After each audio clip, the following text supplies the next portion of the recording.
Chapter 76. When Simon woke up this time, he opened his eyes immediately and looked down at his feet out of habit. He knew they'd be back, of course, but he also knew that the longer he let his eyes stay shut, the more he would think about the horrible image of watching his legs being turned into hamburger by that thorny meat grinder. It hadn't been a bad death, he thought to himself. He hadn't suffered, at least. He hadn't drowned or suffocated.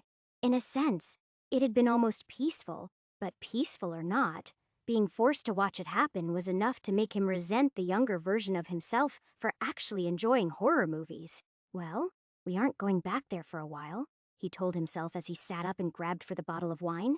Gratified to hear his voice worked once more, too. It would be one thing if he'd found something interesting, like a thread he could follow, to make the suffering worthwhile. But he had no leads there, so he might as well skip it for now. He decided as he stood and downed half the bottle of wine. I mean, the main reason to beat that place would be so I don't have to keep climbing those stairs, he said with a laugh. It was a joke, though, mostly. He needed the exercise, and walking up and down, a step pyramid was a lot nicer than some of the other ways he could spend his time. Hey, Mirror, can you tell me anything about the jungle level? The one with the plants that just ate me? Simon asked. I cannot, the mirror responded. Nothing? Not even a little hint? Simon asked, trying to wheedle something out of it. How about what it's called, or if it's even on the same continent as all the other places? But I cannot tell you that all of the levels you have visited are on the same continent, it typed. But I thought you couldn't tell me about the other levels, he said, feeling like he'd caught it in a lie. I cannot, it agreed in glowing blue text. But you just said, he sputtered.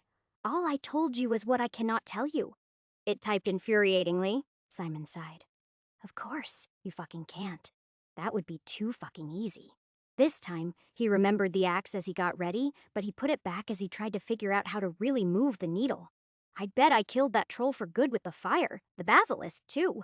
What else are some other simple seek and destroy type levels I could tackle? The first one that came to mind was the wyvern level. It was frightening, but honestly, probably doable as long as he used magic from a distance. After that was what? The volcano? He was pretty sure he couldn't take that down with the frost sword, but he'd think about it if he survived the wyvern. Simon worked his way through the initial levels on autopilot as he stayed lost in thought. Now, he was dividing the levels into 3 categories. Those he thought he'd beaten, the ones he thought he knew how to beat, and those that were still a complete mystery. In the first category, he placed the troll level, the level with the Rivenwood, and the frozen shrine. They were easy enough. It was the last category that bothered him more. What was he supposed to do on the hell level in the cathedral? Presumably, he should shut the gate, but he had a feeling that even the lightest misstep on his part would break it wide open instead. But who knew if that was the right answer? The same thing went for the haunted castle or mansion or whatever it was. Was he supposed to find someone? Defeat someone? Maybe it was just a rescue mission, like with the kids. He certainly hoped that was the case on the Pompeii level. He couldn't imagine that Helides meant for him to fight a whole damn volcano, could she? Nothing new or unusual happened to Simon as he sank ever deeper into the pit. When he reached level 7, he was disappointed to find the sewer was still there. That probably meant that he needed to dig through the pile of corpses at the end and see what that shining thing was that he'd accidentally flushed last time. He would have done it too, but as his force spell squashed the corpse crawler like the insect it was, it inadvertently triggered a cave-in as the rotting bricks of the sewer's roof suddenly gave way. The second the ceiling started to collapse, he ran for his life. Simon didn't stop until he reached the ruins either. It was only then, when he was well away from all the danger of both being crushed to death while drowning in sewage and the paralytic vines that would try to mulch him to death, that he finally able to relax and brainstorm a plan. The answer turned out to be relatively straightforward. And so, once it was decided, he turned and made the long, slow walk up the giant temple at the center of the city. Once he reached the top, 5 rest breaks, and 1 water skin later, he took the time to review the surviving pictographs up here since they were something he hadn't concentrated on too much in the past. It was mostly creation myth stuff about how the sun and moon were brothers and warred with each other before finally agreeing to share the sky for half the day each. In this culture, darkness was the enemy, and it was symbolized by the jungle growing in until it blocked out all the light so that the evil could sneak in and devour everyone while they hid from the light. I guess death by plants is sort of a divine punishment then.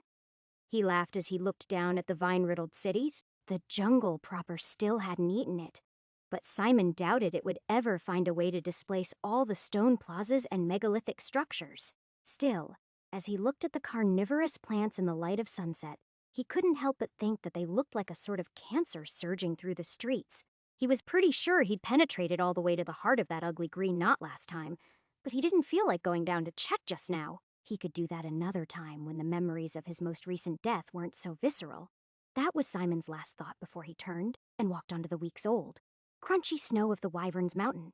There, the nostalgia hit him almost as hard as the cool, crisp air. Had he been here since? What had happened before? Simon wondered. He realized immediately that he hadn't. This was the deepest he'd gone since Freya died so tragically. Not that he'd learned anything since then that could have saved her. For a moment, he wanted to go visit her grave, but he realized immediately that it wouldn't actually be there, no matter how much he might wish it were. That wouldn't stop him from going to kill Vartan, though.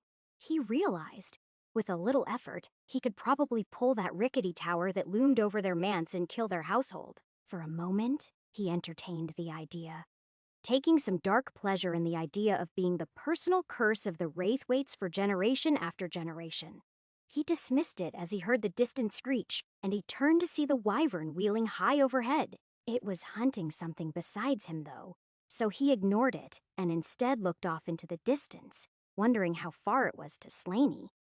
The Baron said that he knew Gregor, he muttered to himself, so it can't be too far away, right? Somewhere to the north, maybe? It would take a trip down the mountain to the closest village, but he imagined it wouldn't be too far. He was seriously considering it since it would be nice to see a familiar face. He let the idea play through his mind as he watched the wyvern dive and come back up with a large elk struggling in its claws. It was an effortless hunt on the giant lizard's part. It just swooped down, intercepting its giant prey the way a hawk or an eagle might snatch a hare, and then it was off again. It hadn't even needed to use that giant stinger like it had tried to on Simon, more than once. Actually, now that he thought about it, part of him wanted to slice that terrifying wrecking ball of a weapon off with a word of force. But that wasn't the real weakness of that monstrosity. He drew his sword, and sighting down it like it was the sights of a gun, he whispered, "Narth onbetit, distant force." As he spoke, he imagined a long, invisible line streaking from him straight to the wing of the creature. Nothing happened, though. Not at first.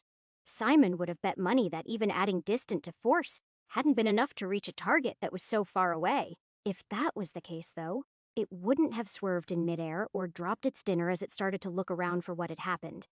The force he'd used must have clearly generated a breeze that the sensitive predator could feel, or else he'd landed a glancing blow. Well, mist is better than the alternative, he said with a shrug, even though he was greatly disappointed that this spell didn't have some sort of heat-seeking function.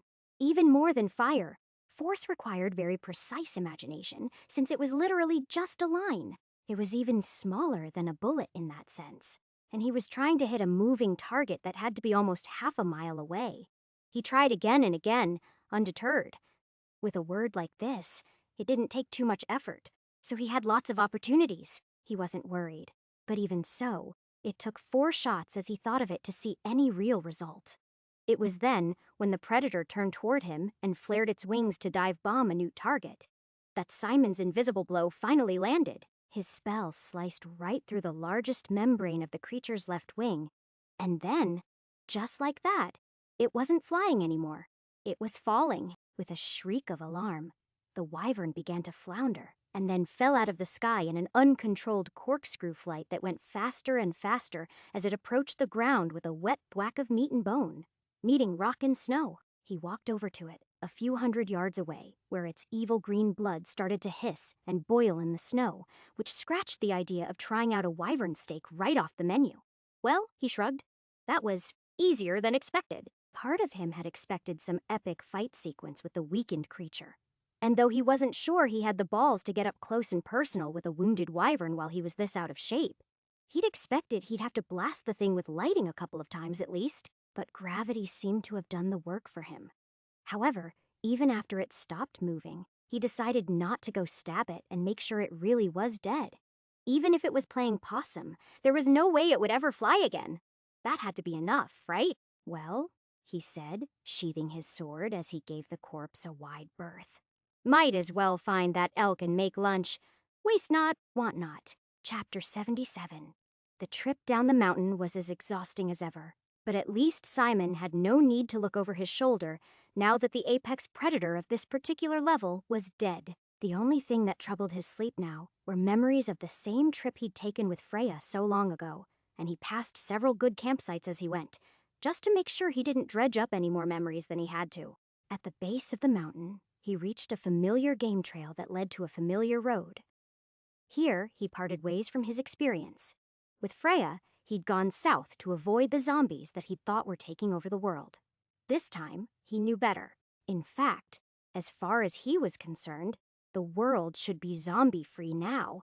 So, he headed north in search of the village of Slaney. That didn't stop him from finding one more familiar sight, though.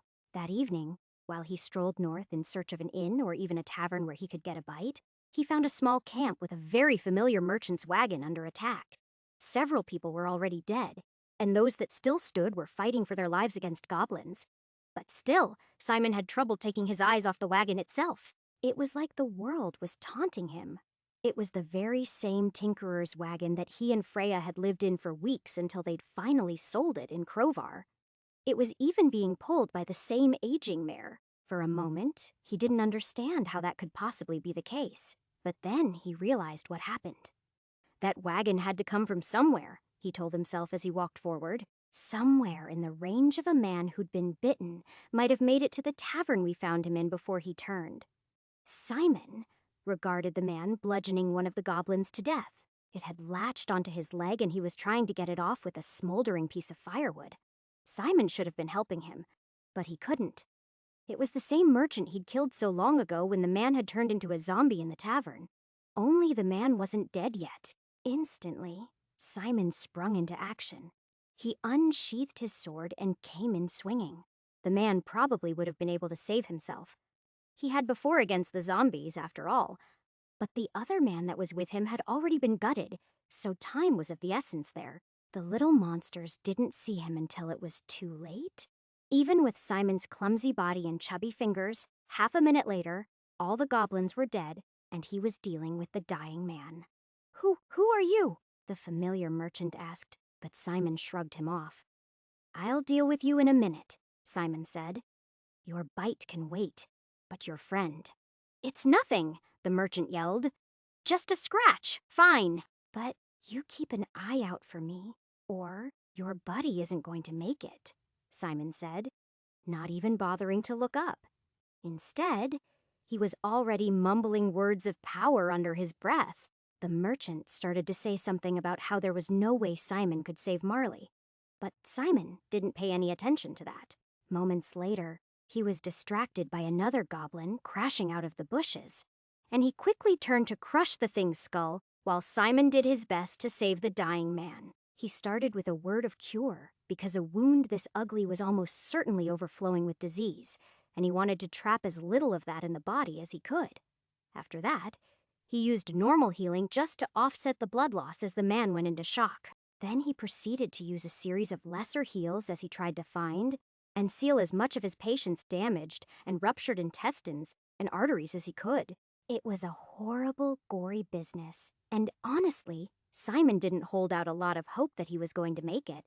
But 20 minutes later, his patient was closed up, breathing softly by the fire. He hadn't died on the table, so to speak. But Simon didn't know how he felt about the man's chances once the inevitable infections and internal bleeding started. Marley was young, and he looked strong, at least. Simon had given him the best shot he could, while the other merchant looked on in mute wonder. "You can do magic," he asked Simon finally as he tried to clean the blood off his hands. "What are you?" "Just a man that owes you a favor," Simon shrugged. "You did me a good turn once, and I still haven't forgotten." "I did?" the merchant asked. "Aye. You'll forgive me, but you don't look familiar." "I get that a lot," Simon nodded.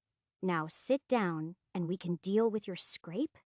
"It's fine," the merchant said, clutching the bloody bandage defensively. "I put wood ash and salt on it and said a prayer, which is all the magic I need."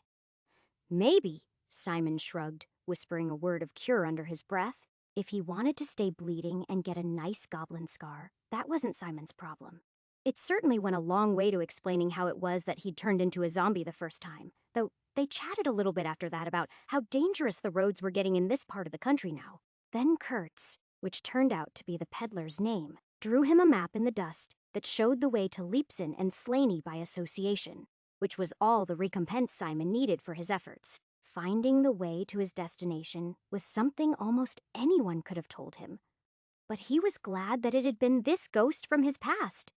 Somehow, it felt right. After that, they slept in short shifts to stay mindful of the threats that might yet be lurking in the woods, and in the morning, Simon helped Kurtz burn the corpses of the dead and load his friend Marley into the back of the man's overstuffed wagon. "You sure I can't convince you to come south with me?" he asked. "I've got friends in Dome and Harag. They could help me reward a miracle worker like you properly." Despite being gifted a horse that Kurtz no longer needed now that most of his men were dead, Simon declined. Though they sounded familiar, he didn't think he'd never been to either city, but he was sure he'd get around to it one day. Only that wasn't quite true. It was only half an hour down the road that he realized that Harag was the name of the plague city. At least, he was pretty sure it was. He felt bad about that.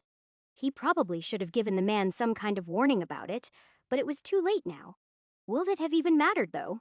He asked himself as he slowly rode north. He had no idea how long it would be until that happened, or if his warning would do anything.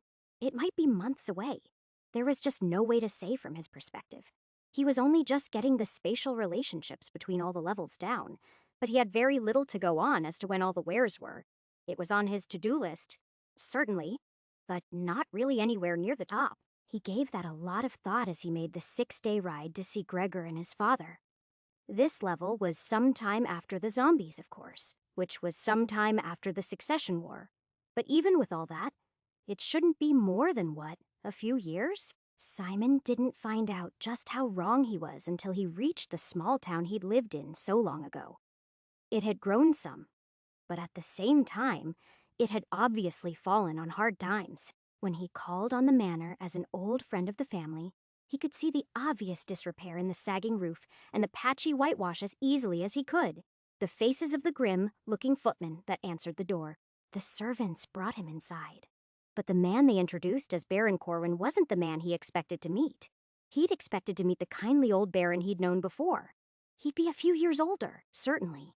Simon knew that. Instead, he found his grown son had replaced him. And in turn, Gregor III had already been ravished by the hand of time. It had been decades since he was last here, and time had not been kind to any of them. Simon bowed and did his best to pretend that nothing was amiss, but he found this turn of events to be more than a little shocking. Lord Rythwaite had not been referring to Gregor II, as Simon had always assumed. He'd been referring to Gregor III, who had presumably replaced his father sometime during the Troubles. Not only had at least 2 decades passed in 6 levels, but the man that stood before him bore little resemblance to the boy he'd known so long ago. He was grimmer, certainly, but he also had several nasty scars that had been hastily powdered over, and he was missing his left arm just above the elbow. In Simon's absence, the young noble had obviously led an awful life, and though no one could possibly blame him for it, he couldn't help but feel guilty. If he'd been here, he was confident he could have saved the man who was looking at him in confusion a lot of grief. But then, even with infinite lives, Simon couldn't exactly be everywhere at once. "You'll forgive me for saying so, sir, but you seem a little young to have known my father," Baron Corwin said finally. "If you've come here hoping for some easy mark, I'll have you drawn and quartered in the yard." "I get that a lot, actually," Simon said, hastily improvising. "Baron Raithwaite often said the same thing." "Simon, you've fought those confounded centaurs for me for how many years now, and yet you still look like a child. How can that be?" he said, doing a passable impression of the Baron that at least seemed to relax Gregor. "You've worked for a lot of barons then," he said with a laugh. That lets you stay for lunch at least, so you can tell me all about what that wily old bastard is up to. Simon had come all the way to get a little comfort from a familiar face, but that was the one thing he didn't get out of this trip. He got a decent meal and a little information. However, on the whole, things were more depressing than anything.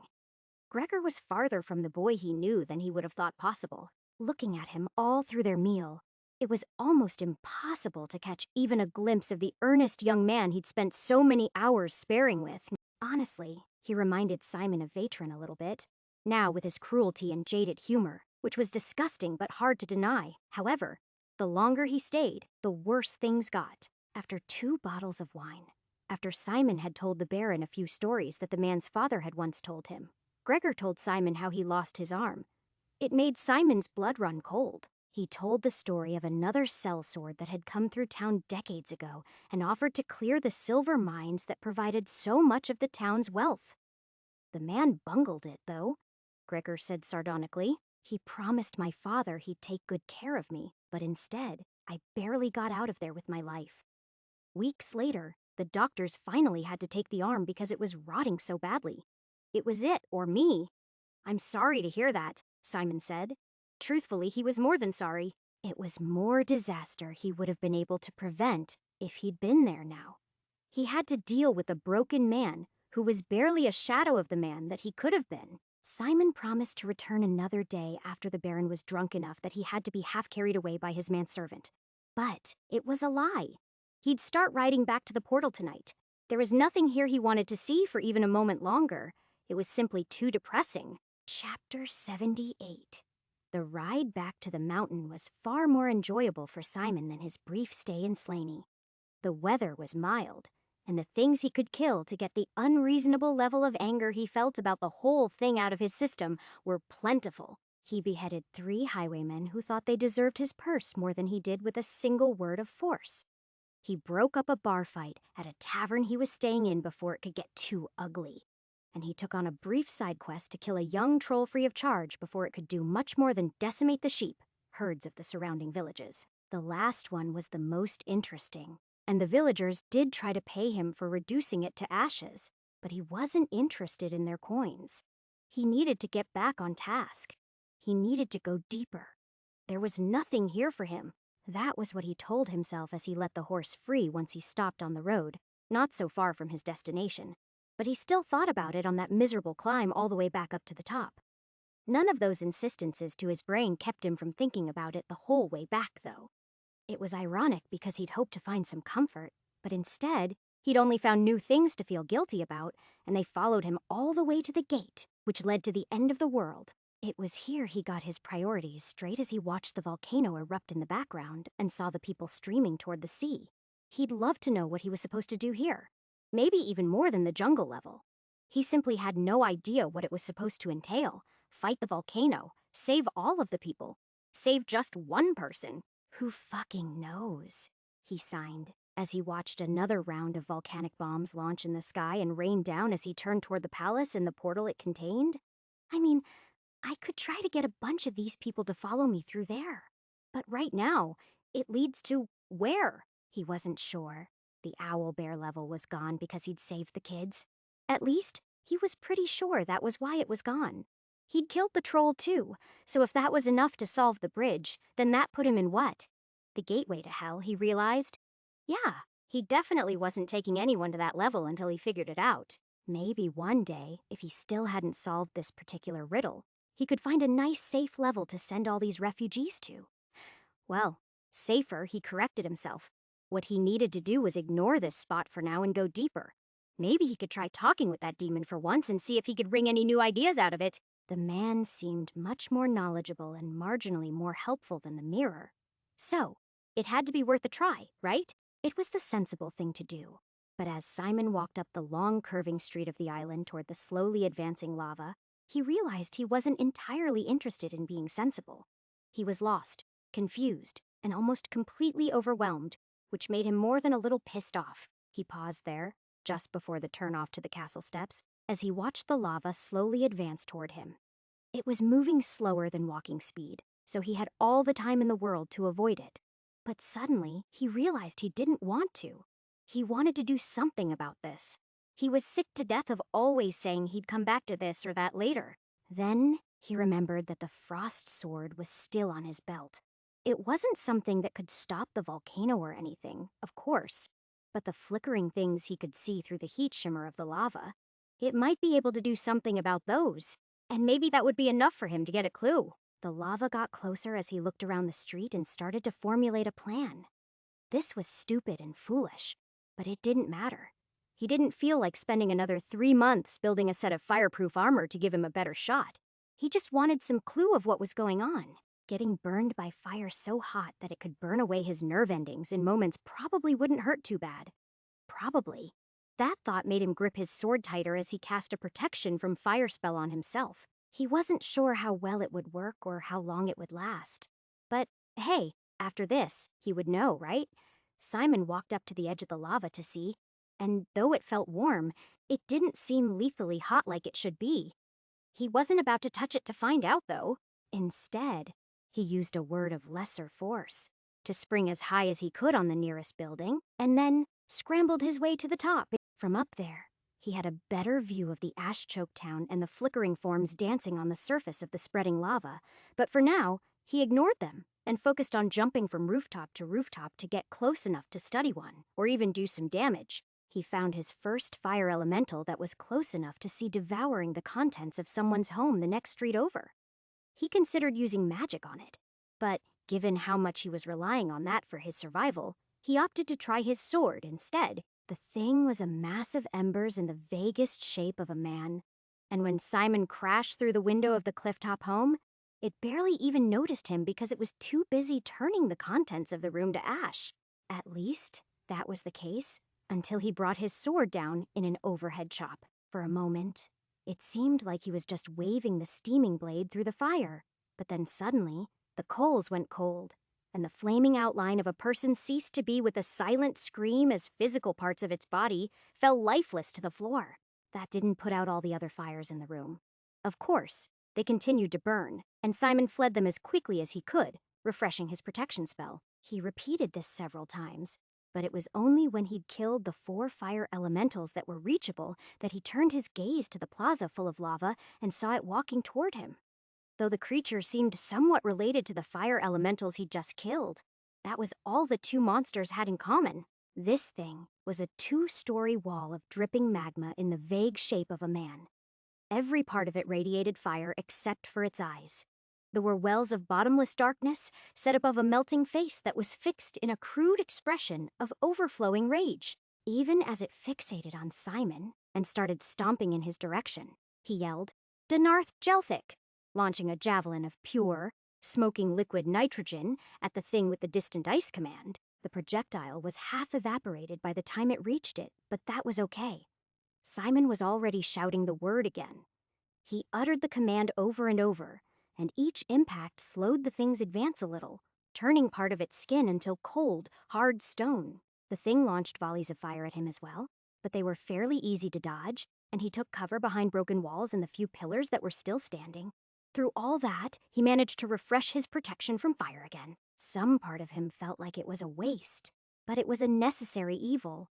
Where he was standing, it was hundreds of degrees, and without that clever piece of magic, he probably would have already been cooked through instead of just sweating like a pig. Eventually, after a dozen casts that left Simon's voice raw and his body exhausted, the thing froze into place. The fact that it didn't disappear or crumble to dust like its smaller cousins, and the fact that its now frozen eyes still glowed with dull rage, made Simon worry that this wasn't over yet.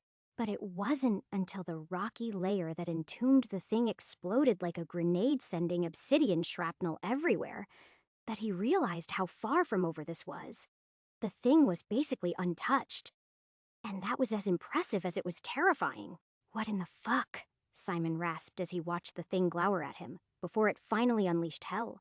Until now, it had merely bombarded him with fire spells that weren't much bigger than the frost javelins that he'd been using. Now, it conjured a firestorm with a roar that was loud enough to shake the precarious building he was standing on before it set the world ablaze.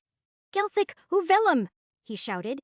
Ice barrier. For a terrible moment, He almost got it backward and called for a fire barrier that would have done less than nothing against the blast that was coming for him, but he didn't, and a several feet thick wall of ice sprang into existence on either side of him.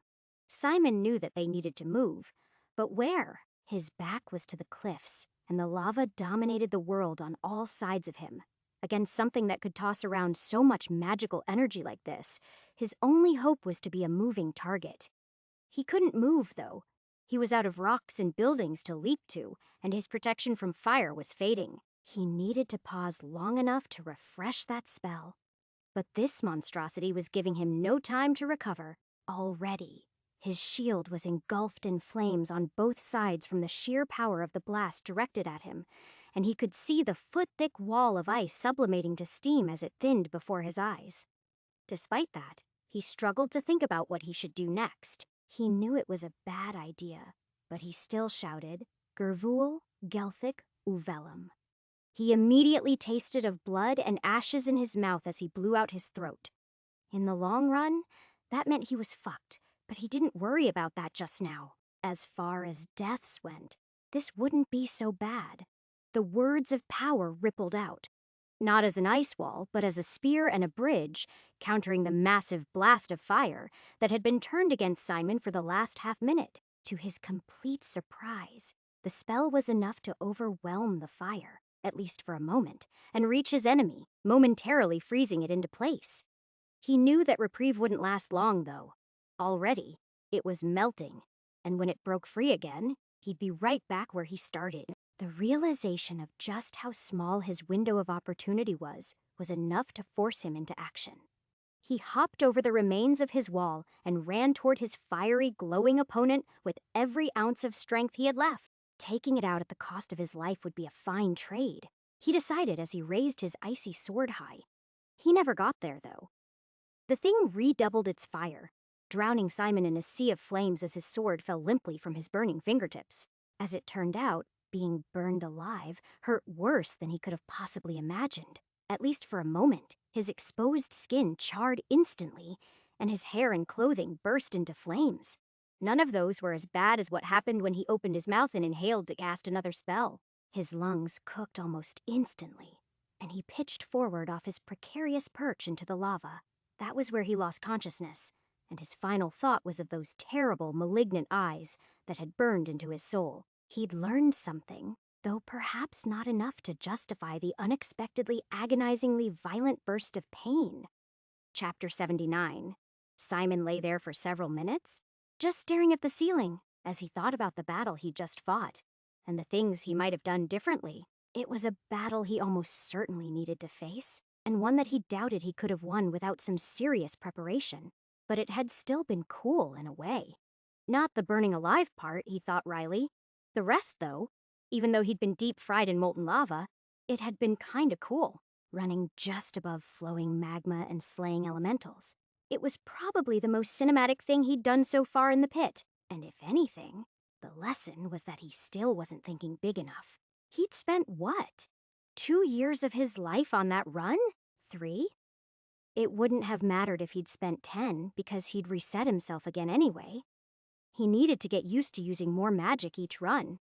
He'd get a lot farther, he needed to. Hey, Mirror, next time I decide that I'm going to go to level 10 to fight a freaking volcano, remind me that it's not a good idea, he said, not bothering to look away from the rafters. Actually, he said, sitting up, show me my experience points. Experience points. 993,361, the mirror typed. Simon tried to do the math on that. He was pretty sure he'd died twice since the last time he'd looked, and that time he was still at basically -1 million. Well, I'm still basically at -1 million now, he laughed. 2 deaths. Maybe 3 levels cleared and no particularly good or bad memories. He had killed some pretty big monsters, though. Maybe that accounted for the shift. Still, even at this pace, it would take 300,000 more deaths before he got back to 0. There has to be a way to speed that up, he said to himself. Maybe if I meet whoever wrote that fucking note, they can explain it to me. He had no interest in speeding things up right now, though. Instead, he went outside, picked up his fishing pole, and went to the stream to do some thinking about everything he'd just gone through. especially after an ugly death. The last thing he wanted was to go right back and do it again. He needed to slow down and reflect on everything that was happening to him. By noon, Simon had caught and gutted 2 trout, but he still hadn't come any closer to locking his thoughts into place. What was he supposed to do on levels 8 and 10? One was ruins, and one was about to be. So what was the point? How would either of those make the world a better place? The only thing he'd really learned last trip, besides the fact that fire elementals definitely existed, was that the levels seemed to span a longer section of time than he'd thought.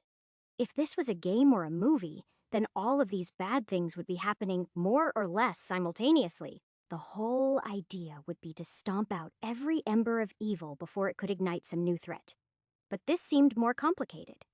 It was like a Rube Goldberg device that seemed almost random. This outbreak of zombies needed to be stopped, and this wyvern needed to be killed. But this plague was okay to happen, and this town could totally burn to the ground. There was no apparent rhyme or reason to it.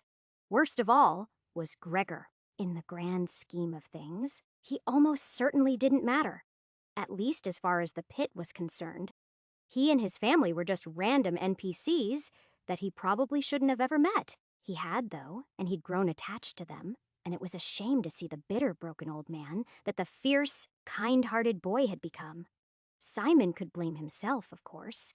He probably would no matter what, even though he knew it wasn't his fault. As he fried his fish in bacon grease over low heat, he couldn't help but obsess about it, though. The Gregor he'd known once upon a time would have still turned out okay, even without an arm. It was his missing father that had likely caused everything else to happen. He sighed and flipped his fish as he remembered the desperate battle that had caused him to get stabbed in the back. So what's the right answer then? Simon asked himself. Do I go back and stop the war? Honestly, it wasn't the worst idea. Killing all of the goblins hadn't solved that particular level, and the portal was an awful long way from the capital. But it wasn't inconceivable that was what he was supposed to do. After all, a war of succession would cost countless lives. But how the hell was he supposed to stop a war? He thought about that long and hard as he ate. Technically, this whole thing was probably an elaborate side quest, but some part of him wouldn't accept that he needed to go straight to 30 until he'd done something to save Gregor. In the end, he slept on it, but that didn't change his answer when he woke up in the morning. He was going to play peacemaker. He just wasn't sure exactly how Simon geared up as usual, and didn't let those thoughts distract him as he killed rats, bats, and goblins. It was only when he reached the mouth of the snowy cave and looked out at the wintry valleys below that he made his decision. He was going to go to the capital and kill the king's brother. If there's no brother, then there's no one to dispute the line of succession. And if there's no dispute about that, then there's no war, right? He told himself as he walked down the mountain. It made sense to him, and that was all that mattered. Simon took it easy on the way down, and he stopped early the day the snowstorm always struck, using the time to build himself a small shelter of pine branches in the lee of a boulder. It was still cold, but with a good fire and a couple baked potatoes, it was hardly miserable, and he made it down the mountain without issue. When he reached the road to Wellingbrook, he found the familiar bandits just where he'd left them, and he flipped Lucan a silver as soon as the man opened his mouth to begin his familiar speech. Simon didn't condone the highway robbery, exactly, but he was tired of killing this group over and over again. Such a generous traveler.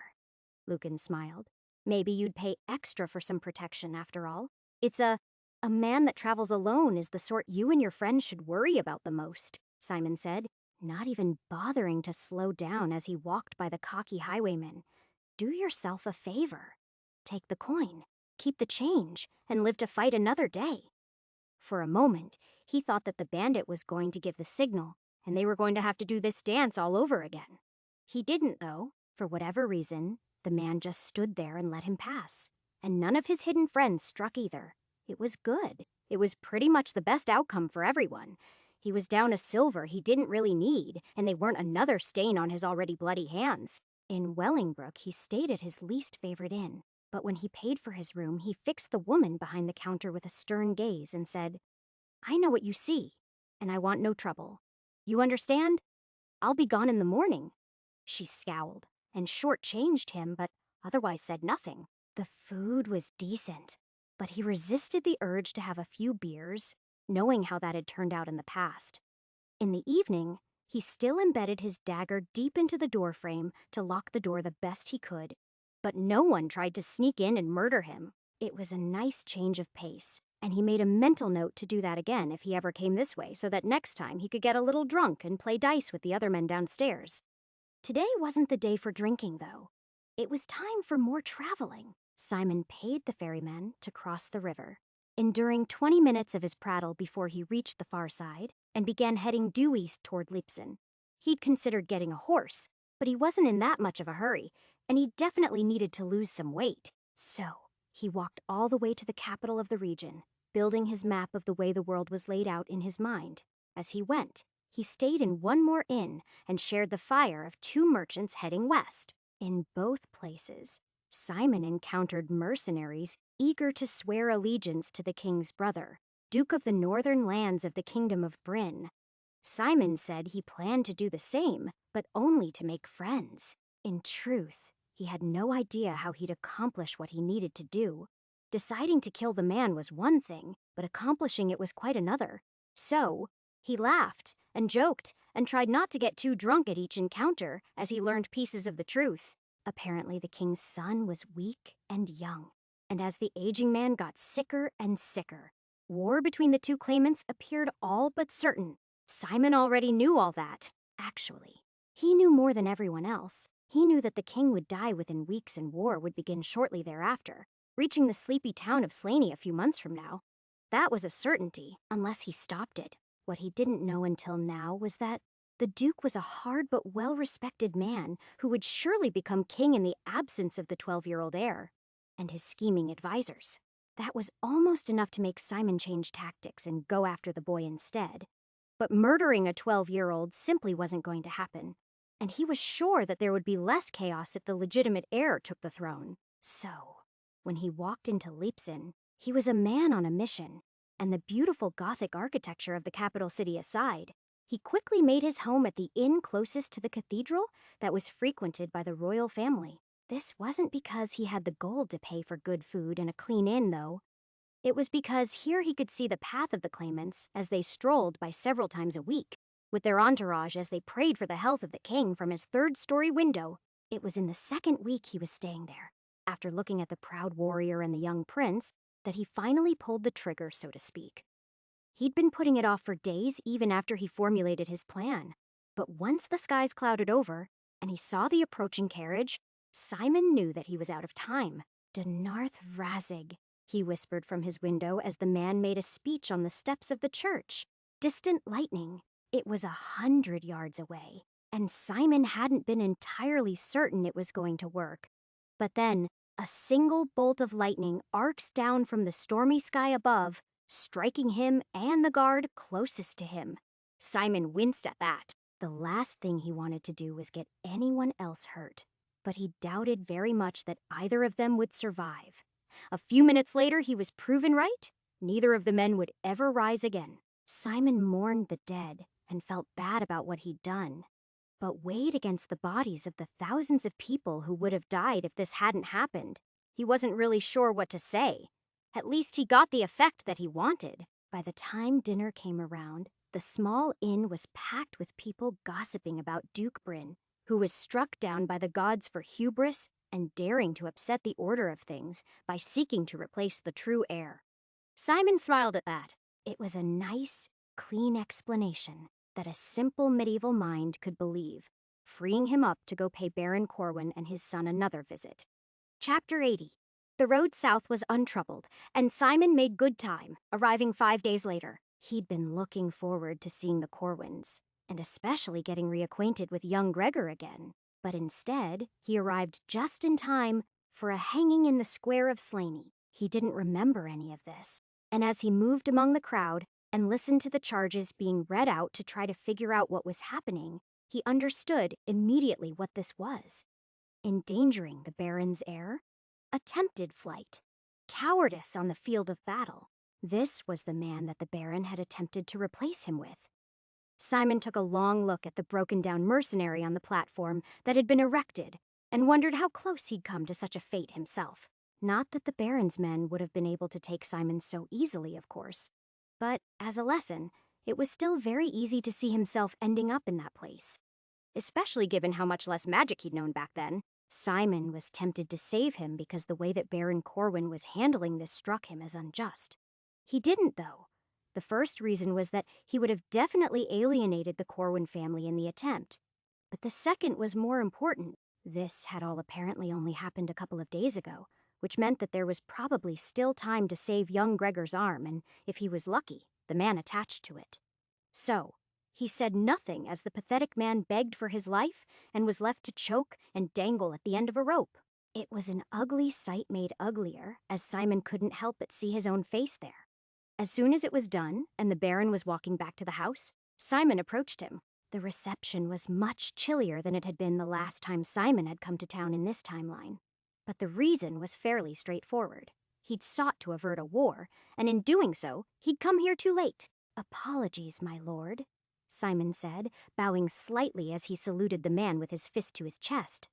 "My name is Simon, and I've heard from your people that your son's injuries are severe and that your doctors are preparing to remove the boy's arm.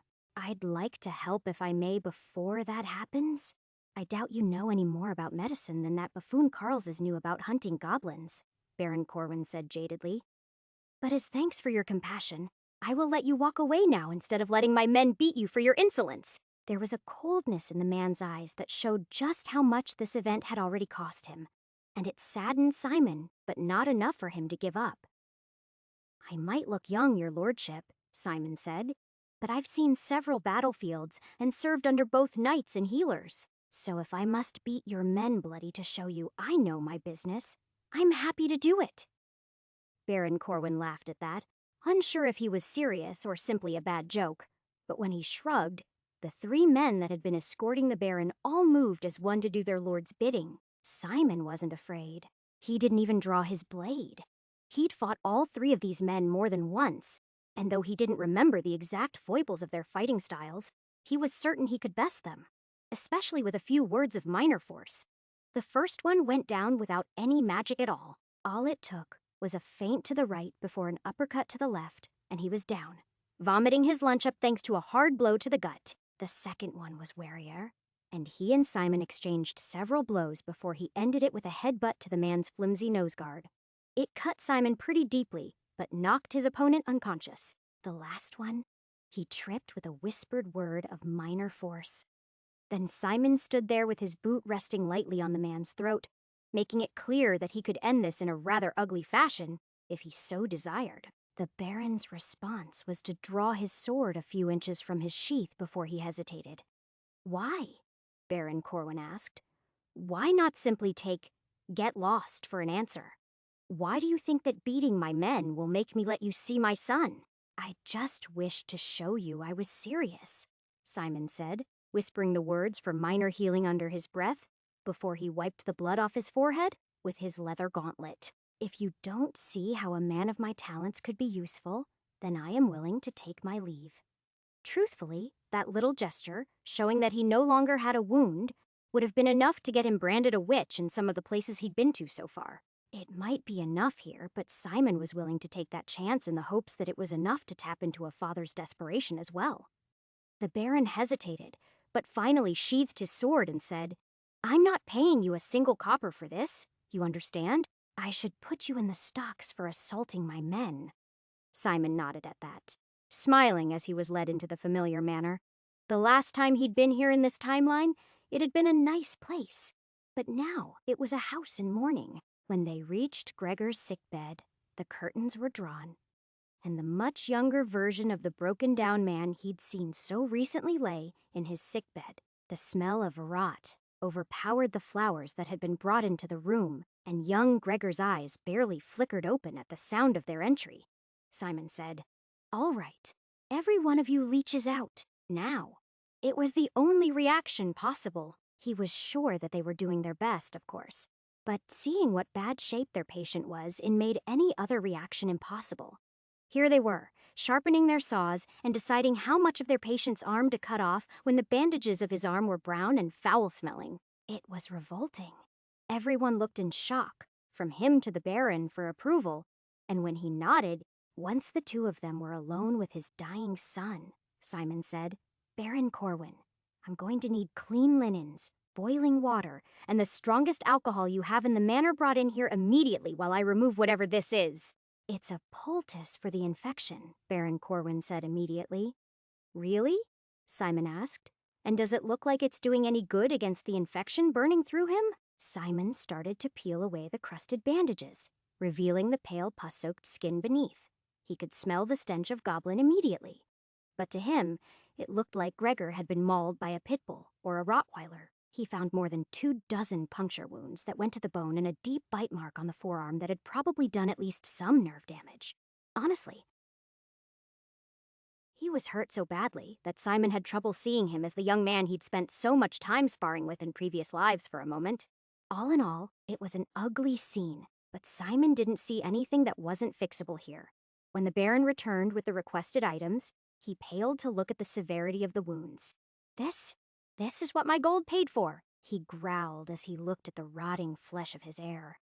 "I'll have them hung in the square for this, if you can't." Baron Corwin couldn't complete the thought. Which was fair, Simon decided.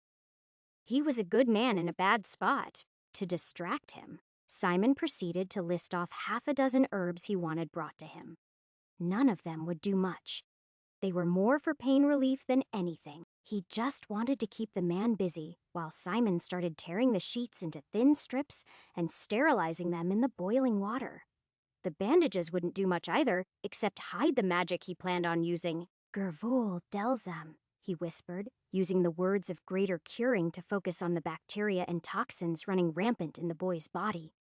Simon felt the power flow through him as the greater word purged the bacteria that had brought young Gregor to death's door. That alone would have been enough to save his life. But Simon knew he could do more. Gregor would almost certainly live now, but he'd probably still have to deal with a crippled arm for the rest of his life. And Simon didn't want that. Not for a friend. So, instead, he started with the worst of the wounds, whispering the words of healing as he visualized the muscles rebuilding and the flesh covering them over.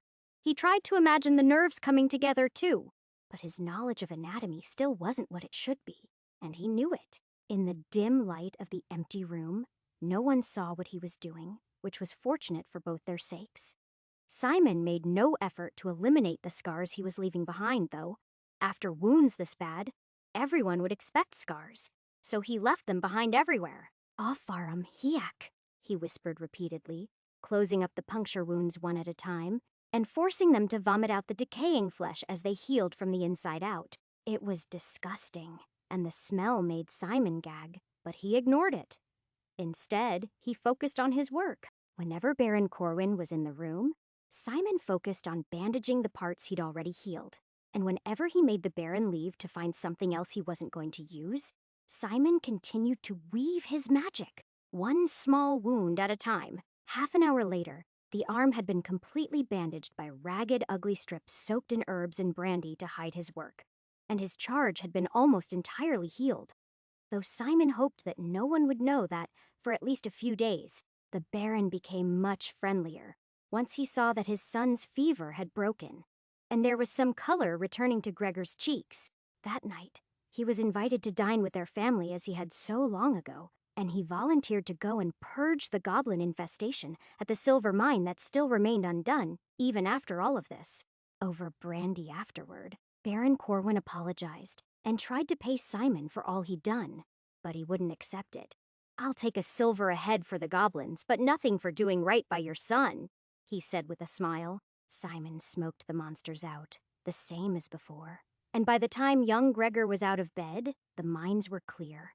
And Simon had gotten comfortable in the very same cottage he'd lived in for months as he tried to understand a bit more about magic. Honestly, he didn't know exactly what he was doing here. And he felt like he should leave on a high note. But something about seeing that young man struggle with his newfound disability made it impossible for Simon to leave right away. So he tutored him in swordplay in the same way that Gregor had once tutored him so many deaths ago. Honestly, it wasn't getting him any closer to the bottom of the pit, but Simon enjoyed those quiet weeks as he rebuilt a relationship with a very familiar stranger. at least until the war arrived once more. This time, it wasn't the Duke's men that had come to ruin their peaceful life. It was the local earl. Simon discussed it with the Baron over dinner one night when the rumors started to fly. Apparently, after the gods had seen fit to strike down the king's brother, the king died almost immediately, and some took that as a sign of disfavor from the gods. In the weeks since then, everything has started to come apart, at least according to certain merchants, the Baron explained. All the nobles with a little power or a small army are apparently warring with themselves now, and Earl Graydon wants me to raise the banners and march with him on the capital. I don't see how that can possibly end well, Simon said. And he never would, either. He went with Baron Corwin to a parley to discuss the terms under which he and the other barons of the region would ally with him as the Earl made a play for the throne. It was an ugly, contentious affair on neutral ground, near a crossroad.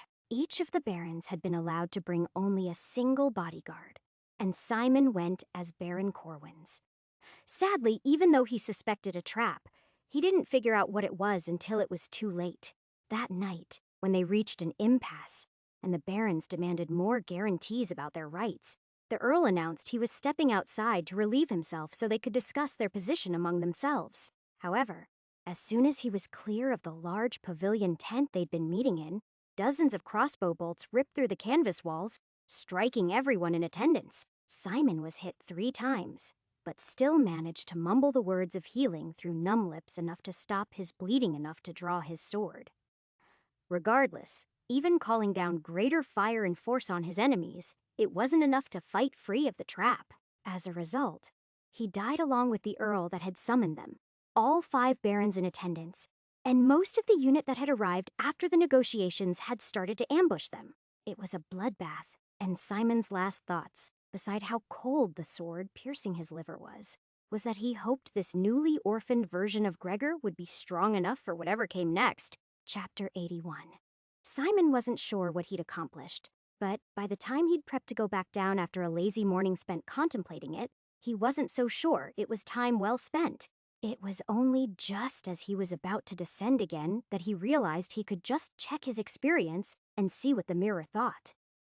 "Mirror, show me my character sheet," Simon said, turning to regard the unhelpful artifact. Name, Simon Jacoby level, 20 deaths, 36 experience points, 991,832 skills, archery, above average, armor, light, great, armor medium, below average, athletics, average, cook, aver, aged, craft, below average, deception, below average, escape, poor, healing, below average, investigate, above average, macis, average, ride, average, search, average, sneak, average, spears, average, spellcasting, above average, steel, poor, swimming, below average, and swords, great.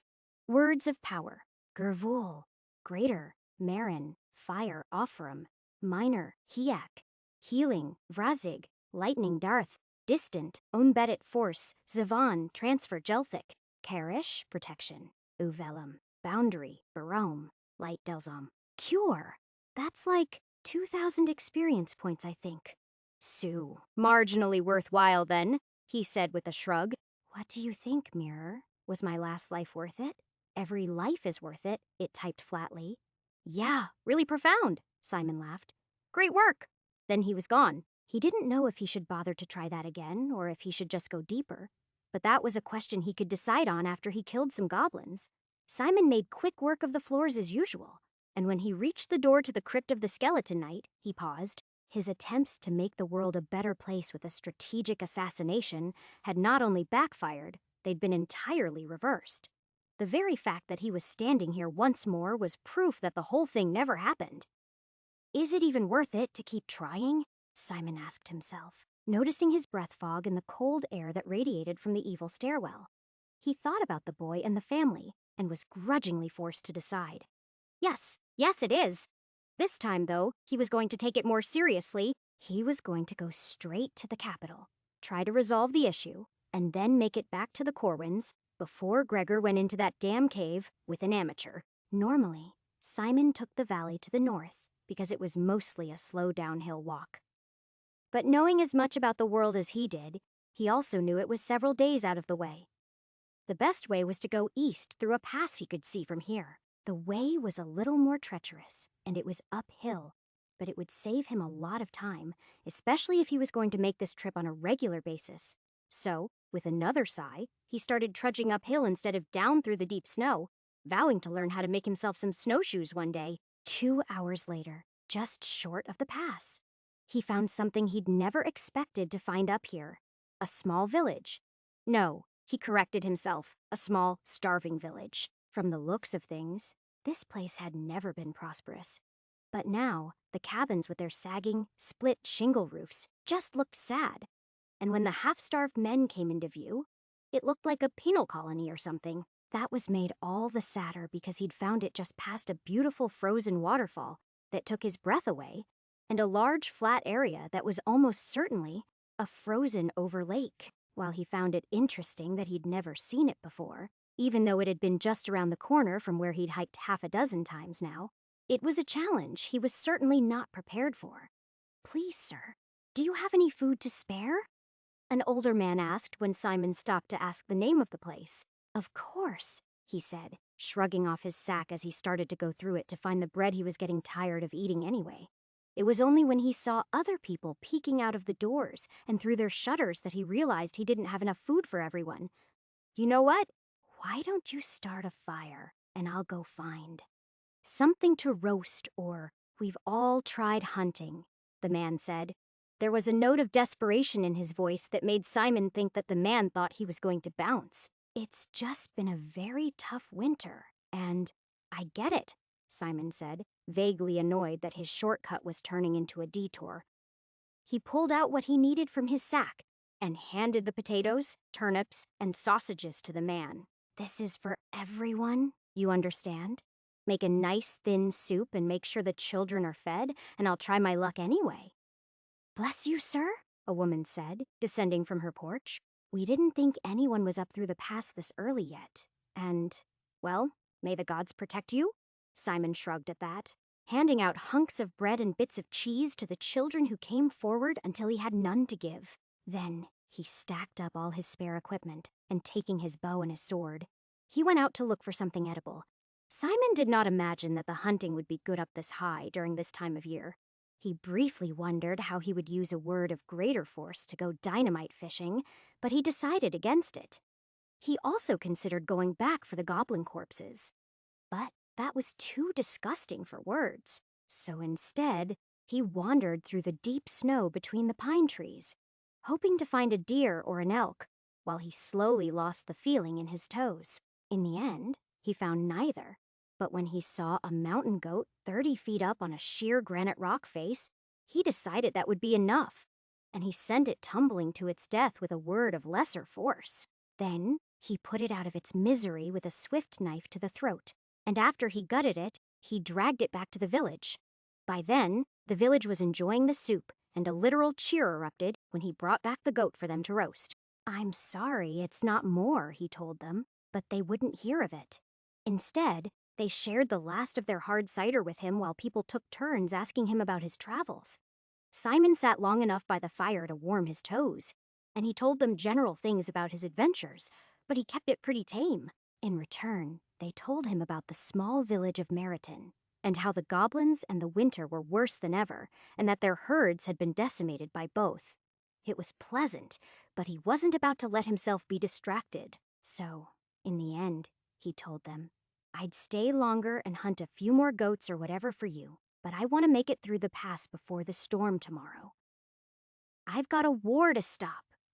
It was terser than Simon would have liked, but he could feel the clock ticking now. Some part of his mind knew that there were horrible things happening on every part of every level, and that there was no way he could fix them all. But as he trudged through the snow, he thought he might be able to fix these 2 things. Well, 3. He was going to need to bring more potatoes next time. If there was a next time. "Stop being so defeatist," he told himself. "This time, everything's going to work out. I'm definitely going to lock everything in, and this will be the last time I'm in this awful mountain range." It sounded good, but he didn't believe it. He also wasn't completely sure that he saved himself any time this way. It was shorter, for sure, but the snow was much worse, and it took forever to get below the snow line. At the first inn he stayed at, he decided he needed to buy a horse to speed things up, but a wretched old nag was all they were willing to part with. He fumed silently at that, but paid more than the animal was worth anyway. It wasn't like he needed the gold, after all. What he needed was time. Time to stop a war. Time to save Gregor before he went into those mines woefully unprepared. It was ironic, he decided, as he rode slowly down the muddy trade road. He was effectively immortal, but it always seemed like he was in a hurry. Eventually, this mixture of boredom and urgency gave rise to an idea. It might be a terrible idea, he realized, but it was one that was worth trying. Simon had given a lot of thought to some of the other words of power that he hadn't yet used, but the one that interested him the most was Zivon. Transfer wasn't really specific. He'd seen it in sections about stealing the lives and souls of sacrifices in the infernal grimoire he'd read, and he had no real interest in that sort of thing.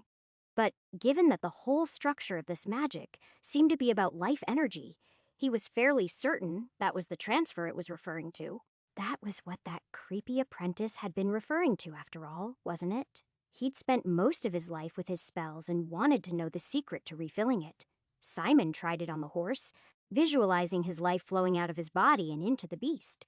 Minor transfer did nothing noticeable, but after he tried full-blown transfer, his mare looked much healthier. Well, she did once she calmed down.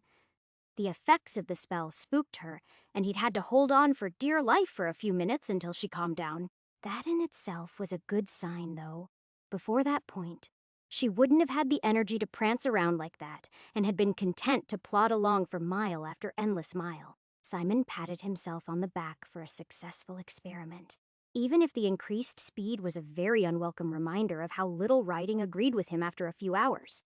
The only problem was that by the time he'd arrived, he wasn't sure what he was supposed to do. Exactly. Last time, he'd killed the Duke, and that had caused another war.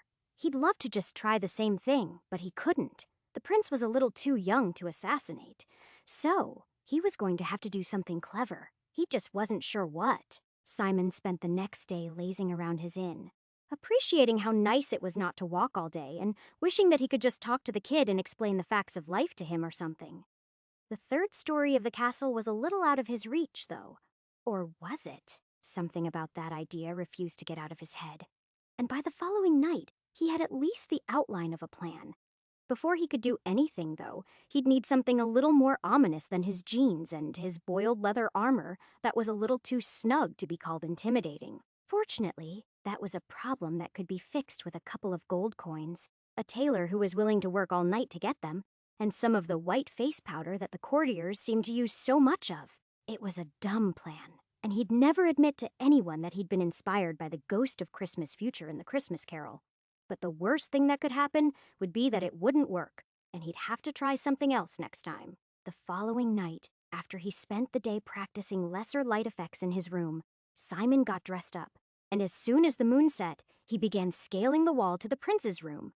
Well, scaling was a little strong. It was more like he scrambled from rooftop to rooftop with words of lesser force. And then he used the same trick to leap over the castle wall, where he climbed a trellis from the second floor to the third floor. The whole time, he expected some guard or another to spot him, but they were incredibly lax. Why wouldn't they be? He thought to himself. Bryn had not been at war with anyone in recent memory, and though the whole city held its breath about the king's impending death, nothing was going to happen until that was done. In fact, it was so easy to get to the prince. Simon decided as he slipped through the window that he was left to wonder why the man's uncle hadn't already assassinated him. If he was just going to take power anyway, it seemed kind of lazy. Before Simon woke up the 12-year-old, he closed the curtains and ignited several small glows around the room to create a malevolent ambience of flickering red lights in the darkened room behind him that were just bright enough to make it hard to see more than his pale face and dark, wavering outline. Only once that was done did he wake the prince by covering the boy's mouth with a gloved hand. For a moment, the boy tried to scream and thrash, but when Simon lit a small explosion of tiny flame-looking sparklers by muttering "Barum," the boy froze. Do you know who I am, child? Simon said very seriously, feeling more than a little silly. Honestly, more than anything, he wished for a proper illusion spell, and it seemed ridiculous that he had to use light like this. But, why would death come for me? It is my father who is sick, he gasped. Take him instead. Simon froze at that. He'd expected many possible reactions, but not that one. He experienced a brief but powerful urge to strangle the boy in his bed like the monster he was. But he resisted. Murdering kids is still wrong, Simon, he told himself. But if he wants to be a little shit, that might be useful too. Simon adjusted his tactics slightly. He'd been planning to tell the prince about the tragedy that would befall his kingdom.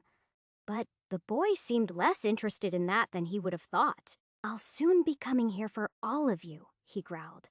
When your father dies next week, your kingdom will collapse into chaos as you and your uncle fight for the throne.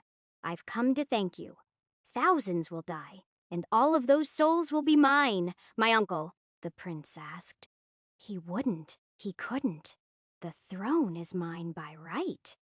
Maybe, young princeling, but you are not strong enough to hold it.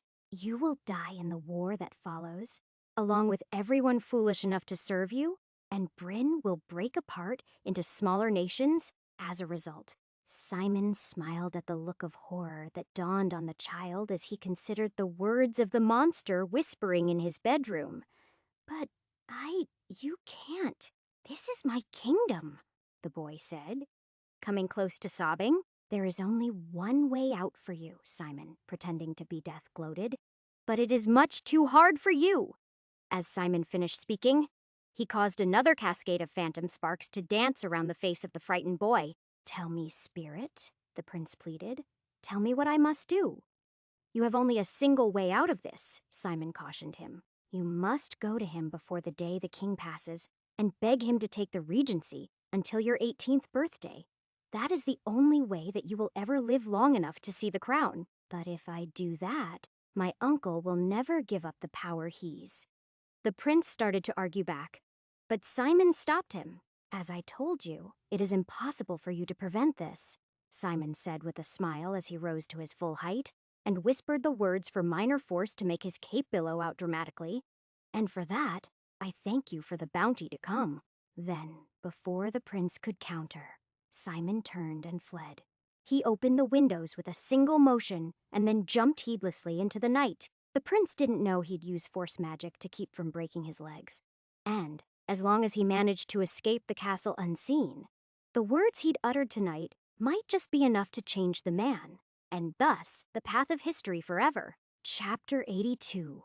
Simon left, leaps in the next day after a little shopping to replenish his supplies and buy some good saddlebags to carry them in.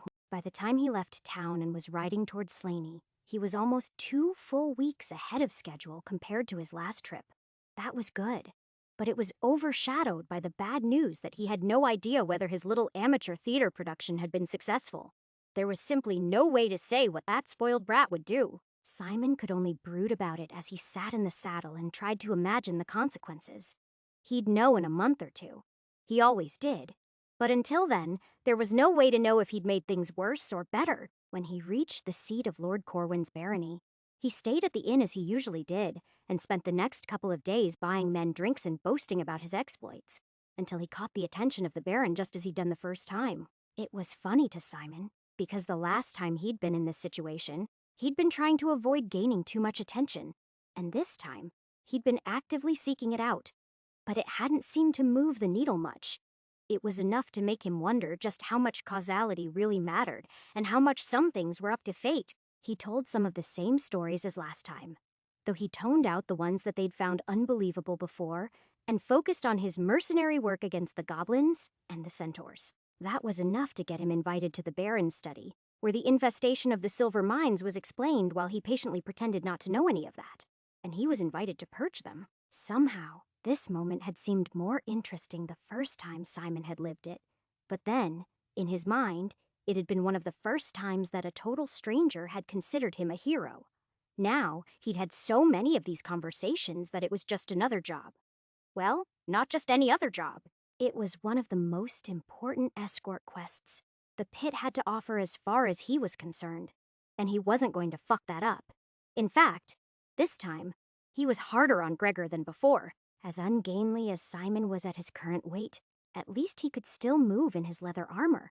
But he made his young apprentice struggle and squirm in his plate mail until even he agreed that it wasn't suitable for the mines. Fine, the young Viscount told him as Simon helped the young man switch his armor out for the leathers of one of the guards. But if I'm not wearing my plate mail, I don't see why I should wear anything at all. Simon smiled at that. He understood that mindset far too well at this point, but he didn't lecture the boy. Instead, he simply said, "The mouth of a goblin is a dirty place. What wounds they leave usually get infected. Better, they get a mouth of cow leather instead, just in case. Not that they'd be going into there, of course. That was just asking for trouble. And Simon smoked them out the same way he did before. They spent the better part of an hour stacking dry and green wood in the mouth of the cave, and then they lit it. So do we just wait for the goblins to come out then?" Gregor asked, stepping back away from the flames as they grew smokier. "We'd be waiting a long time, I think," Simon said, looking at the blaze they'd created. "You see how the smoke goes into the mine? That means there's airflow from the vent shafts." "Well, of course, there is," the boy shrugged.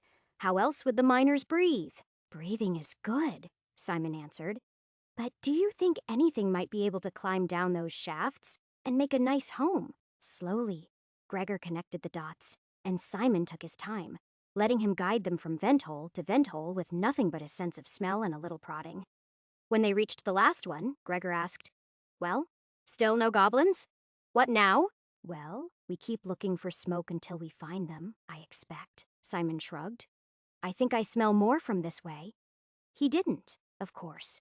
He just knew where the real nest was, and a few minutes later they were fighting them by the river. Only this time, Simon didn't charge in. He let Gregor do that, playing more of a role in the fight than he did the first time.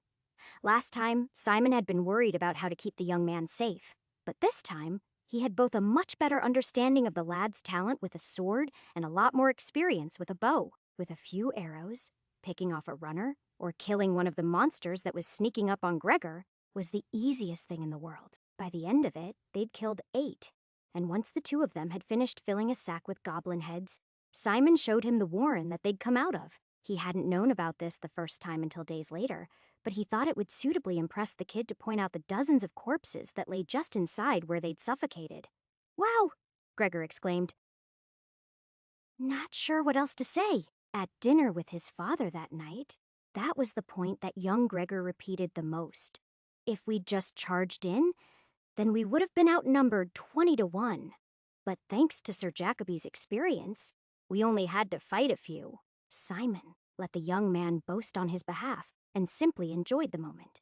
If getting assigned this escort quest had felt more mediocre than before, then seeing it end so well felt amazing. Of course, his father, Gregor Corwin II, was thrilled by all of this and offered Simon a full purse of silver and promises of keeping him on retainer. Unlike his time spent with Lord Rythwaite, Simon already knew that this time would be spent mostly just making himself available to spar with his sons and tell stories every week or so over glasses of wine. So it was easy to agree to. Mostly, though, Simon worried about when the news of the king's death would arrive in Slaney. By now, it was something that had happened. It always happened, of course. The only question was how long it would take the news to travel and what consequences there would be as the world learned of it. It wasn't until the following week when a traveling tinker let the tavern know that the king was dead. I'll tell you true, from a man that heard it in the capital for hisself. Our old king, God's rest his soul, has passed, and his son has bent the knee to his father's brother, the Duke of the North. Lord Bryn himself will stand as regent until the time comes for the young prince to ascend to the throne. Despite the fact that it was technically sad news, the people still celebrated that night. The next day, the Baron held a somber ceremony and then went to the capital with his son, leaving Simon behind to guard the rest of his family, while he paid his respects and swore allegiance to the prince and his regent. That worried Simon, of course, but he wasn't about to demand to go. It was probably fine the way it was, after all. To him, the news finally allowed him to exhale a breath. that he hadn't even realized he'd been holding until now, and he relaxed, splitting his time between teaching Gregor's younger brother how to better use a shield and documenting some of his theories on magical symbols in a blank journal he'd purchased in the capital. He didn't have any particular insights beyond some of the symbols that sometimes haunted his dreams, but he was hopeful that when he left this level and went deeper, he could get another look at the Golem Master's grimoire and try to draw some more interesting conclusions. Still, he remembered the sigils he'd used to inscribe his flaming sword well enough, and he studied those. The only part he didn't draw was the symbol he'd used to bind the circuit to himself with blood, turning himself into a spiritual battery. That symbol felt a little dangerous, given how quickly it had reduced him to an old man last time. Simon also planned to draw the symbols in the church this time, too. That level seemed easily solvable if he just put in a little work. It was just dangerous as hell. It's like one of those movies where you don't know if you should cut the red wire or the blue wire, he told himself as he sketched. A chalk mark here, and you open the gates of hell wide. But a chalk mark there, and you slam them shut. Or is it the other way around? Everyone returned from the capital a few weeks later, safe and sound, which was cause for yet another party. Simon had been planning on leaving shortly after that, but the longer he stayed, the harder that became. He was happy here, happier than he'd been in. Well, sin share, and it was hard to let that go. So he stuck around as spring turned into summer and summer turned into fall. He continued to sketch his runes and try to understand the linkages and the relationships. One thing he learned in time was that even though he didn't remember all of the runes from the book, playing with them enough would make the symbols come to him sometimes. It was like just understanding the sound was glimpsing some larger reality or meaning. Usually, that required a mixture of intense focus and at least a little drinking like he was some kind of 2-bit clairvoyant. And the longer he spent in the service to the Corwins, the less interested he was in doing anything but just living. He helped bring the harvest in that year and even started to learn the basics of brewing from the innkeeper because he'd expressed an interest one day over dinner. That was a different and altogether more interesting alchemy. Harana, the barmaid, had even dropped a few hints. She was a pretty strawberry blonde. But, of course, he wasn't ready for that sort of thing. Simon just focused on integrating himself into the community, learning new things, and helping those around him for months. In time, they stopped bringing up Simon's strange name or his foreign accent. Truthfully, he was about the happiest he'd ever been the day the rider from the Earl came through town, letting them know that the prince had died under mysterious circumstances, and the regent was claiming the throne for himself. Simon's heart sank like a stone at the crowded table, even as those around him began to whip themselves up into a frenzy. Not only did this mean that the war he'd worked so hard to avert was almost certainly back on now, it meant that Simon had sent that spoiled kid to his death with his stupid prophecy. The king was definitely going to have to die on fucking principle now. Chapter 83. It was the last thing that Simon wanted to spend his time doing, but there was no denying that it needed to be done. It seemed that once the king was dead, war was inevitable, no matter how much he might try to prevent that. So, since he had no way to keep the king breathing, and he definitely had a hand in creating this mess, he figured that he might as well travel with his favorite family to go avenge the death of the dead man's son. Along the way, he did his best to help Gregor and his younger brother prepare for everything that was going to happen next. He'd thought that the difficulties in keeping both of them and their father safe, even in fancy plate mail, would be the worst part. But that turned out to be fine. In skirmish after skirmish, they managed to distinguish themselves as the growing army pushed toward the capital. No, the real problems turned out to be the weather and the company, not the soldiers, of course. Simon had spent enough time around their sword over the last few lives that, with the exception of the Corwin boys, he found he preferred it. There was a steady rhythm to their jokes, and comfort to be found around a fire with men whom you'd fought beside. It was their lords that were the real problem. First, it was Earl Graydon. He joined them short of the crossroads, after the first major battle that Baron Corwin's men faced, where they crossed swords with the Earl of Dunnan's men over a river crossing. The Earl's men had relied on the river and several ranks of longbowmen for their defense. So, when a few volleys of arrows did less than nothing thanks to a little whispered force magic, They were forced to retreat, and Baron Corwin took the field. The Earl of Graydon, the Baron's direct lord, arrived immediately after the fighting was done. To Simon, it was almost suspicious how quickly the man had arrived, and he couldn't decide if it was because he wanted Baron Corwin to lose so he could swoop in and take the credit, or if the Earl would have joined his neighbor on the winning side and slaughtered his own bannermen for his lands. Either way, Simon had not forgotten what the man's assassins had done to him with their crossbows, and for a few days he considered taking him out on principle, were it not for one of the nobles that joined them as their ever-growing army approached the villages on the outskirts of Lipson. Until then, they'd been joined by a number of nobles who were outraged by what the Duke had done to the prince under his care. Basically, the whole of the southern counties had risen up against the north, which remained largely loyal to Duke Bryn. Then Baron Raithwaite and his army showed up. The man was at least 20 years younger than the last time Simon had seen him, but it was unmistakably him. He still had the same calculating eyes and aquiline nose. The man barely bothered to look at Simon, even after Baron Corwin introduced him. Why would he? Simon spent the rest of the day trying to convince himself that taking the time to set the man's tent on fire that night was not in his best interests.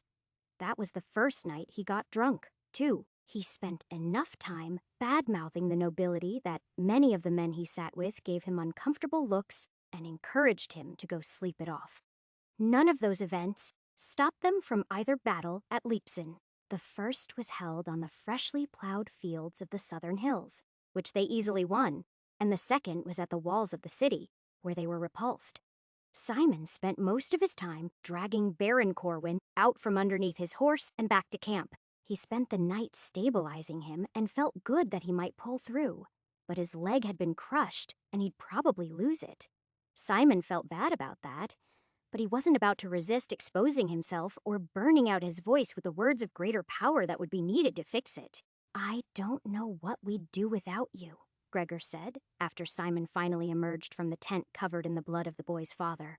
"We all do what we can," Simon said, sitting down beside Gregor. He was completely unprepared for the hug that followed, but he took it in stride, and the two sat there for some time. Afterward, when Simon went to the Baron's peers to report the man's condition, he found them arguing about whether or not they'd made their point, and if they should sue for peace under favorable conditions, or if they should press for further advantage.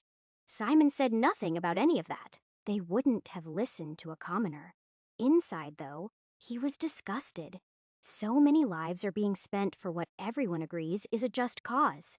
And as soon as we fail to win a single battle, they consider giving up, he thought to himself. Cynics and snakes. All of them, he grumbled to himself as he wandered off. They agreed to try one more time with a feint at the north gate, while they deployed the battering ram they'd just finished building to the southern gate for a second. Attempt to breach the inner city. Simon thought splitting their forces up was about the dumbest thing in the world. But he went south and made sure that the surviving Corwins went with him. He could no longer leave them alone in their current company. The battle the next morning was brief, not because the soldiers that were with him were exceptional, or because the ram was particularly well built. It was because, on the second strike, Simon used the words of greater force to detonate the timber that barred the door so violently that all the defenders that had been standing near it were turned to hamburger by the shards and flinders. No one had seen it, though, which made for the best magic in his opinion these days. As much as he loved the fire spell, it was a bit too showy to use around people who wanted to lynch him or worse. In all the time Simon had been around these men, both in Slaney and on the field of battle, he'd never quite managed to work out why they hated magic so much. He wasn't even sure that they were hiding something from him at this point. It just seemed to be a superstition, the way that the church had accused everyone who did things they didn't like of witchcraft. He couldn't blame them completely. He imagined that someone like Baron Raithwaite or Earl Graydon with this power would become more monstrous than they already were. It was better not to tempt fate there. He had no idea how well the forces to the north were doing, but he didn't care. Instead, they pressed their advantage and moved forward. The Baron that Earl Graydon had left in charge at this gate shouted for everyone to hold their position. But Simon ignored that and had the man with the horn blow in advance instead, as Duke Bryn's sparse troops retreated in a panic. If they stopped now, then their enemy would just regroup behind the walls of the castle, And then the calculating weasels in charge of Simon's army would definitely trade victory for a few thousand acres of their neighbor's land, or some other pittance, and he hadn't fought his way across half of the kingdom of Bryn for that. At this point, it was a race. Simon ran near the front of his men, leaving behind those burdened by heavy armor or cowardice as he moved ever closer to the men who were running from him. When he reached them, he settled for pushing them down as he tried to push farther and farther ahead. What he was doing bordered on foolhardy, but he didn't care. It felt like the right thing to do, given everything that had happened up until now, and that was all that mattered to him. By the time he reached the drawbridge, it was already a few feet above the ground and rising very slowly.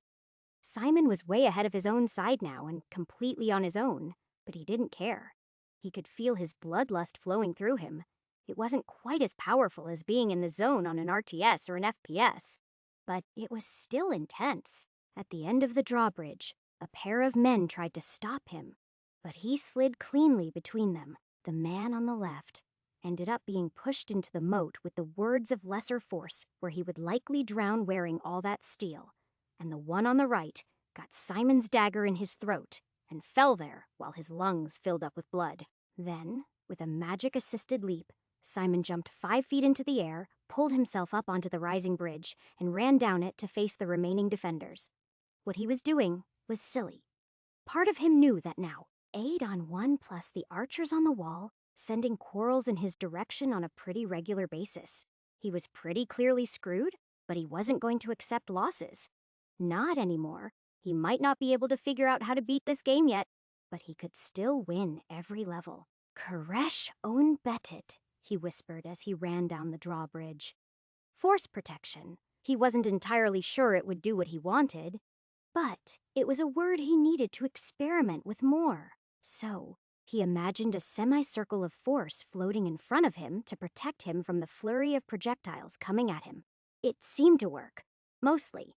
Nothing struck Simon until he got close to the wall.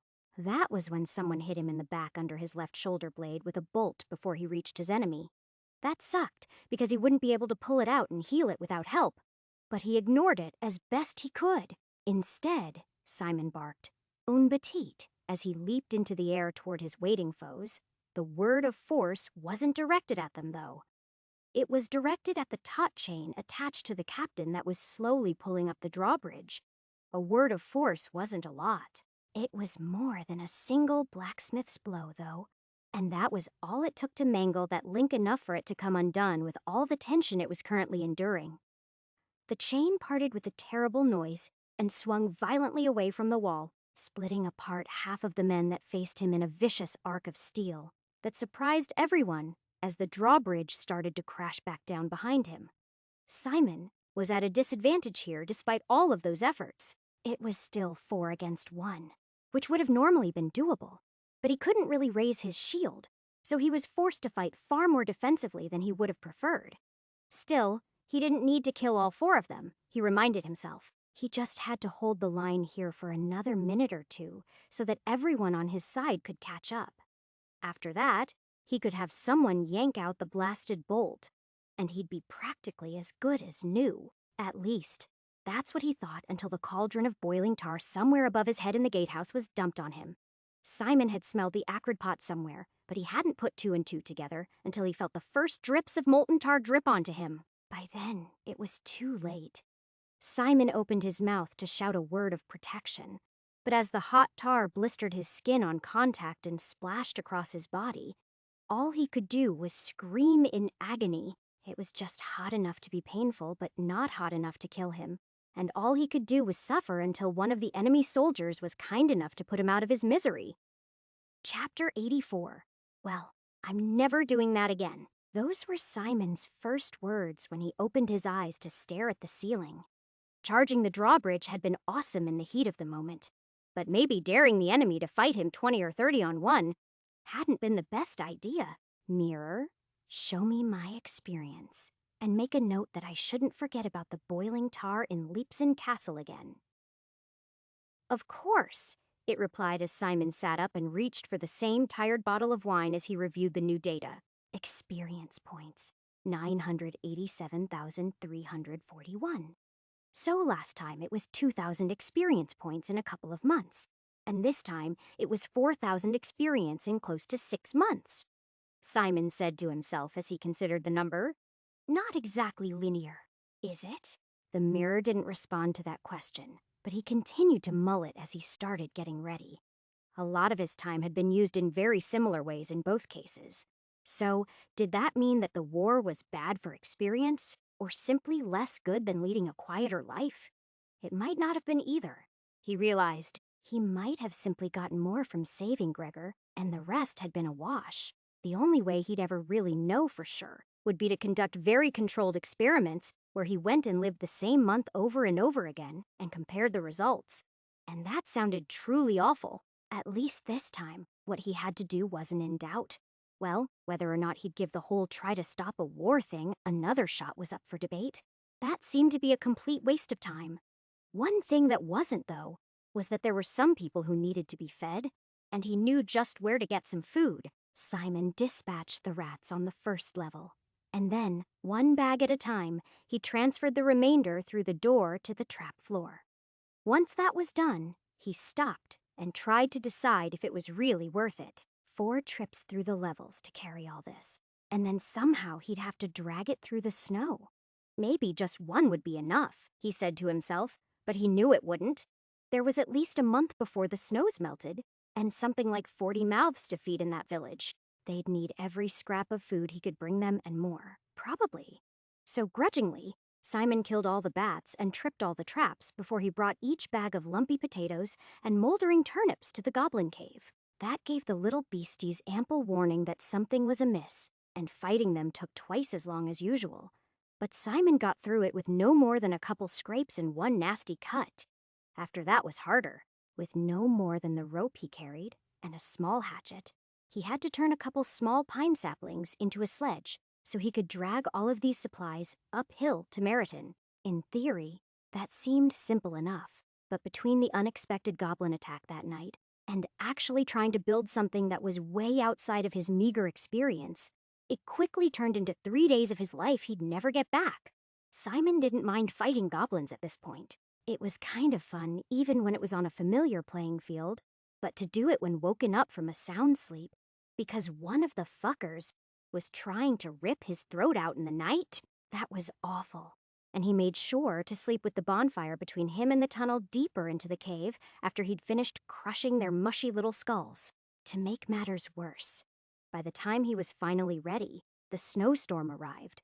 So by the time he was finally ready, he was forced to spend another day in that cave waiting for another attack that never came. Simon took advantage of that time as best he could, and by the time the weather cleared up, he'd made himself a rough set of snowshoes out of green pine branches. They helped somewhat, but dragging his sledge full of potatoes to the starving village was still awful in his bloated, out-of-shape body. And in the end, he opted to take a shortcut across the frozen lake just to make it that much easier as he huffed and gasped across the snowy ground. If I hear it cracking, I can just refreeze it, he told himself. Really, he didn't care if he died this way. It would probably be easier than hauling the damn potatoes. He definitely wasn't going to do that again. He didn't think he'd have to, of course. He was pretty sure his extra night in the cave had flushed out the remaining goblins, and that had been the missing piece of the puzzle. Well, either that was the missing piece, or this food was. He was increasingly sure that the king's death and the war had nothing to do with it.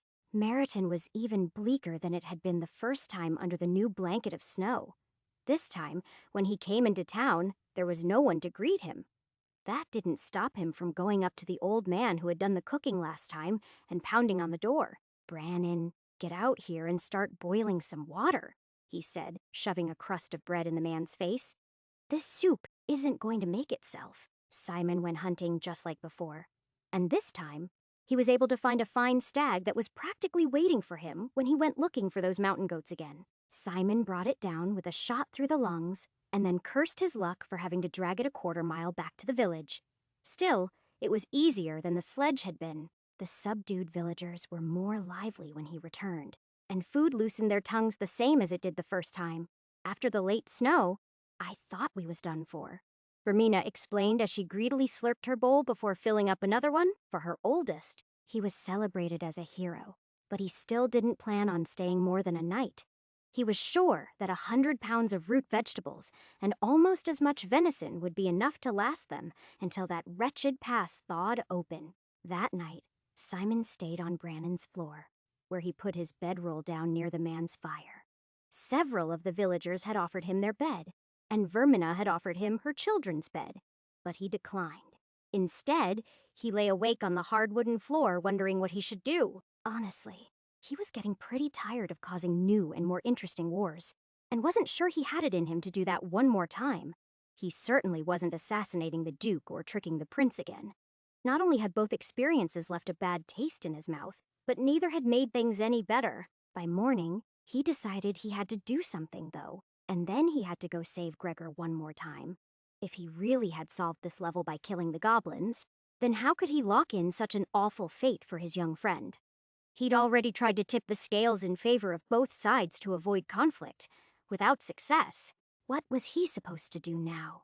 Simon pondered that long and hard on his trip through the pass, but it wasn't until he'd repurchased his nag and decided that he should make her a little faster that he finally knew what it was he should try next. The best answer would, of course, be the king's survival. No death would mean no power struggle. He'd considered healing the man initially, but magic could only do so much where old age was concerned. At least, that's what he thought at the time. Just because he cured whatever ailed the man this time didn't mean he wouldn't die of pneumonia next month. Age, not illness, was the root of the problem. He was sure of it, and now he had a tool if he wanted to use it. Simon spent the afternoon waiting to decide what the consequences of that might be, but in the end, he decided to go for it. The prince would certainly make for a poor ruler in a few years, but would he do more damage than a war for the crown would do? That didn't seem likely. Even Nero would do less damage than burning the kingdom down and starting from scratch. Besides, he reasoned as he got ready to breach the castle come nightfall. Perhaps if the boy had his father a little longer, he'd grow up into a better ruler one day and surprise them all. Breaking into the castle was easier to do the second time than it had been the first. A light drizzle made the guards loath to leave their little shelters, and Simon easily made his way to the king's quarters, which were on the same floor as his son's, but on the opposite side of the building. The harder part was actually getting the king alone. Some things like healing worked much better with touch, but he wasn't climbing through the window as long as the doctors and servants were fussing with the comatose man, who was practically a corpse already. Simon shivered out there in the rain for hours, and at one point, he was almost caught when someone came over and opened the window. Once it became apparent that he hadn't been seen, and Simon could smell the man, he almost vomited. The cloying scent of flowers and incense billowed out of the room, and beneath that, there was a sickly sweetness that was absolutely repellent. One did not cover up the other. It merely magnified it by contrast, and Simon wondered if his initial thesis had been correct. Was the man simply old, or was this a longer-term health problem, like diabetes or gout? Simon didn't know. He also didn't know how well his magic would work on chronic conditions. He hadn't had to learn about such things since health class, a long, long time ago. Shortly before dawn, Simon finally got his chance, as the footman who had been watching him for the last few hours slipped away for a break. Simon darted into the room and peeled back the blankets to reveal infected wounds that had almost certainly been caused by physicians who had decided that bleeding the dying man was the best treatment, along with open bed sores and worse. He dealt with each of these in turn with a few whispered words of minor healing. But even once his body was whole, Simon still didn't like the rattling sound of the man's breathing. He used the words of both cure and healing on the king after that, but the man's pallor and breathing improved only marginally. Old age it is, then, Simon muttered, watching the gray-haired man stir in his sleep. With the sounds of distant footsteps echoing up the hallway, Simon decided to go for a word of greater transfer. Gervul Zyvon, he intoned quietly for the first time. Noting that the words hurt worse than usual as he felt energy flood out of his body, leaving him weak in the knees. Helids told him that a greater word cost him a year of his life, but to be honest, it felt like more than that this time. Still, whatever it had cost Simon was worth it. After all, he was only a death away from getting it all back again. Color returned to the king's cheeks, and his breathing eased, but thankfully, his gray hair and wrinkles remained. Suddenly becoming young might have been rather hard to explain. The man began to stir as the servant approached the door, but Simon had already retreated to the window and was bounding off into the last shadows of twilight. With any luck, he could get back to his inn before dawn and snag a few hours of sleep before he had to start riding to Slaney. Chapter 85. Simon arrived in Slaney on the very day that Gregor and the fop of a mercenary that had almost gotten him killed the last time were heading into the mine. And he only heard about that because the man was bragging in the inn about all the silvers he was going to get for letting the young boy do all the work. Never get paid to work if you can get paid for someone else to do the heavy lifting for you. He bragged, "That's what my dad taught me, and it's worked out pretty great so far." Essentially, he was already too late, and his heart sank. "Maybe you should try smoking him out," Simon suggested helpfully after he introduced himself and bought the man a drink to try to get on his good side. "Nah," Nedden said with a shrug as he downed the mug in 2 quick swallows. "Hauling that much firewood is too much trouble for a handful of gobs, you know." "Well, the boy is inexperienced," Simon continued. "It might be safer if you—" "Bah!" the other mercenary said, wiping the foam from his mouth with a dirty sleeve. "The boy's got bloody plate mail. Greenskins ain't about to get through that. Now, are they?" The mercenary looked around, and the other men who were in there at that time of morning gave him grudging support. There were a few nods, but Simon couldn't help but see some of his worst features in the mercenary. Not only was he fat enough that he obviously had trouble squeezing into his breastplate, but he was overwhelmingly confident. And it didn't seem to have any basis. Simon dropped the subject, not sure what he should do. Murdering this asshole before he caused any real harm would probably be the best answer, but that would have been wrong even if Simon was quite sure that no one would miss him. Well, that in some part of him felt sympathy for a man that was obviously more talk than walk. After another few moments, he resolved to get the man too drunk to fight. So, he ordered a round for the bar as he regaled all of them with stories about goblin shamans that were so connected to the forces of evil that they could use fire magic. "I've heard that before." One of the farmers chimed in, "But I don't know anyone that claims to have seen it with their own eyes or nothing." Simon was about to brag about that when the boy and a couple of his father's men came into the bar, foiling Simon's plan. While it was painful to see the eyes of someone he knew so well slide off him as if he was nothing but a stranger, it was less painful than realizing that he hadn't seen either of the young men who were accompanying Gregor in the timeline where he'd healed his arm. Suddenly, the whole story clicked into place. The uninjured man standing with the noose around his throat, the young mortally injured boy, and 2 missing guards.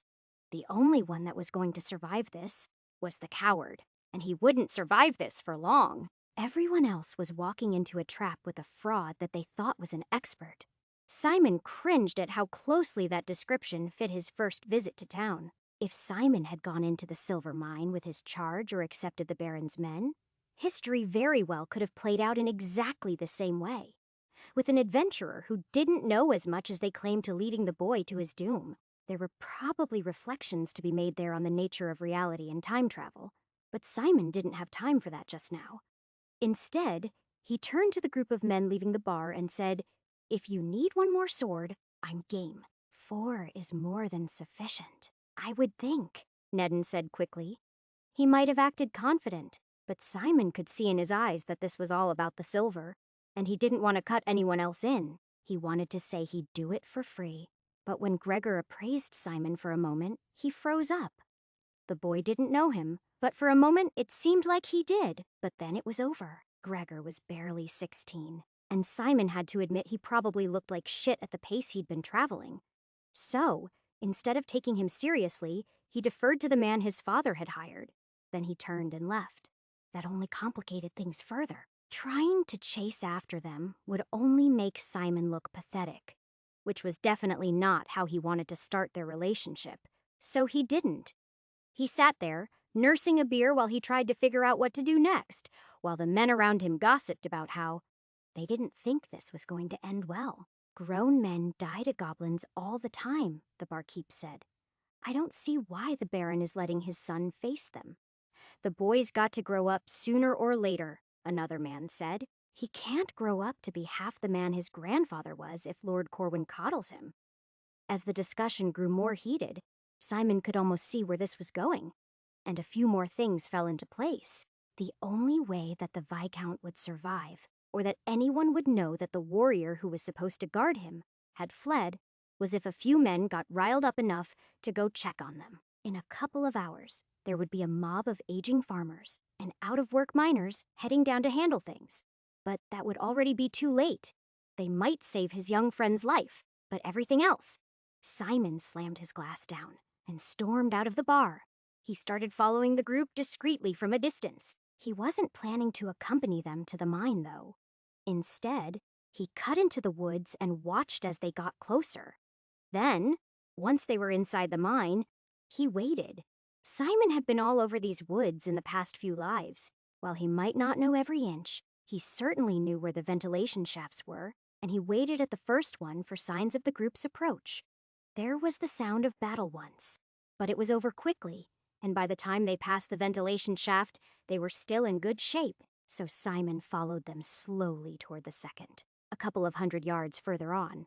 It was there he heard the sounds of a real fight. Even knowing that charging into battle in an unfamiliar place was a terrible idea, he still didn't hesitate. As soon as he heard the first human scream, he leaped down into the darkness. Simon lit the torch with a word in midair as he pulled out his dagger with the other. Trying to draw his long sword in the tight confines of the vertical shaft would have been very ill-advised. It would have been impossible. Instead, he did the best with what he had and whispered, "Avra Munberet," and used the words of lesser force to slow his fall, so that he landed smoothly in the dusty mining tunnel that had been built to follow a winding vein 30 feet below ground. And it just so happened that there were 3 goblins directly under him when he landed. Simon crushed one beneath his boots, narrowly dodging the upright spear that had almost impaled him. Then, without hesitating, he drove his dagger deep into the skull on his right, jabbed his torch in the face of the goblin on his left, and then, stepping back, drew his sword and looked for his next opponent. There were other goblins here, loads of them, but there were neither the people he was looking for nor their corpses, which meant that the Viscount's party hadn't made it this far. Simon grinned at that. If there was no one around to see, then he could still use magic. And even though the goblins licked their lips as they saw the easy target they'd found, he unleashed his first spell. "Gervu Vovrazik," he barked, sending a streak of blue chain, lighting through the majority of the enemies he faced with a greater word. Everywhere his magic struck, the goblins flopped over or sank bonelessly to the floor. But even as those that were still living looked around in alarm, he was charging them with his sword in hand. Just like that, what should have been a sure thing for the greenskins became a complete rout. Simon was stabbed a couple of times, but the little bastards didn't hit anything serious. And soon enough, the cavern was empty, save for the corpses of his opponents.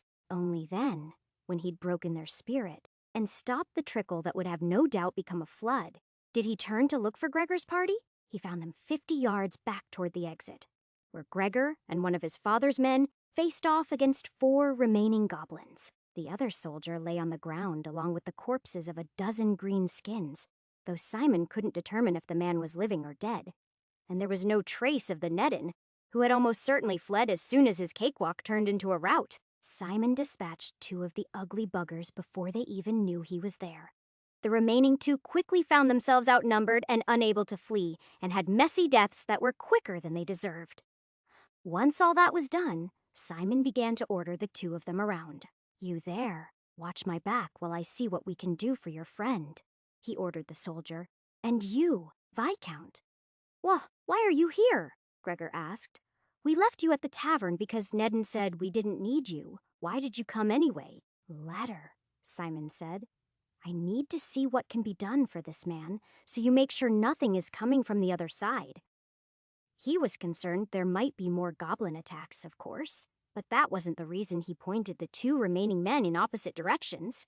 It was so that neither of them would be looking at him as he probed the wounds.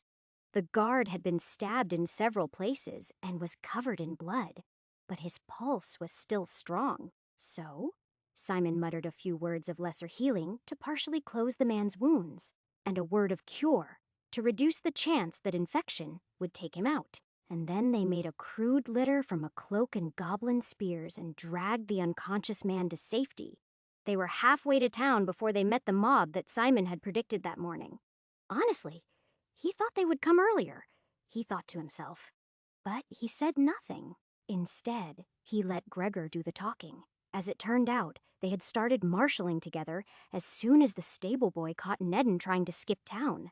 That mental image was enough to make Simon laugh, but he held back, trying not to undermine the seriousness of the situation. When all of them returned to Slaney, and things were explained to Baron Corwin, the man embraced Simon publicly and told him, "You saved my son. You can have any reward you choose. You have but to name it." "Dinner sounds good," Simon said, causing a gale of disbelieving laughter. "I'm just glad we could save everyone this time. I'm not sure that everyone is going to live," the Baron said, shaking his head. "There's no reason I can think of to spare that cowardly mercenary's life." "No?" Simon asked. "Not even to celebrate your son's safe return? I would think that the greatest punishment of all we could offer a man like that would be letting him live with the knowledge of what he's done." That wasn't the real reason that Simon wanted to spare him. It was because it was very easy for him to look at Nedden and see the man he'd once been. And he wasn't particularly inclined to be too harsh on himself from 24 lives ago. Baron Corwin was initially unconvinced, but eventually, after he calmed down, he agreed that branding the man a coward and exiling him from Corwin lands would be punishment enough. After that, Simon's time on this level played out much as it did before for the next few weeks. Simon spent a great deal of time with young Gregor, and though his father quickly banished Nedden from his lands, the Lord kept Simon around to do odd jobs for Baron Corwin. He mostly kept to himself, focusing on studying what little he knew of the words of power and his experiments. He was mostly just biding his time to see how the impending civil war would play out. But, surprisingly, it never did. Simon waited for the other shoe to drop, first for weeks and then for months. But the rumors that came to town were more about gossip and scandal than wars on the horizon. The king's renewed health dispelled them completely. After 6 months, Simon started to think that he should move on. But by then, he'd started a flirtation with Trina, the baker. She was a cute, motherly woman who'd lost her husband years before when they were both young. There was just something about her sad beauty that struck him just right. Long after the charm of her wonderful bread had faded into the background. It was the last thing he'd meant to happen, but somehow it felt right. He still loved Freya, of course, but it had been many years and several deaths since he'd seen his beloved last. And something about reliving the same life over and over had started to dull those sharp edges. So, instead, he stayed. He bought a plot of land, intent on becoming a part of Slaney's little community, and then he set about building himself a house and a livelihood. They weren't exactly an item or anything. Not yet. Dating wasn't quite a thing here, but despite the cloud that still hovered over him, he thought he might propose to her anyway. The other levels would always be there, of course. He could do those any day, but he was fairly sure this would be the last time he'd get to watch Gregor grow up, thanks to all of his hard work. He spent years there in Slaney, and the war never came. So, Simon stayed. He experimented with magic. He practiced swordplay with his friends, and most importantly, he always found another reason to stick around a little longer. During that time in Slaney, he learned lots of little mundane things he'd never known before, like how to split fence rails, tie knots, and, of course, bake bread. At times, Simon considered moving on, but there was never much urgency in that thought. It became a thing he thought about at night before bed, and quickly forgot each morning when he woke up with a list of things to do on his mind. Unfortunately, all of that was cut short one day while he was hauling logs from the forest. He'd taken a break on the last hill before he was home, since it was a place that offered him a perfect view of the home he built with his own 2 hands. He was just noticing that a bit of the thatching needed to be redone when a skittish mule he hadn't been paying enough attention to kicked him hard in the side of his head, ending his well-earned break forever. Chapter 86. When Simon realized he was back in his cabin instead of his sickbed back at the inn, he sighed and rolled over to go back to sleep. This was to keep away the parts of his brain that flickered to life with a persecution complex almost instantly more than any fatigue, though. She only killed me because I was starting to find happiness, his mind told him. That wasn't true, of course. Probably. It was far more likely that life was short and capricious, especially in the medieval era. Even with magic to keep the perils of disease away, not all of his deaths would occur at the hands of people who were trying to kill him. Some of them would just be accidents. But the idea that most of those accidents seemed to occur when he was happy enough to let his guard down stuck in his craw. Simon's life in Slaney hadn't been perfect, of course, but it had been pretty great. A community full of people who knew him and thought well of him. A woman who was into him, and all the time in the world to experiment with magic. He'd been burning through his life at the rate of about a decade a year as he experimented. So he wasn't exactly destined to lead a long and happy life by any measure, though there were solutions to that if he could stomach them. Eventually, he dragged himself out of bed and stoked the fire in his stove so he could roast some sausages. All right, Mirror, tell me what we've learned from this life. Simon expected it to show his character sheet, or tell him it didn't understand. Instead, when he looked over at it, his mouth fell open. There, printed on the glass, was, as you requested. You are to avoid the tar in Lipson Castle, and you should avoid fighting fire elementals on level 10 in your next journey into the pit. Wait, how do you know that? Simon asked. I thought you couldn't tell me things about the individual levels. Nor can I, it answered. But you can tell me things, and I will remember them for you. Wait, back up. Didn't Helade say that you were supposed to help me? He asked. In response, the mirror played back to his last encounter with Helades. Follow this wisp, and it will take you to the pit, she told him pleasantly. I'll look forward to our next encounter, and I hope you enjoy the pit as much as you think you will. Simon realized then just how little he remembered of his first life here. He remembered the room that the conversation was in, but very little else about it. How come you could tell me about that encounter, but not others? Simon asked. Because I was there, the mirror answered instantly. I am not always present for your other adventures, though I do sometimes catch glimpses. You what? Simon asked, almost annoyed by how late he was learning all this, as he was excited to finally make some headway with this fricking thing. How can you catch glimpses of me on other levels? The mirror proceeded to play more clips. In one, he was fighting zombies in the bar, and in the next, he was being run through in the haunted castle. There were other ones, too. A glimpse of him from the wagon he'd rescued the children from, a quick shot of him with a volcano in the background, and one of him walking around the vine-covered ruins from a very low angle. All of these followed in quick succession, one after the other. For a moment, Simon almost saw a pattern as he struggled to remember what each of those places would have looked like. But all the pieces didn't quite fit together. Wait, so you're in all the mirrors? He said finally. Not 100% certain he was right. Not all, it wrote in its glowing blue writing, but many. Each offered a glimpse into your journey in other times and places. Sometimes, though, you stay in places without mirrors for an extended period of time, or you move between levels quickly. Since you never call out to me, it can make finding you difficult. Unlike the goddess I serve, I am not omnipresent. Simon was stunned by this news. His first thought, though, was to curse the fact that he'd never gotten around to getting a nice mirror for the home he shared with Freya. If he had, well, he could watch a strange sort of home movies for as long as wanted. It's probably for the best that I didn't, though, he said, realizing that he could spend whole lifetimes doing just that. Before he could ask the thing to show him any other snapshots of her, though another thought struck him. There aren't any mirrors on the jungle level, and yet you saw me there. How? He snapped. Mirrors are not the deciding factor, the mirror explained. All I need is a clear enough reflection to find you. So puddles work, too. Got it. And what's the point of all this? You just follow around behind me like some sort of notepad? Or spy, Simon thought to himself. The idea was dumb, but honestly, it could have been useful too.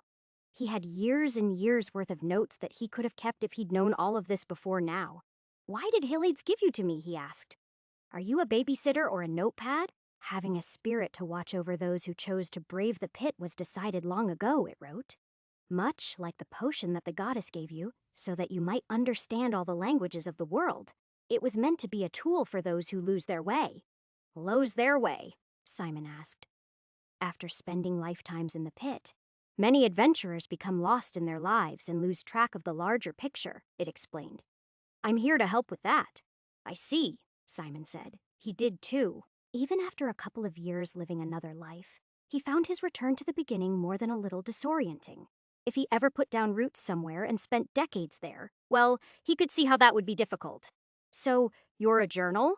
I am something for you to reflect on, the mirror answered. That was enough for Simon to crack a bitter smile. Cute, he said. I'll remember that. Probably. By the time the conversation was finished, his lunch was 2, so he called up his character sheet and ate in silence while he reviewed his options. Name? Simon Jacoby level. 20 deaths. 37 experience points. 968,199 skills. Agriculture, below average. Archery, above average. Armor, light, great. Armor, heavy, below average. Armor, medium, average. Athletics, average. Baking, poor. Cook, above average. Craft, average. Deception, average. Escape, poor. Healing, above average. Investigate, above average. Maces, average. Ride, average. Search, average. Sneak, above average. Spears, average. Spellcasting, good. Steel, poor. Swimming, below average. And swords, great. Words of power. Gervul, greater. Marin, fire. Offerum, minor. Hiak, healing. Vrazig, lightning. Dinnerth, distant Onbetit. Force, Zavan, transfer Jelthic. Koresh, protection. Uvelum, boundary. Baram, light Delzum, cure. He'd gained more than 20,000 karma in the last life, which was more than he expected. He'd expected to gain perhaps half of that and wasn't sure exactly how to account for the discrepancy. Was it because he had saved so many? Or because he'd killed so few? Maybe it was because he'd been really satisfied with the little life he was building, or because he'd managed to remove some of the dark clouds that had been hanging over his head for a few lives now. He couldn't say. Ultimately, it was one more data point to be filed away, and he chewed on it as he got ready to descend again into the depths. When Simon was all ready, he wasn't completely surprised that the first level was still there. Part of him had thought that the food was there to prevent starvation, but part of him had decided it was the goblins he'd missed last time. I could be wrong on both counts, he muttered to himself after he finished murdering the rats. The goblin level could still be there, taunting me. Even if it was, though, he'd already decided he wasn't going to try again. He'd done literally everything he could think of. It was time to get to level 30 and have a nice long talk about Freya so he could put that memory behind him one way or the other. He could figure out how to resolve other levels once he'd resolved that question. The trap level held nothing new, save for the ending. The goblin level was, in fact, gone. In its place were the stairs that descended into the tomb of the skeleton knight. You know, it kind of makes more sense this way, he said to himself as he descended the chilly stairs. An unassuming basement that led to a trap-ridden tomb with a mini-boss at the end felt like a proper dungeon. And he smiled at that as he pulled out his mace and started smashing skulls. They no longer presented a real challenge, but they were a workout he sorely needed as soon as he lost all the muscles he'd earned over the last few years. How did I ever let myself get this weak? He roared as he beheaded the boss, and then stooped to pick up the creature's gauntlet and sword. Simon allowed himself a moment to rest, studying the coffins and other armor for any details that might give him more context about what this level was for. But anything that wasn't magical had aged poorly, and beyond an additional chance to study the runes of the sword, and especially its mystery power source, there was little here that interested him. So, with that in mind, he unlocked the gate and prepared to enter the sewer. That wasn't what he found, though. Instead, he found a bustling tavern waiting there for him. Simon was more than a little shocked. But as soon as people started to look at him, he quickly shut the door behind him, lest anyone see the crypt he'd come from. This was a level that Simon had already beaten.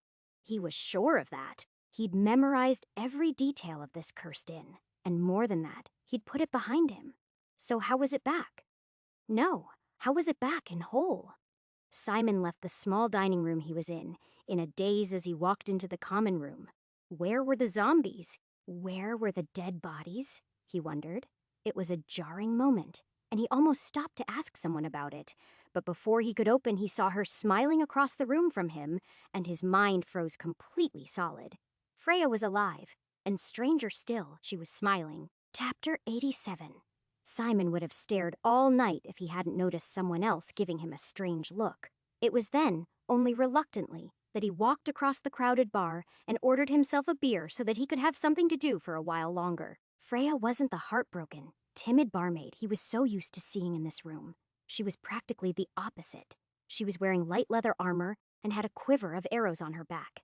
It was clear she was a warrior of some kind now, and so were her friends. 8 of them sat there, occupying the central trestle table that he usually used to block the window. In fact, now that he was looking around, he noticed that he recognized many of the people here. Brenna, Gotrek, and more than a few zombies he'd killed more than once were in the room, though this time they were all alive and breathing.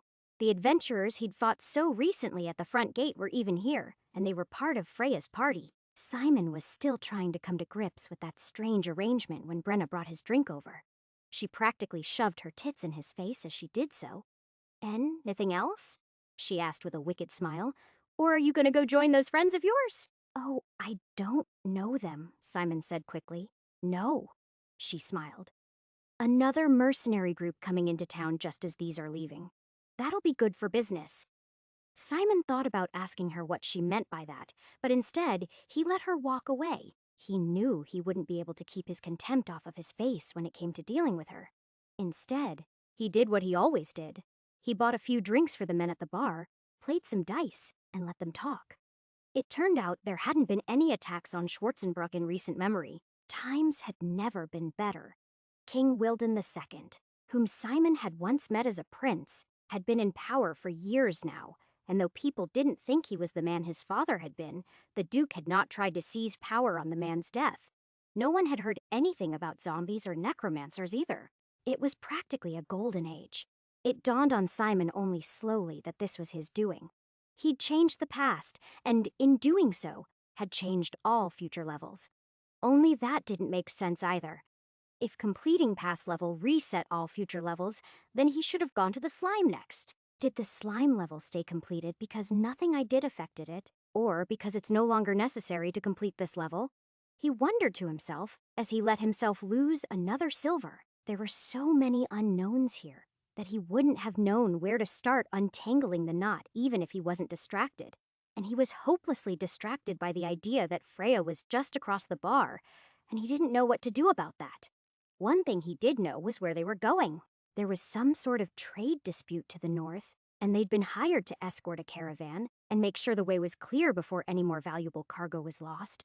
People said it was Knowles, but Simon wouldn't know. He'd never been that far north. At least he didn't think he had. He would have found a way to get himself invited along just to spend some time with her if he hadn't watched just how touchy-feely she was with one of the other men in her little outfit.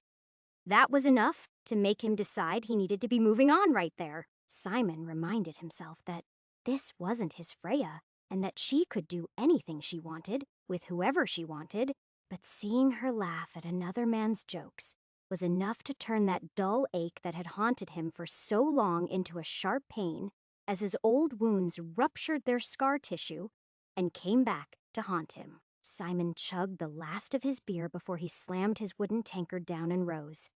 When he did, his eyes met Freya's just long enough to see a flicker of interest cross her face, but it was gone again as one of her companions spoke to her. So, reminding himself that she wasn't his Freya and that she was going to be fine, he strode past her and opened the door. As expected, it didn't lead out into the cool night air. Instead, it led into the fetid sewer, but he slammed it shut behind him before anyone could figure out where that awful smell was coming from. Maybe he'd join up with her to learn about what it was she was up to, and how she'd ended up as a sellsword rather than a barmaid on some other trip. For now, he had a date with Hillades. Maybe after he finally got his questions answered, he could lay this issue to rest. But until then, everything else was a distraction. Simon incinerated the carrion crawler when it came at him this time. It dropped sizzling into the sewage before it ever got the chance to hurt him. He considered digging through the bodies, but decided that was a distraction too. If I'm not permanently solving these levels, then what's the point? he asked himself as he climbed the ladder and started toward the pyramid. It was maddening. How many lives had he spent clearing zombies, goblins, and carnivorous plants, only to find out now that he was going to have to do it all over again? It was almost enough to make him want to ask Helades about that instead, but he refused to give in to his curiosity. There was only one question that had an answer worth knowing today, and that answer was still almost 20 levels away. Simon took his third break at the top of the pyramid when he confirmed that the wyvern level was still gone, and he was looking at a volcanic eruption. This time, he skipped his chance to duel with a fire elemental, though, and went straight for the exit, where he found that the forest had returned. "What in the fuck is going on?" he muttered to himself as he strung his bow, nocked an arrow, and stepped through into the darkness. Simon hadn't seen this place since he'd saved those kids. Fortunately, this time, he knew where he was and walked toward the road with an arrow at the ready. He heard the owlbear screech in the darkness more than once, but it wasn't quite as close as it was last time. None of those noises were enough to stop him from moving cautiously forward, though. This time, it didn't find him. This time, he found it. And as it darted up on the road to feast on the carcass of a horse, he released his arrow, using a word of force to give it the energy to punch through the back of the creature's skull. Even that wasn't enough to drop it, though, and it shrieked in an agonizingly high-pitched note and charged Simon. It never reached him, though. It fell over dead halfway there near the overturned wagon he knew he'd find the children in. Still, just to make sure, he picked up the sword of one of the dead men and buried it in the massive carcass to make sure it wasn't just playing dead. "All right, you can come out," he said, looking around to make sure nothing else was looking to eat them. "The coast is clear." No one moved, and for a moment, Simon feared that the boy and girl might be dead already. Flipping over the flap of the overturned wagon, he found that was not the case, but even as he coaxed the two of them out, they were still extremely skittish. That wasn't any different than before. What was the girl that was with the young lad. Edic was still the same young man he'd been before that was thrilled by Simon's bravery once his hands stopped shaking. But the woman that was with him was a couple of years older than she'd been last time, and her hair was light instead of dark. Chagrined, Simon realized. He couldn't remember what her name was last time. But this time, it was Kaylee. And she definitely wasn't the same servant girl. That one had been sweet and clingy. But Kaylee was very suspicious and kept looking at him like he was about to do something horrible to her. He couldn't blame her for that, though. If he was rescued in the middle of a massacre, he'd be pretty on edge himself. He ignored it and focused on all the other small changes he was noticing. For starters, they were much deeper in the woods than they'd been in last time. Previously, Simon had rescued them just before they'd been about to exit the forest and reach the river. But now the road seemed to wind endlessly through the trees. It was just another little detail that didn't quite add up. Why should one person change and not the other? Why should the location of the attack change? And if the location of the attack changed, then does that mean the location of the portal changed? It had to have, he told himself. That was the biggest difference of all. So far, he'd assumed that the portals had been fixed. But if they weren't, then that said something about exactly where Helades chose to place them. As dawn approached, they still weren't out of the woods, and Simon wasn't completely surprised when another owlbear attacked them. At that moment, he regretted not bringing the pike with him.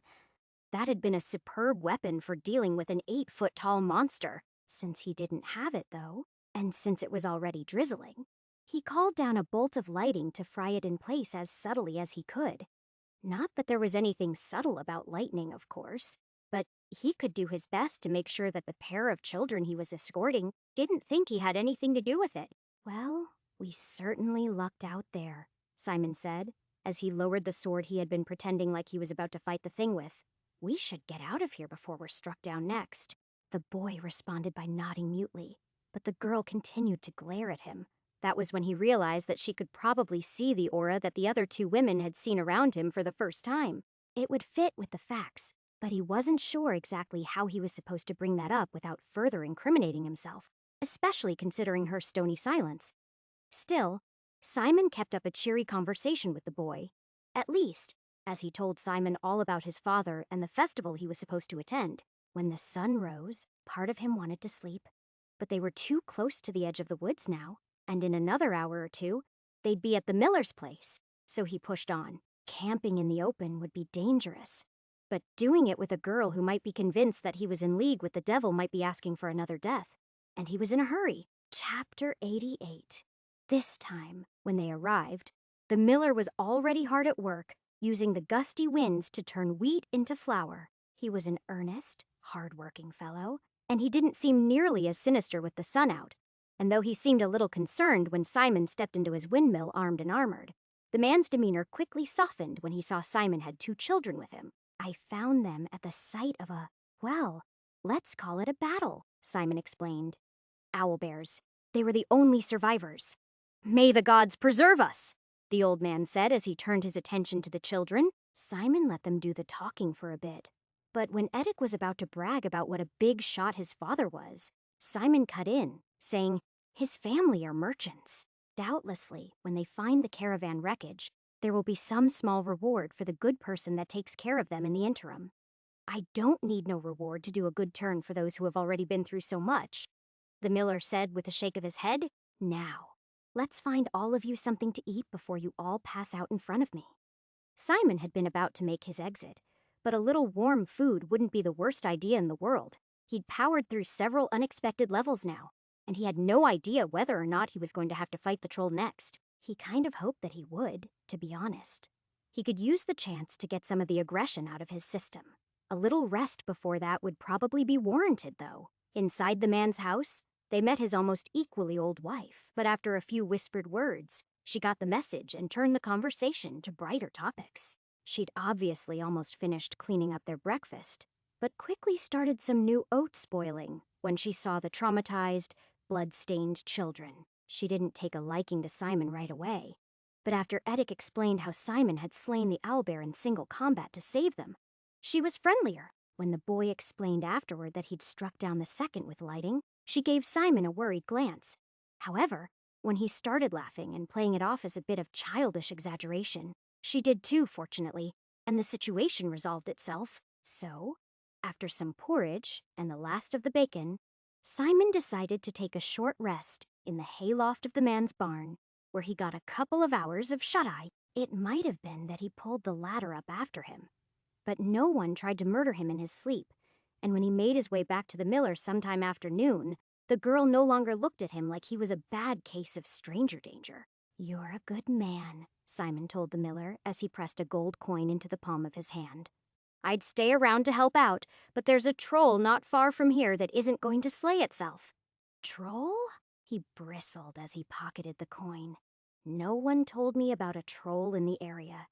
Do you think I should bring in the sheep? Nah, Simon said as he went to say goodbye to the kids. I've got a ways to go before I get where I'm going. You should be fine. Edic was just as clingy as he'd been the last time. He promised Simon a great reward if only he'd wait until his father fetched them. Part of him was tempted to see wherever it was they were off to. It was a new adventure, but when he thought about his more urgent mission, he decided that it didn't rank. Kaylee was stiff and formal when she thanked him and curtsied only very slightly, but he'd take it. Simon walked down the hill toward the covered bridge, whistling tunelessly a few minutes later. The location was familiar, but the fact that he couldn't see a village on the other side told him everything he needed to know. No troll today, huh? He said after he cast a minor light spell and noticed the closed doors of the church on the far side of the bridge. Shame. For the longest time, he hadn't realized that the town between the bridge and the church was a different level. But it was the only way for the count to make sense if you tried to figure out which levels lay between the 10th and 20th floors. Inside this level, at least, hadn't changed. The area around the altar and the wall behind it was still hopelessly shattered, and only the distorted chalk ring that looked like it was about to burst held it back. Inside the demon, that was always there, was painting instead of eating, and he didn't look up as Simon approached. You've been gone quite a long time this time, my friend, he said, not taking his eyes away from the canvas. Time doesn't start on a level until I get close to the portal, Simon said, as he got as close to the boundary as he dared. So you've got to be guessing. Am I? The devil asked as it turned to face him for the first time. No, I don't think I am. I can see it in your eyes. Years and years of your life since you last paid me a visit. A few setbacks, a victory or two, and, of course, a terrible loss. It really has been a while. Simon had watched a few videos on cold reading. He knew this was just a trick, but the sincerity with which the well-dressed demon delivered those lines made certainty harder. In the end, despite trying his very hardest to hold his sorrowful gaze, he looked past the questioner to his painting. The oil painting was well executed, but Simon didn't recognize the location. It was of a wealthy foreign city that he'd never been to, that was in the midst of burning down. For a moment, he thought it might have been the volcano level, which would have made for a clever bit of taunting, but the harbor was all wrong, and the mountain behind the oceanfront palace wasn't nearly tall enough. Very nice work, he told the demon. Is that where demons like you go on vacation? It's a place I haven't been in a very long time, the demon said wistfully, but I hope one day to go again. Perhaps if you were to let me out of this cage, I could take you there. We'd have a wonderful time. I'm sure, Simon said, turning away to study the binding circle. But somehow, I don't think that would be a very good deal for me. You like deals, do you? The devil asked, suddenly sounding eager. We could make one of those. A very good deal, too, I'm sure. Oh, I'm sure, he mumbled as he focused on the chalk symbols. Demons are known for offering wonderful deals. Well, wherever you come from, I trust we are known for delivering exactly what we promise, he said with a flourish. It's a point of pride for us, you know. It's not a point of pride, Simon said, making sure he didn't get too close to the line. It's your nature, at least. That's how it is in the story. You give people exactly what they ask for, and in the end, that's what damns them. Oh, our reputation precedes us then, the demon smiled. Hell's reach is vast, after all. I am not surprised. Just like I wouldn't be surprised if you offered to help get me out of the pit, and that the only way to do that was a path through hell. Simon sighed, as he continued his conversation without looking up from the hastily sketched binding ring. Well, actually, hell is the only way out of the pit, the demon said with a shit-eating grin, but Simon already knew that he would. That might be true, but there was at least one other way out, and that was to beat it, which is what he was focused on right now. This was a knot he would need to unravel eventually, and it wasn't something he could guess at. Even trying to read the binding circle was challenging, though. The symbols had been written sloppily, and in places they were distorted, which made them all but impossible to read, though he understood many of them at this point. There were a few that he either didn't know or which were illegible. For just a moment, he was tempted to say that if he erased the root symbol or crossed out the main transfer sigil, the whole thing would collapse. But even as he reached toward it, he pulled away, unsure. Oh, I definitely wouldn't touch that one, the demon taunted. Terrible things would happen if you touched that rune. Simon strode and walked away. He should just keep going toward his goal. But part of him told him that this would be an easy win if he could just figure it out. He felt so close. But he was certain that fucking this up would be just as bad, if not worse, than zombie level. Getting sucked into hell because he cut the red wire instead of the blue wire would be a mistake he'd get to regret for a very long time. In the end, he decided he couldn't do either. So while the devil tormented him, he walked over to the baptismal pool, which was bone dry, and poured in his water skin. Can you hear me, mirror? He asked, feeling slightly stupid. You told me this would work. Where are you? A few seconds later, to his eternal surprise, blue letters wavered on the surface of his reflection. Moving between places and times in search of you is more challenging than you know. That's fine, Simon said. I'm going to need you to record some symbols for me to research later. Can you do that if I inscribe them one at a time? Of course, the mirror wrote simply. Simon wrote down the first few off the top of his head, and the water glowed in bright blue streaks, like some primitive touchscreen, as he made the marks on its calm surface. After that, he was forced to make half a dozen trips over to the binding circle to investigate the next group to make sure he got them right. Each time he did so, the devil would tease him. Well, that's not a technique you see very often, he said, sounding slightly less confident than he usually did after the first trip. On the second and the third, he tried to distract Simon with subtle insults, But Simon just ignored the demon and focused on the task at hand. After that, the devil appeared to go back to painting.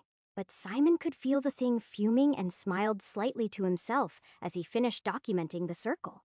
When that was done, he said, "All right, mirror, show me the big picture." Slowly, the individual runes he'd drawn came into view, and each snapshot assembled itself into the larger whole until he could see the ring in full. It was still distorted and ugly, but all the critical details were there. One day, when he had more time, he could draw it out without the distortions onto paper or vellum, and then put the corrected version back into the mirror for further study. That was not a today goal, though. He didn't need to solve this right now. He just needed a way to study it so he could be sure of the solution once he came upon one. That was the only way to keep from being dragged into hell as far as he was concerned. When Simon was finished, he walked slowly toward the exit, and when the demon said nothing, he asked, "Aren't you going to give me some cryptic goodbye?" he asked. But the demon did nothing but glare at him until he stepped into the warlock's cave. Chapter 89. The dank cavern was just as he left it the last few times he'd been here. There was no way that anything he'd done the last time he'd been through would have counted as beating it, in his mind. So he wasn't surprised to see it. The real question in his mind was whether he wanted to beat it yet. Rivenwood was probably gone after his decisive victory over the orcs, and he'd stayed there long enough last time to be fairly sure that they hadn't been the vanguard of a much larger force. That meant that finding a place to study the book was going to be dicey. While he let his eyes adjust to the darkness, he considered the layout of the next few levels. With the orcs defeated, that meant that the next level was the ice level, and then the plague level. While he hoped that the ice level was defeated because he certainly wasn't prepared for it again in what he was wearing, it was a shame that he wouldn't be visiting Hurag again any time soon. Despite the stench, it would have made the perfect spot to study an evil tome for reasons related to the quiet as much as the hideous decor. Plus, if he did some experiments, no one but him would get hurt. After that came which level exactly, he wondered. Simon had to start counting them off on his fingers because it had been so long. 2 more levels. What could it? Oh, lizards, twice in a row. That's right. First came the swamp, which had been completed for a long time even though he'd barely done anything. And then the basilisk, which he was fairly certain was behind him for good. The last thing he wanted to do was risk being turned to stone again, which meant he had no idea what came after that. If he cleared this level and then died to something crazy, then the opportunity to study the tome would be lost to him forever. Well, probably forever, he thought to himself in annoyance. He thought the same thing about Schwarzenbruck, but now he was forced to deal with it all over again. Simon had almost convinced himself that he shouldn't try to clear this level when he heard the apprentice, Come Warlock, ranting to his evil deity and promising to torture the children in the village above in their name, in return for more power. That did it, even if it cost him the opportunity to read a book he'd already read and reread several times. It would be worth it. There was no way this scum was going to be allowed to go around. One more time on this insane merry-go-round. "You called, and I have come," Simon said, feeling a little theatrical as he stepped into the circle behind the warlock. As he did so, he whispered a word for lesser light to give himself a malevolent glow. The golem rumbled to life immediately. But since Simon was so near to its master now, all it could do was stand there menacingly while the warlock turned around in surprise. "Call off your toy Andronican, lest I break it by accident when I play with it," Simon bluffed. "You know my name?" the warlock said, raising a hand to the golem to stop it in its tracks. "Who are you?" "You know my name," Simon said, not sure exactly which evil god he was pretending to be. "But you are afraid to speak it." Andronican considered these words, and then nodded vigorously instead of speaking. Then he bowed as low as his arthritic form would allow before he finally continued. "So you've come to grant my boon. Have I done enough to finally earn your favor? Why else would I be here for a student of Festovian?" Simon said, trying his best to speak like an over-the-top, mustache-twirling villain. "But first, I have some questions. Do you recall how old you are, Andronican?" "Of course, Dark One." The warlock smiled with a crooked, yellowed grin.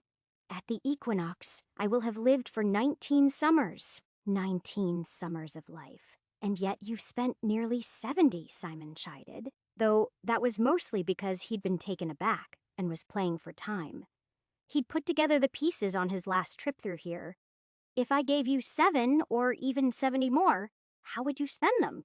Not only was the warlock unable to read his own grimoire, but he obviously didn't understand the words he used to command his golem. Andronican might as well have been saying abracadabra when he commanded it to kill Simon. It would have been laughable if it weren't so tragic. The one lingering question that Simon still had was whether he'd killed his master, or whether he'd gone wild once his master had died some other way. Either way, this was an apprentice playing with matches, and he'd burned his whole life down. Simon had known that he would be much younger than he appeared, but to be practically a child and have wasted his whole life powering spells, it was almost enough to make him feel bad for the warlock. Almost. I've killed more than 24 men in your name, the apprentice boasted. I have burned down temples and sacrificed children. Simon slapped him, as much in annoyance as anything else, as if these were achievements to boast. He wasn't sure if that was in character for the demon he was supposed to be playing, but he didn't care. Really, if I had that black cloak from my performance with the prince, almost anything would be in character, he thought ruefully. Do not lie to me, Simon said as Andronican flinched and held his stinging cheek. How many have you killed without the aid of your stone guardian? The warlock looked at him for a moment, like he was about to cry before he finally said, 1, sire, but that life was already mine to have, Simon countered, feigning anger he didn't really feel. He was happy that he finally had his answer. This little creep had killed his master and used his 8-foot-tall immortal warrior to kill kids once he was let off the leash. No wonder everyone who found out he could use magic wanted to kill him. If this was the average warlock, then he absolutely agreed that they should all be killed on sight. I'm sorry, he whimpered, shielding himself from a blow that never landed. Andronicus shrank from his faux wrath, but the golem continued to stay motionless. Simon noticed that his glow was starting to fade a little, but decided that was okay. This was going to be over soon, one way or the other.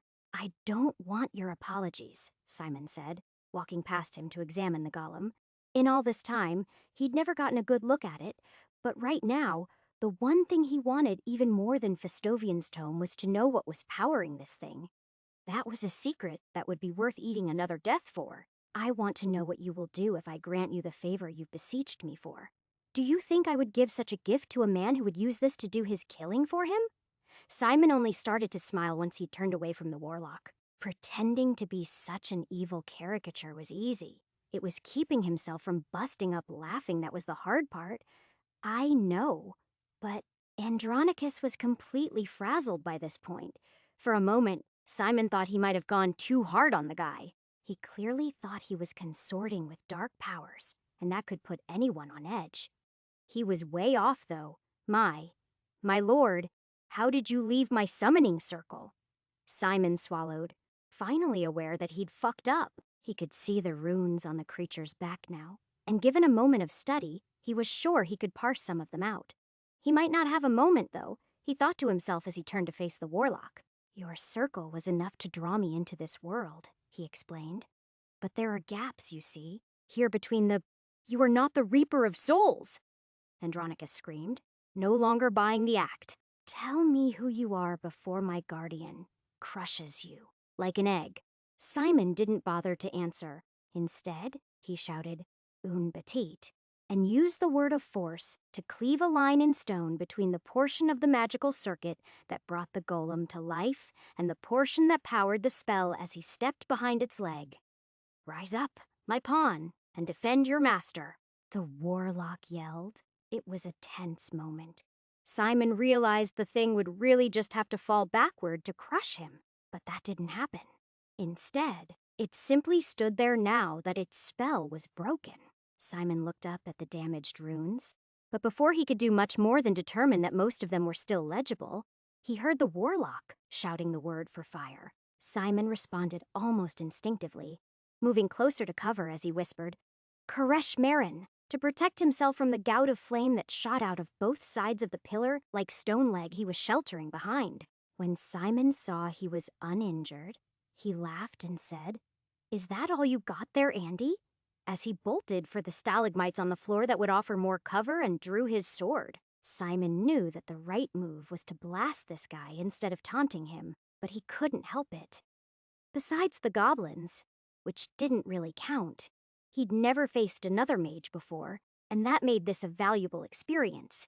He would have probably let this fight linger just to get that perspective, but something about this guy just got under his skin, which was enough all on its own.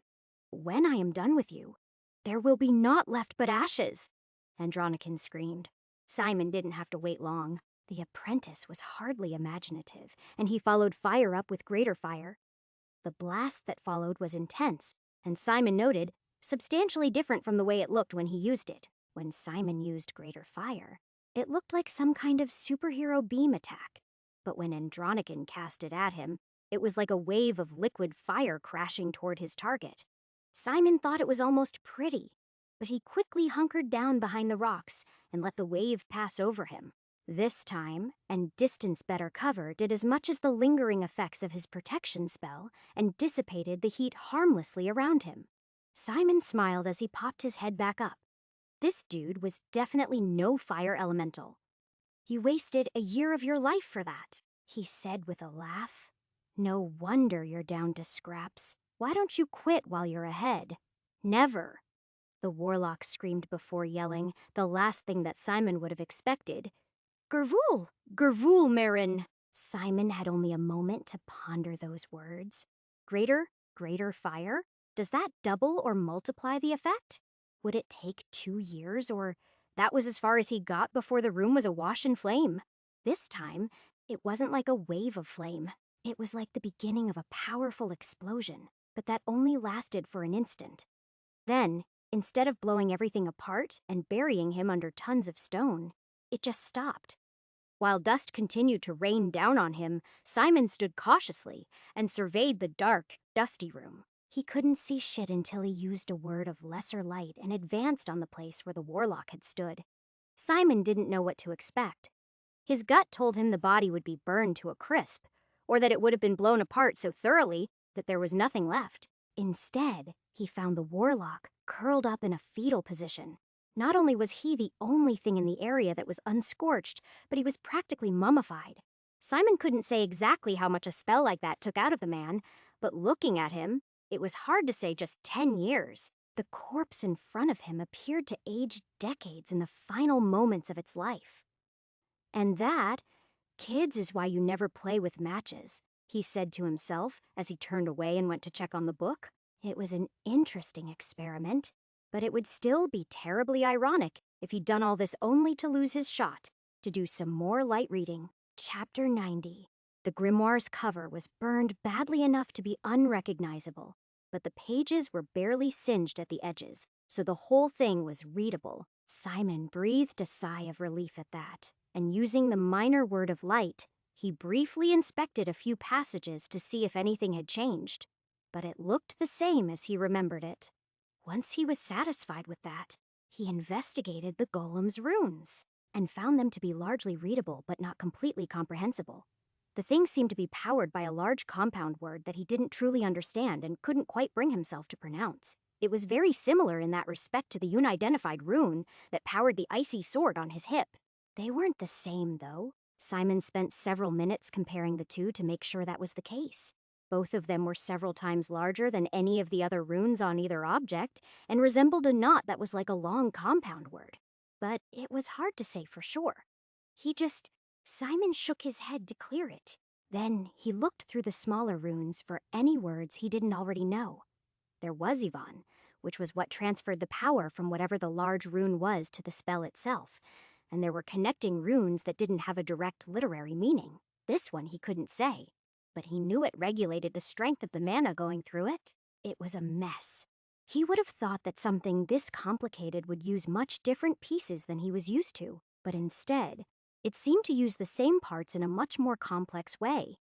The part that he found most interesting was the Hayek rune, though. It was central to the whole thing, but in his experience it had always meant healing. Here, though, in the context it was being used, the rune meant life more literally. Just how much are these things open to interpretation? he asked himself in annoyance. A circuit board or a line of code doesn't need to be read in context. But if these things are more like a haiku, then I'm fucked. Every time he felt like he was starting to understand the magic system of this place more, he came across some new wrinkle that had put him back on his heels. Now, at least one rune in his collection could be used in multiple ways, but were there more lessons to be learned here? Apparently so, he decided. After going through the larger chunks of rocks he'd shattered off of the golem's rune circuit on the floor, he found an entirely new rune he didn't have in his collection. Vosden, huh? An earth rune? That's interesting. He traced it several times in the dust to be sure he was getting it right from the 3 chunks of limestone, and it was only then that he whispered, "Offerum Vosden," as he touched his drawing of the rune. It instantly carved itself into the floor, like it had been done by a craftsman with finger paints.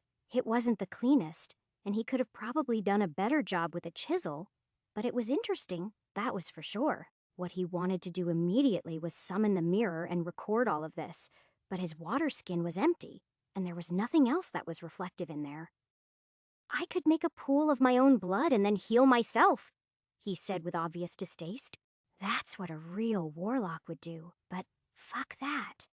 Instead of becoming a ghoulish weirdo, he found some scorched wood and copied the golem's sigils into a blank page in the warlock's tome.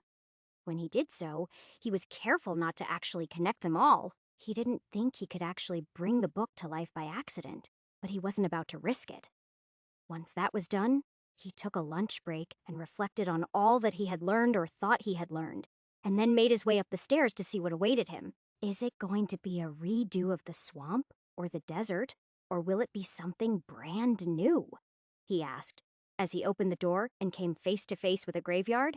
Yeah, that's definitely new. He tried to imagine how the ice level might look unfrozen, or the swamp level might look if someone had drained it and built a city in its place, but neither seemed to be the case. Instead, he was now in a place he'd never been before. Welcome to level 21. He stepped out of the dusty cavern into the chilly night and took it all in. Above him, the sky was partially cloudy, but he could see enough stars to spot a few familiar constellations along with the sliver of a waning moon. It was nice, refreshing even. The scenery was less so. In the distance, he could see the silhouettes of some large houses in one direction that suggested that he was in some sort of city, but the ground nearer to him was full of grave markers and mausoleums. These weren't small tombs either. Some of them were ornate marble things the size of an SUV. He was getting some distinctly New Orleans vibes from the whole place. Yeah, nothing could go wrong here, he whispered to himself as he stepped onto the stone path that wound its way through the place and started looking for the way out. There were dozens of larger tombs scattered around him, but probably not hundreds, and each one of them could just as easily be the reason he was here as it was the exit. Simon was undecided on whether he wanted to solve this one on his first go. His first priority right now was to go deeper. So, he would just have to see how it went. He checked out a few of the tombs along the way toward the main gate. Some had beautiful statues or carvings, and all of them had a family name somewhere on them. He saw more than a few loving husbands and departed wife and mothers, along with enough dates that were small enough to suggest an infant or child to last a lifetime. But he saw nothing suspicious. Each of them was locked up tight, and there didn't seem to be any zombies or vampires lurking about. Somewhere in the city that lay beyond the cemetery, he heard the sound of a bell tolling, and he stopped to count the chimes. Midnight, huh? That should be just about the time. Simon's words trailed off as the fog started to boil up right on cue. If this was the witching hour, and he was in an evil graveyard, then he would have expected something like this to happen pretty much exactly. When the fog grew thick enough for groping limbs and haunted faces to become visible, though, he took a step back and drew his sword. Stepping back didn't do any good. Of course, the fog was boiling up from every grave, and he was surrounded by it. It stayed mostly clear of the path, and he continued to back slowly toward the gate. But as it got thicker, it began to spill over, and soon there were tendrils of mist in the shape of groping hands that he found himself stepping carefully over as he turned and moved more quickly. The gate was in sight now, and with luck, he could escape this before whatever this was noticed him. That only worked for a few more minutes, though. The longer he walked, the slower he was forced to go as he stepped between the grasping, vaporous limbs. However, it was only when his foot disrupted one that everything changed. The hand he accidentally stepped on disappeared in a puff of vapor like it had never been. He saw the change in the surrounding fog almost instantly, though. Until now, the eyes had simply been staring blindly as the faces appeared and disappeared in the ebb and flow of the mist. Now those blind eyes were searching, and the hands pulled back into the fog banks on either side of the path. When they returned, though, they were larger grasping limbs that looked somehow more substantial, and they were reaching toward him. Simon lashed out with his icy blade, but the limbs that he dissipated only vanished for a moment before more extended out from the growing fog banks that nearly surrounded him. The roiling gray mist was almost to his chest now, and it was clear that it was drawn to life somehow. "Marin," he barked, sending a broad wave of fire at the nearest wall of mist. It had been slowly coalescing into a giant, hideous skull, and Simon wasn't at all interested in seeing what would happen after that. The fire temporarily worked wonders. Everything that had been about to assault him from that side of the path vanished as though it had never been. However, seconds later, new fog was already boiling up to replace it. As he watched that in real concern, he never even noticed the blow from behind that struck at his right arm. The cold sensation that traveled through his bones then was painful, and his arm went so numb that the strike caused him to drop his blade as he cried out in pain. "Barom!" he yelled, surrounding himself in a bright white light. This was enough to force the limb that had grabbed onto him to let go. But not much more than that. The mist didn't try to touch him through the fog, but it also didn't stay nearly as far away as it should have. And worse, Simon noticed as he examined his arm and flexed his fingers that the light was fading a lot faster than it should have. A word of light should have lasted for the better part of an hour, but this one would be gone in less than a minute at the rate it was dimming. That was when he decided to run. Neither fire nor light worked on this thing, and the forms that were surfacing in the sea of mist that surrounded him were only becoming more terrifying.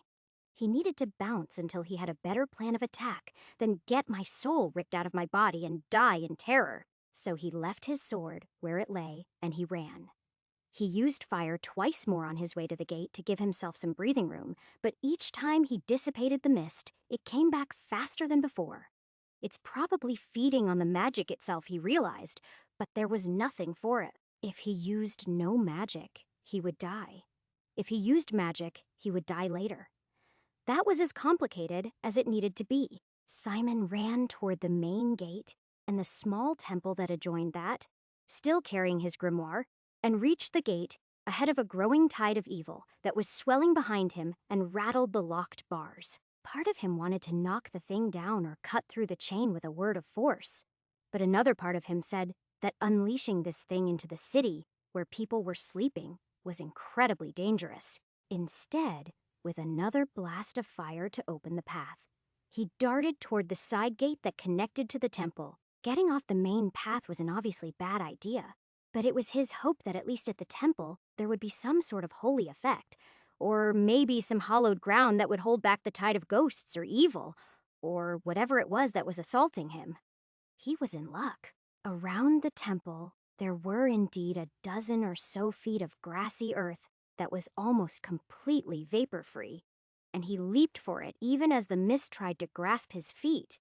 When Simon landed, he darted for the door. He'd been prepared to body slam it open if need be, but it wasn't locked, and the heavy wooden thing opened into a dark room with a loud creak. He ran inside and slammed it shut without looking back, and then, after looking around to make sure that nothing else was going to eat him, he slumped to the ground with his back to the door, and with great heaving breaths, he forced himself to calm down.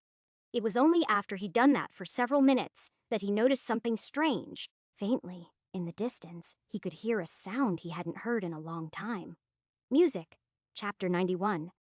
Distantly, just loud enough that he could hear it over the sound of his heavy breathing, Simon heard chamber music, or something like that anyway. Classical music had never been his thing, but he could make out a couple different stringed instruments and realized that there had to be some kind of ceremony or event going on in this building.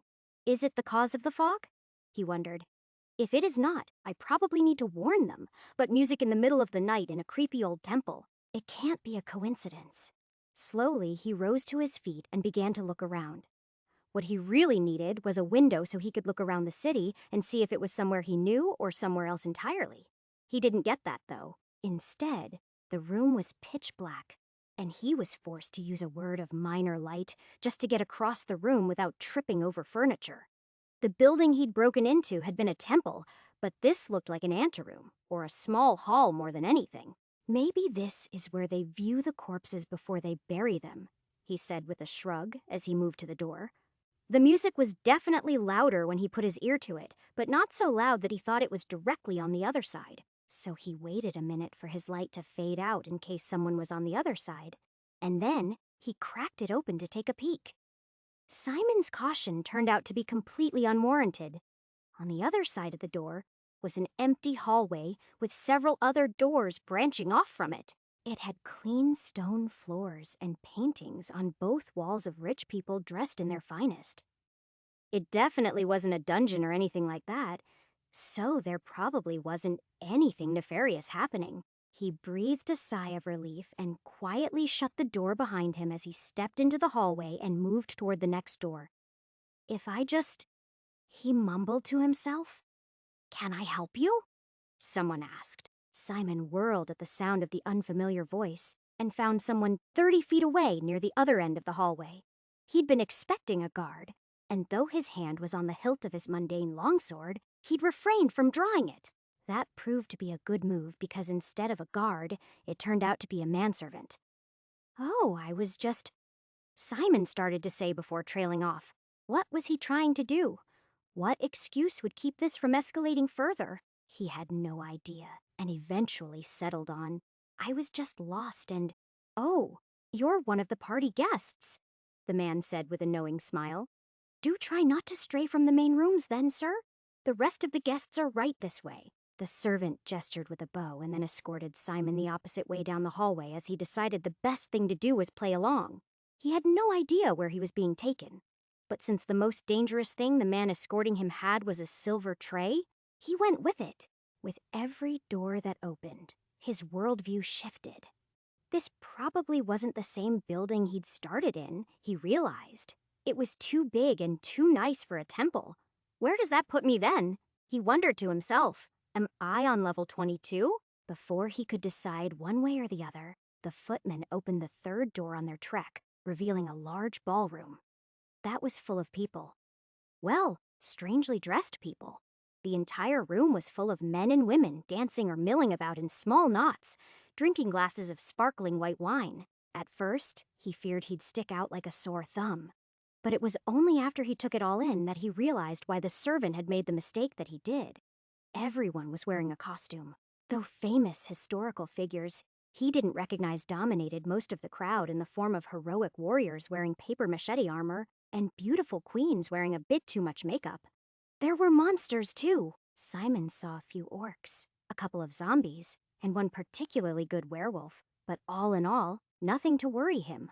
Those closest to the door glanced at him briefly, and then quickly turned back to their own conversations. He might be dressed in dirty armor with a handful of weapons, but here in this place, that looked more like a clumsy disguise than an actual threat. The people here didn't seem too concerned about any danger, and as he snagged a wine glass from one of the servants who walked past him, he studied the room as much as the people. The dresses were lavish, the costumes were decadent, and though he could hear many conversations as he walked through the room, he could only understand a few bits and pieces because of the noise, and they didn't tell him very much.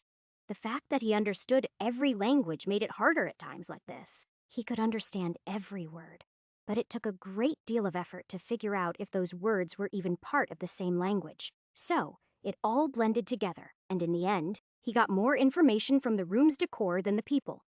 One of the portraits on the wall was of old King Wilden. It wasn't as large as some of the other pictures, which made him think that he might not be the monarch here, wherever he was.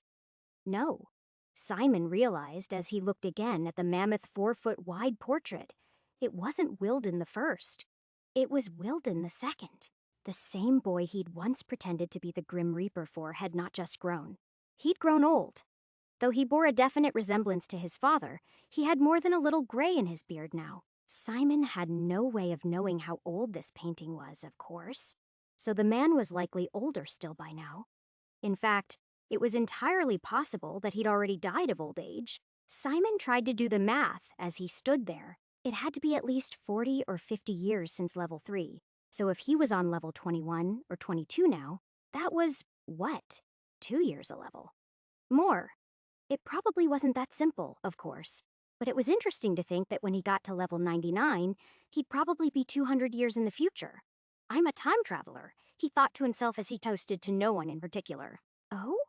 A woman said, walking to his left elbow. A man dressed as a bandit drinking to the king? Now I have seen everything. I'm not a bandit.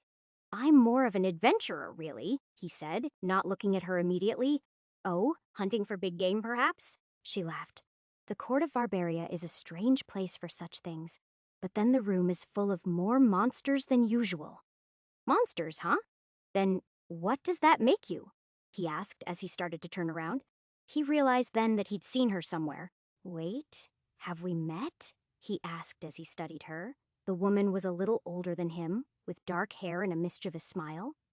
She was dressed as a nymph or a wood spirit or something like that, and her green makeup matched her dress. For the life of him, he couldn't think of who the woman might be, but still, he couldn't shake the feeling. Could she have been a girl in Schwarzenbruck during the zombies? He wondered. Wait, there were no zombies in this timeline. Then who? A monster, obviously. As to making your acquaintance, I really can't say, she asked in a tone that all but told him he was right. Somehow, I always thought I'd see you again, but in the same outfit, without aging a day. That's wild. Listen, he said, suddenly on the back foot. I can explain that. It's just that ladder, she said. You keep standing in this room, and you're going to have a really bad day, okay? We can catch up on old times after what happens next. The way she was dragging Simon through the room toward the nearest exit. Bad day, huh? He asked. What's going to happen? Whether she was familiar or not suddenly became less important if she was up to no good. Then he needed to figure out what she was going to do and stop it. When he pulled on her hand to bring her to a stop in front of the open door, her slender fingers slipped free of his grip. It's your choice, Simon, she smiled. You can either come with me and find out who I am, or stay here and find out what happens next. It's entirely up to you. Then, without a backward glance, she turned and started to walk away, showing off the sinuous way her hips moved beneath her sheer green dress with every step. For a moment, he was torn, and as he stood there, the doorman started to shut the large double doors again. Simon eventually pushed past him, though, and jogged to catch up to his mystery woman. She knew his name. Something like that had never happened before. Not in the entire time he'd been in the pit, and he had to find out who she was. If something terrible happened to him, well, he'd just have to stop it, like always. Isn't something terrible kind of guaranteed to happen, though? He wondered. That was kind of why he was here. He did a double take at that and blurted out, Wait, the terrible things usually happen before I get there, don't they?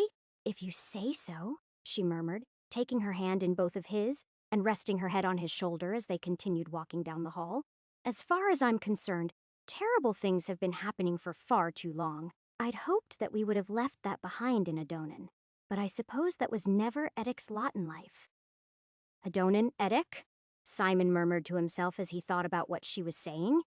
He'd definitely heard both words before. One was a place he'd never been, and the other was a name. Probably. Then, in a flash of inspiration, he figured it out. But before he could speak, she interrupted him. And to think I thought you were the bad guy when we met on that road so long ago? She laughed, escorting him out into the courtyard and then further out into the night. But it turns out that not all monsters have dark shadows, and not all those with more than their share of darkness are monsters. Isn't that interesting? He didn't know where she was taking him, but at least he knew a little more about where they were. They were in some kind of large manor house or small palace that was either just outside of a larger city or had grounds so large that it might as well be surrounded by wilderness. It was hard to say. Either way, All the places she was mentioning were to the east of the places he was more used to in the kingdom of Bryn, like Slaney and Leapson. He still hadn't mapped where all the levels were in relation to each other, but it was a goal of his when he had the time and the resources. All this would be a lot more interesting to me if I knew what was going on, Kaylee, he said, trying to redirect the conversation. What are we celebrating? And why wouldn't I want to stick around and find out? Simon, I only meant that that wasn't your crowd. And if they'd figured out you weren't a noble, they might have done something harsh to you. She lied. After all, I should know. I'm just a maid in a borrowed dress, after all. A borrowed dress, huh? He said, not relaxing. She was clearly up to something. Look, I'd love to catch up with you, but you need to be straight with me. You're going to hurt those people, aren't you? What did they do to you? Me? I'm just a poor, insignificant maid. I would never dream of trying to hurt my betters, she laughed as she sat down on a stone bench with a commanding view of the grounds. From here, they could see the lights of the party through the giant picture windows on the front of the house. I'm glad you could be here to share this moment with me, though. Edic would have liked that. He spoke about you often in the years after you rescued us. You know, you made a big impression on his life. That's always nice to hear, Simon answered numbly, as he tried to figure out what was going on here. The grounds were lovely, and he'd love to spend a few hours just looking at the starlit gardens and hearing this woman's story. But he had a feeling that time was of the essence, and they'd already wasted 20 minutes of it. So, did these nobles wrong you? Or they wrong everyone? She shrugged. That's their nature. Still, if they hadn't murdered my beloved master during one of their little intrigues, it probably never would have come to this. Come to what? He asked, as if to answer his question. He heard a scream from somewhere inside the party, and as he looked over at the building, he could see flames climbing one of the tapestries inside. I was never strong. Not like you or Edic, but you don't need to be strong to turn a key and let the wrong person in. Now do you? Simon recoiled from the woman. In the outfit she was wearing, Kaylee was more than lovely. But whatever had happened to her had long since poisoned her soul and made her some kind of monster. I can't just stand by and let this happen, he told her as he got to his feet and pulled out his sword. And I can't stop you, she said with a shrug. Edic wouldn't have wanted that. Go off and play the hero if you like. That does seem to be your role in all this. She might have kept talking after that, but he couldn't hear her over the sound of crunching gravel as he ran back toward the manor house and whatever butchery was happening there. Chapter 92. There had been a guard at the door when they'd come out, but when Simon reached the side entrance they'd used before, he was missing. Had he joined in the defense, or was he part of the attack? There was no way to know that. But the psycho vibes that Kaylee had been putting out made him fear it was the latter, not the former. It killed him that he had to run away from that conversation when she was obviously more than ready to spill her guts to him. But he could hardly spare the time to scroll through the quest text to figure out what it was he was supposed to be doing here. People were dying, and the fact that the portal had brought him here before the killing started meant that he was supposed to stop that from happening. At least, he was pretty sure that's what it meant. Normally, he arrived either right after something bad had happened or long after something bad had happened, though, so it had to mean something that he was here just before disaster struck. As he shouldered open the door and drew his sword, he had his answer. The guard he was looking for was dead, along with several others. One of them hadn't even had the chance to draw his sword. This was clearly a well-planned surprise attack, and he would love to know the reasons why. But there was no time for that. Simon ran down the hall and found the door to the ballroom had been barred with a chair leg wedged between the two door handles. He thought about using a word of force, but opted to kick it hard instead. Given the flimsy nature of the bar, it broke wide open without much trouble, and he found the ballroom in flames. He'd been here only 10 minutes before, but in that time, the place had been transformed. Now, instead of gentle music and the dull roar of gossip, there was panicked screaming and cries of pain. To make matters worse, someone had brought the chandelier down as well. So what had been a brightly lit room full of well-dressed partygoers had become a chaotic mix of shadows and blood. And when several people ran toward him as he forced open the door, the only thing that stayed his hand was the bulky silhouettes of the dresses. It was unlikely that middle-aged women were the ones behind this. So, he let them pass and stepped forward, finding his real targets by the firelight glinting off their weapons. Most men in the room had little more than decorative daggers on them, but the few that seemed responsible for the killing bore swords and axes, and they quickly homed in on Simon. One of the guards got missed. Looks like one man called out to his compatriots.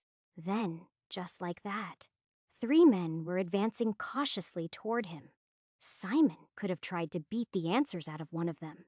He could have baited them with insults and questions to learn what their grievance was, but the truth was that right now, he didn't care. As grotesque as the nobility of any society could be at times, he didn't think that simply murdering everyone was the right answer. He'd even let Vartan's brother live when he was as angry as he'd ever been.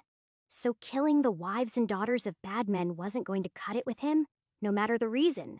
When the first man came at him with a sword, Simon didn't even use a word of power to create an opening. He just sidestepped the clumsy blow and ran his blade through the other man's throat before pulling it out of the side of his neck in a grisly shower of blood to parry the blow from his second attacker. Attackers 2 and 3 tried to work together, and Simon parried the next several blows to look for an opening. Fortunately for him, the short sword of Man 2 and the axe of Man 3 weren't working very well together. As soon as the short sword wielder slipped on the increasingly bloody tile floor, Simon ran the other man through the chest. While he stood there in disbelief, Simon borrowed the man's axe and then brought that down hard on the head of the final attacker. As soon as he finished with those 3, another 2 came at him. In the brighter firelight, he noticed that all 5 of them were wearing at least some parts of a servant's livery under their mismatched armor. That was enough to make him wonder if this might be closer to a slave rebellion than an assassination. But he didn't have time to think too much about that before he parried the first blow with one of the dead men's swords. It was an unfamiliar blade, and the weighting was a little off, so Simon staggered back under the blow. He considered lighting them both on fire and being done with it, but he resisted. He didn't know how many more he'd have to fight after this, so there was no point in wasting his big guns right now. Instead, Simon used the heavy blade mostly to ward off the men while he maneuvered them into position.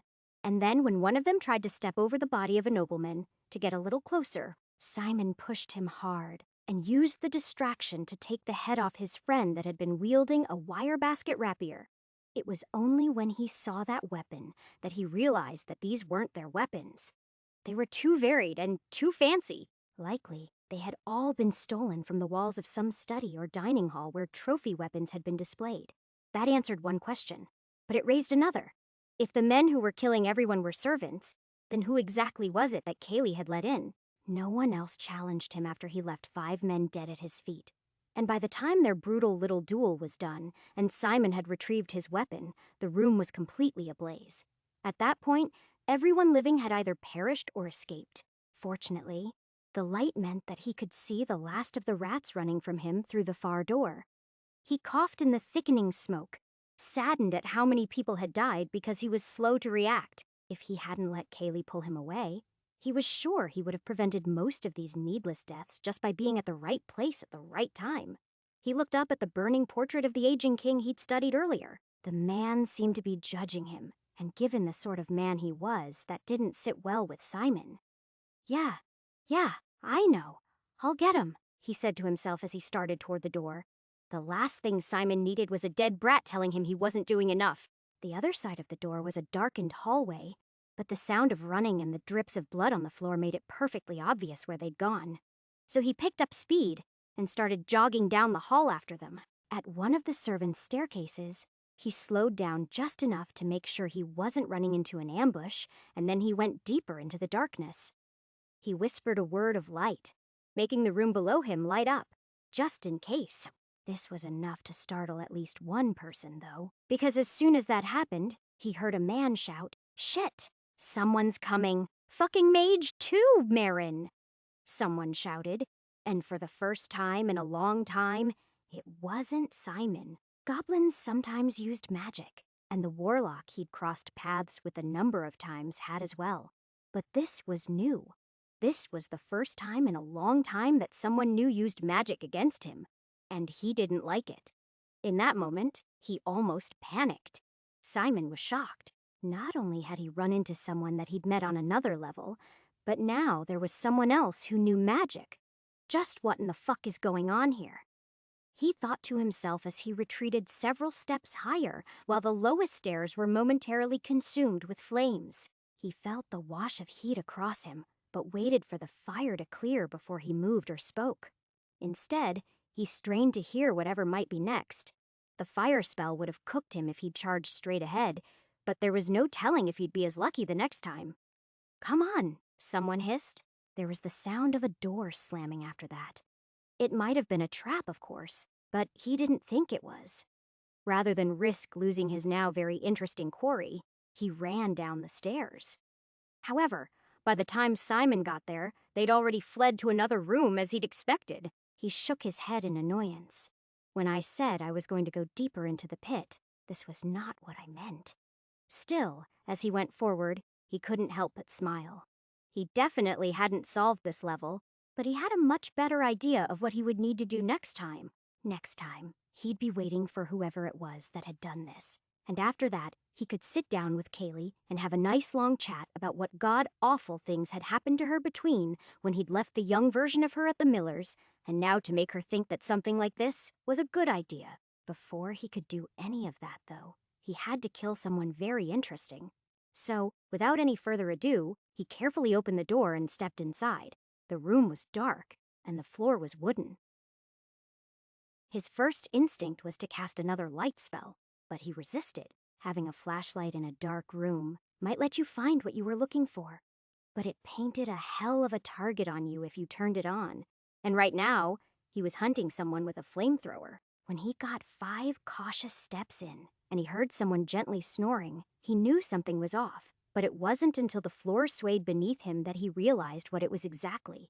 In his hurry to track down and finish off the murderers, he'd found the door to the next level and guaranteed they'd get away. Simon rolled his eyes and thought about going back toward the door to see if the portal might still be open, but he decided against it. He'd killed a handful, and that would have to be enough for this run. He'd do better next time. Besides, that didn't matter now. What mattered was that the moving deck meant only one thing in his mind. He was on a ship. How does a portal even work on a ship? He wondered to himself.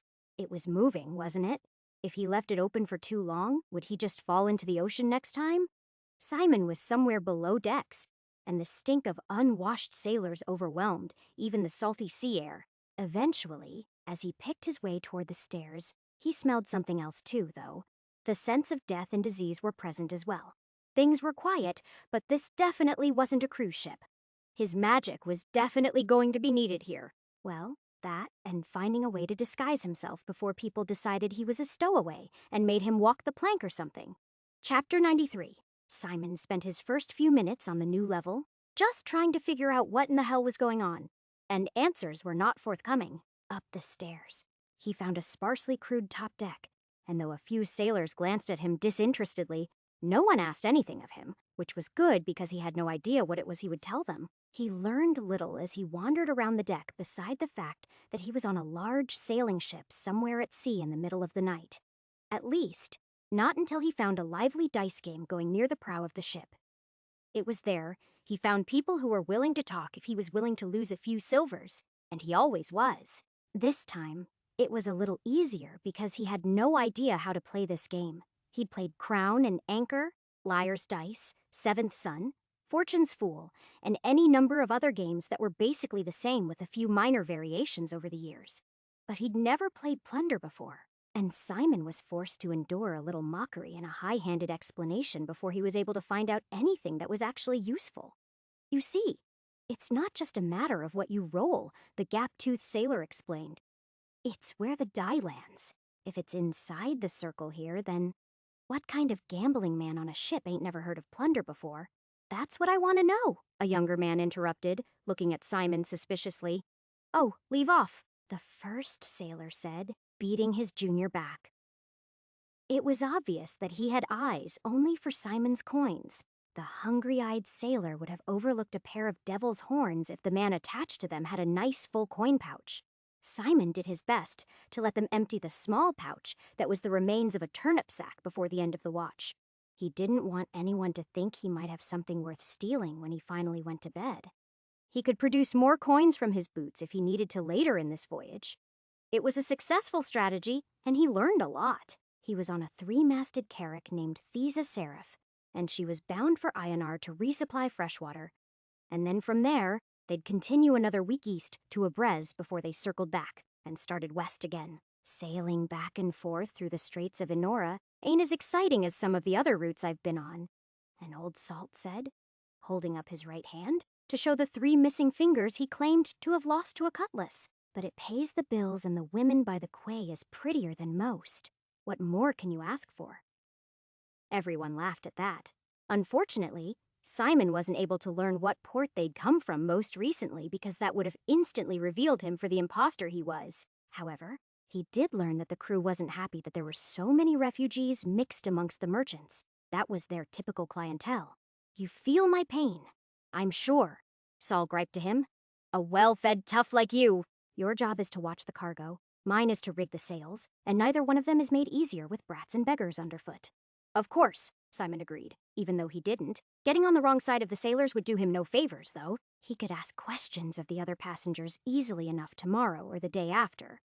They were not yet due in their port for a few more days, and apparently, the weather gauge said there was at least one storm between here and there. By the time Simon was just getting the hang of the game, he was all out of coins.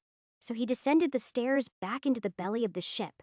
Honestly, he was surprised that it had gone as well as it had. "I guess there's nothing to be suspicious of when you're already a week into your voyage," Simon muttered to himself, as he let his eyes adjust to the dark and looked for somewhere he might be able to curl up and disappear.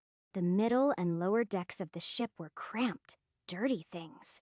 The fact that it was bursting at the seams with people and cargo made that both easier and harder. It might not be big enough to have cabins, per SE, but between the crates, there were enough nooks and crannies where different bands clung together with their own that it became easy enough to blend in. So, there were just enough people to ensure that it wasn't possible that everyone knew everyone else. But because everything was so overfull, any spot worth laying out a bedroll in had long since been taken. In the end, he picked his way through swaying hammocks and snoring sleepers and found a spot to lay down on top of a precarious stack of crates in the lowest deck that put him within inches of the timbers of the middeck. Simon immediately realized why this spot hadn't been claimed as he rolled gently from side to side. One good wave, and he'd roll right off his little perch onto the ground 4 feet below. While such a fall was unlikely to be fatal, it would hurt like hell, and he had no interest in doing so. His solution was to take off his belt and use it to lash himself to the top crate. That worked well enough, and at last he could finally lay in peace and try to sleep. But sleep didn't come for him, at least not quickly. Instead, he lay awake in his bunk, trying to sort out what he knew from what he merely suspected. He was pretty sure he'd just sprinted through 3 levels and barely learned a thing about any of them. Now, he was on a ship in the ocean, far from anywhere, and he had no idea where the next door was. Was it on Thisa Seraph, or was it at their destination? There were even scenarios where they encountered pirates or were shipwrecked, and the thing was on a desert island. There was no way to know what Helades was up to here. What is she thinking? He asked himself. For that matter, what is it I'm even supposed to be doing here? He didn't know, but it was an odd decision. Was there someone here he was supposed to save? Some item he was supposed to steal? Pirates would be the easiest. Honestly, he'd never fought on a boat before, but it looked like fun in the movies. Eventually, Simon fell asleep, but he got no answers. In the morning, the only thing that assaulted him was nausea, and he struggled to undo his sword belt quickly enough to get up the stairs and over the rail fast enough to puke his guts out. That earned him some more mockery from those that were nearby, but he ignored them, burning a week of his life on minor healing to try to erase the seasickness. That little trick worked for a little while, but a few hours later, when the seas started to get rougher, because the storm was rolling in, Simon was right back to retching. In fact, not long after that, the weather turned so violent that he preferred to stay on the top deck where the nausea wasn't so bad, even if he got soaked to the bone in the process. Better to be wet than be forced to deal with the smell down there, he thought grimly. It was only when the ship was heaving and tossing so badly that he worried he might actually be tossed overboard that Simon finally retreated to the semi-safety of the below decks. Down there was no danger that he'd be tossed overboard, but staying dry was almost as unlikely as staying clean. The place was practically a mosh pit, and everyone was flung around with each wave that passed by them. Simon tried to shelter some of the children that were standing nearest to him from the worst of it, but met with only limited success. Hours later, the worst of it finally passed, and everyone went to sleep. Simon vaguely wondered if that was what he was here for, but since he hadn't actually changed anything, he found it unlikely. The following day, when the weather was clear and calm, he finally started to make some friends. What he found was that no one really wanted to talk about what it was they were fleeing from exactly. Oh, they told him plenty of details about poverty, starvation, and persecution. But it was clear that he wasn't getting the whole story, and that annoyed him. Simon had been talking to random strangers and getting tales of woe for years now. He didn't have a spell for it, but he had a pretty good feel for people at this point. And though he had no way to compel the truth, he was more than aware that he wasn't getting it. There were a few other people vomiting like him, and some of the children were running fevers. But a few surreptitiously whispered words of healing would solve that. He wasn't too concerned. This was probably better than average for half-starved refugees. He spent the next 2 days before port chasing this down, but he didn't get any closer. All he did manage to affirm was that if the portal was anywhere on this boat, it wasn't somewhere accessible. It was entirely possible that Helades had put it in a crate or a trunk or something. She'd made some strange placement decisions before, and as his time on the boat began to winnow away and land crept slowly into view at the horizon, he felt increasingly anxious. When they got close enough to the port that he could see it, that all vanished, though the years had not been kind to the place, and the land had shifted quite a bit because of the eruption. He recognized this place instantly because he'd been here many times before. The volcano level was Ionar. Small fucking world, he thought as he smiled and took it in. The caldera of the volcano had partially collapsed, and the isthmus that had served as the harbor's breakwater had doubled in size because of the lava. But the lower portion of the town was still there, and he could see bricks peeking out of the lava-drowned upper portion as well, and the partially ruined palace just above that. Just like that, he was certain that that's where the portal would be. Why? It was just a feeling. Simon waited for the ship to make dock, and the captain informed them that they would only be here long enough to resupply before they continued on. The markets here are charming enough, but if you get distracted and we leave without you, it could be weeks before the next ship comes through. Consider yourself warned, he told everyone. In less than 6 hours, we'll be back out to sea and bound for Abrez with or without you. He was obviously mostly talking to his crew. They were looking awfully thirsty. Simon didn't care. It wasn't like he was going the rest of the way on their voyage. He'd found his destination. He just had to hike up the cliffs that towered hundreds of feet above the docks, out of shape as he was. It took the better part of an hour to take the long winding way up the cliffside through the ruined city to reach the palace. The whole thing felt very nostalgic, even though he'd last been here a few days ago. Decades had obviously passed between that fiery night and the blazing sun of today. When Simon reached the palace, he finally relaxed in the shade of a column and took in the view. The whole view had changed entirely since the eruption. But it was still gorgeous. Now, instead of gardens on fire overlooking a prosperous 3-tiered town that ended at the ocean's edge, the place was an abandoned ruin.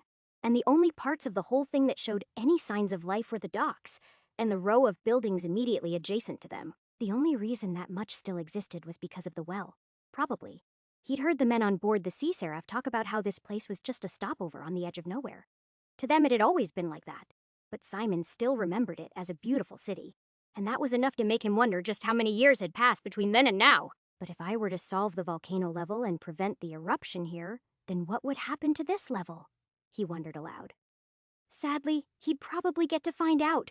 He decided as he stood up and stretched. After all, he hadn't actually done anything here, so unless this level involved giving a sailor drinking money or curing a child's fever, he was definitely coming back to try again. Chapter 94. Some part of him considered killing himself right there on the pier as he watched the ship sail off into the distance. A quick reset would definitely be faster than waiting around to catch the next ship, he told himself. Still, he resisted, grinding his teeth in frustration as he stormed his way back down the docks to get a drink in the tiny, overpriced tavern. "Miss your ship?" the barkeep asked as he poured Simon a pint. "The view from up top is good, but maybe not that good." "It's fine," Simon grumbled.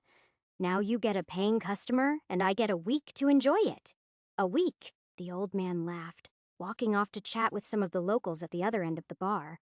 "At least," Simon ignored the man.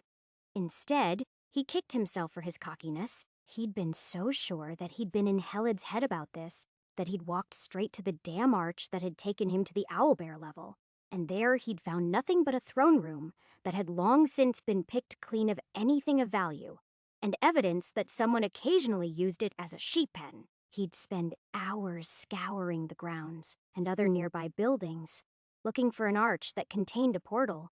It was only when he'd walked outside and seen the ship raising its sails that he realized how long his wild goose chase had taken. A quick run down the mountain, which resulted in a close call at one of the sharper corners on the path, got him down the cliffside in 10 minutes instead of the hour it had taken him to hike up it, and he arrived at the pier just a few minutes too late. Even as he watched the thing lumber toward the mouth of the harbor, he was sure he could have made it with the judicious use of force magic.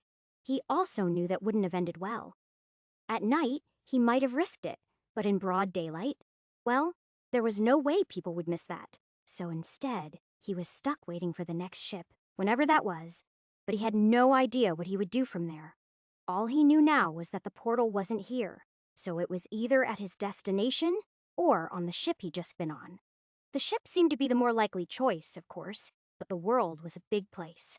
He might never catch the ship again. "Does that mean I'm stuck here the rest of my life?" he muttered to himself. "Probably not the rest of your life," the sailor sitting 2 stools down from him said with a laugh. "But certainly longer than you want. Me, I've wanted off that tub for too damn long. And Ionar is as good a place as any for a break. Figure I'll crew up for the next ship that is not run by Captain Darnus and make my fortune elsewhere." "What's wrong with the captain?" Simon asked. The only thing he was the least bit interested in was changing topics, but a little insight into the man wouldn't hurt. "The man's a bloody fool," the drunken sailor roared. "Who takes refugees instead of paying cargo, huh?" "Answer me that! Women at sea, too!" "Mark my words, that kind-hearted captain will run the Sea Seraph aground any day now. This voyage or next will be the last that fine ship ever takes." "Bold words," Simon said, not knowing how much of any of it to believe. "Indeed," the man said, treating his skepticism like a toast. "To bold words and the bold men that wield them. You ask me. You're lucky you missed that ship. What is it you do anyway, stranger?" "You look a little well-fed for a mercenary and a little too tough to be a merchant, Simon," he volunteered. "I do a little of this and a little of that. Let's just say I come from a distant land and I'm learning more about the area." "Well met, Simon. I'm Aryan, and there ain't much to be learned around here," the sailor answered. "If you want to see interesting sights, you should stay north in places like Bryn or Nye, or maybe across the seas in distant Tay. Lots of places more interesting than these parts." "If this area's so boring, then why are you here?" Simon asked, mildly curious. "Hey, I'm not here for excitement." "That's you," Arian answered, as he finished his drink and waved for another one. "I grew up on Orvin, and on that little island, there's only 2 kinds of professions. Those that involve sheep, and those that involve the sea, sailing across the shallows and through the straits under a good captain. That's more than enough excitement for my life. But there ain't much in the way of stories there." "Well," Simon answered, draining his tankard and opting not to get another for now as he stood. Never say never. That conversation set the tone for his hopefully brief stay at the small port community. Simon had known that this place had fallen pretty far, but to go from the capital of the Kingdom of Ionia to a ghost town of less than 200 people in a single evening was terrifying. Simon could see many of the wrecked or abandoned villas in the upper city. Their blue tile roofs and whitewashed walls were forever stained with soot, but at least they weren't buried under feet of hardened black lava like the rest of the place. The people here had gone from a palace and a constant supply of ships from distant lands to a a bar, and a harbor that was slowly filling with silt. Other than the handful of herders and fishermen, the place was just a place to stop on the way to go somewhere else now. It was sad. But it was sadder still when seen across the sweep of history, and it forced Simon to consider whether or not he might go so far forward as he went down layer by layer that eventually places he knew much better than this one became nothing but ruins. It was a sobering thought. Simon did some exploring while he waited for another ship, and even walked up to the volcano caldera one day to see if there were any clues behind the eruption, since it was the one topic that no one in Ionar would talk about. He'd been hoping to find the temple of some elemental god, but instead, all he found were a few steam vents and some bubbling mud. 9 days after Simon arrived, a galleon named Spindrift Strider made a port call, and both he and Arion found their way aboard. This ship had much more cargo and many fewer people than the last one, which Arion assured him was utterly normal for cargo ships of this sort, and once they were underway, they made good time to Abrez. 6 days later, and almost 2 full weeks behind the Sea Seraph's pace, they found the large port town they'd been looking for. It was a gloomy day, and there was a pall of smoke over the town, which was apparently not unusual given the foundries and forges that were always running. But when they got closer, even before Simon noticed the ship he was searching for listing by the quay, he knew something was wrong. They all did. "Something bad has happened here," the first mate said, and after a brief conference with the captain, they decided they would not be docking after all. Instead, they would go east and inform the powers that be that something terrible had taken hold in the city. "It's a smart decision," Simon told himself as he started to strip down out of his armor. Normally, he'd applaud it. Some sort of evil was definitely in the town, and whether it was magical in nature or something more mundane like the plague, the streets were all but empty. But he couldn't stay away. He needed to get off this ship and onto the Sea Seraph or die trying. Simon didn't take much with him when he jumped overboard. His clothes, along with his boots, dagger, and coin purse bundled in a sack, were all he thought he could manage to swim with for such a long distance. He felt naked without his armor, of course, but there was no way he was swimming in tight leather armor. People thought he was crazy, and one sailor, whom Simon suspected was Arion, tried to throw him a line. But Simon continued on, and a few minutes later, he was dragging himself up the ladder of the closest pier, exhausted and halfway drowned. "I've really got to work on my swimming," he said, as he coughed up water and caught his breath. As he made his way down to the Sea Seraph, no one challenged him. There were other boats at the dock, and some of them had obvious crews aboard. But those did not have a gangway down, and they menaced him with weapons as he walked by as if he might try to come aboard. "What happened here?" Simon yelled. "Where is everyone? If you don't know yet, then you best jump back in the water and start swimming," an old sailor yelled. "Because the bloody pox will infect you just the same. Great!" "Another fucking plague," Simon said to himself as he kept walking. That was no danger to him, of course, but he couldn't exactly spend weeks or months healing thousands of people as it worked its way through the city. Why does it always have to be diseases? Simon wondered. Honestly, it was a dumb question, and he knew it as soon as he thought about it.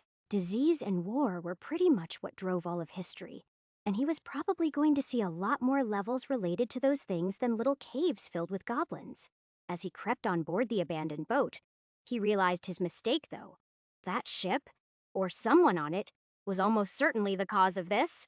If Hillitz had wanted him to deal with the plague or the aftermath, she would have sent him here. She sent him to the ship, which pretty much had to mean he'd had a chance to save all these people, and he'd blown it. With a sigh, Simon navigated his way across the slightly leaning deck toward the captain's cabin. There were bodies here and there, and the smell from the hold was even more foul than it had been before. The captain's cabin door opened without issue, and as usual, it unfortunately contained no portal. Instead, it showed him Captain Darnus's well-appointed cabin. The man had died and was lying face down in his logbook. Despite the gross red sores on the man's arms, Simon picked him up off the book to see if there were any clues to be gleaned about what might have happened. But the pages were blurred and fused by pus and blood that had leaked out of the slowly putrefying body. The man had been dead for days, but I was on here for 3 days and saw nothing like this, Simon told himself as he looked around in the room in confusion to see if there was anything else he could scavenge. Thinking back, A couple of the kids did have small red sores on their bodies, but Simon had merely assumed that those were lice or something similar.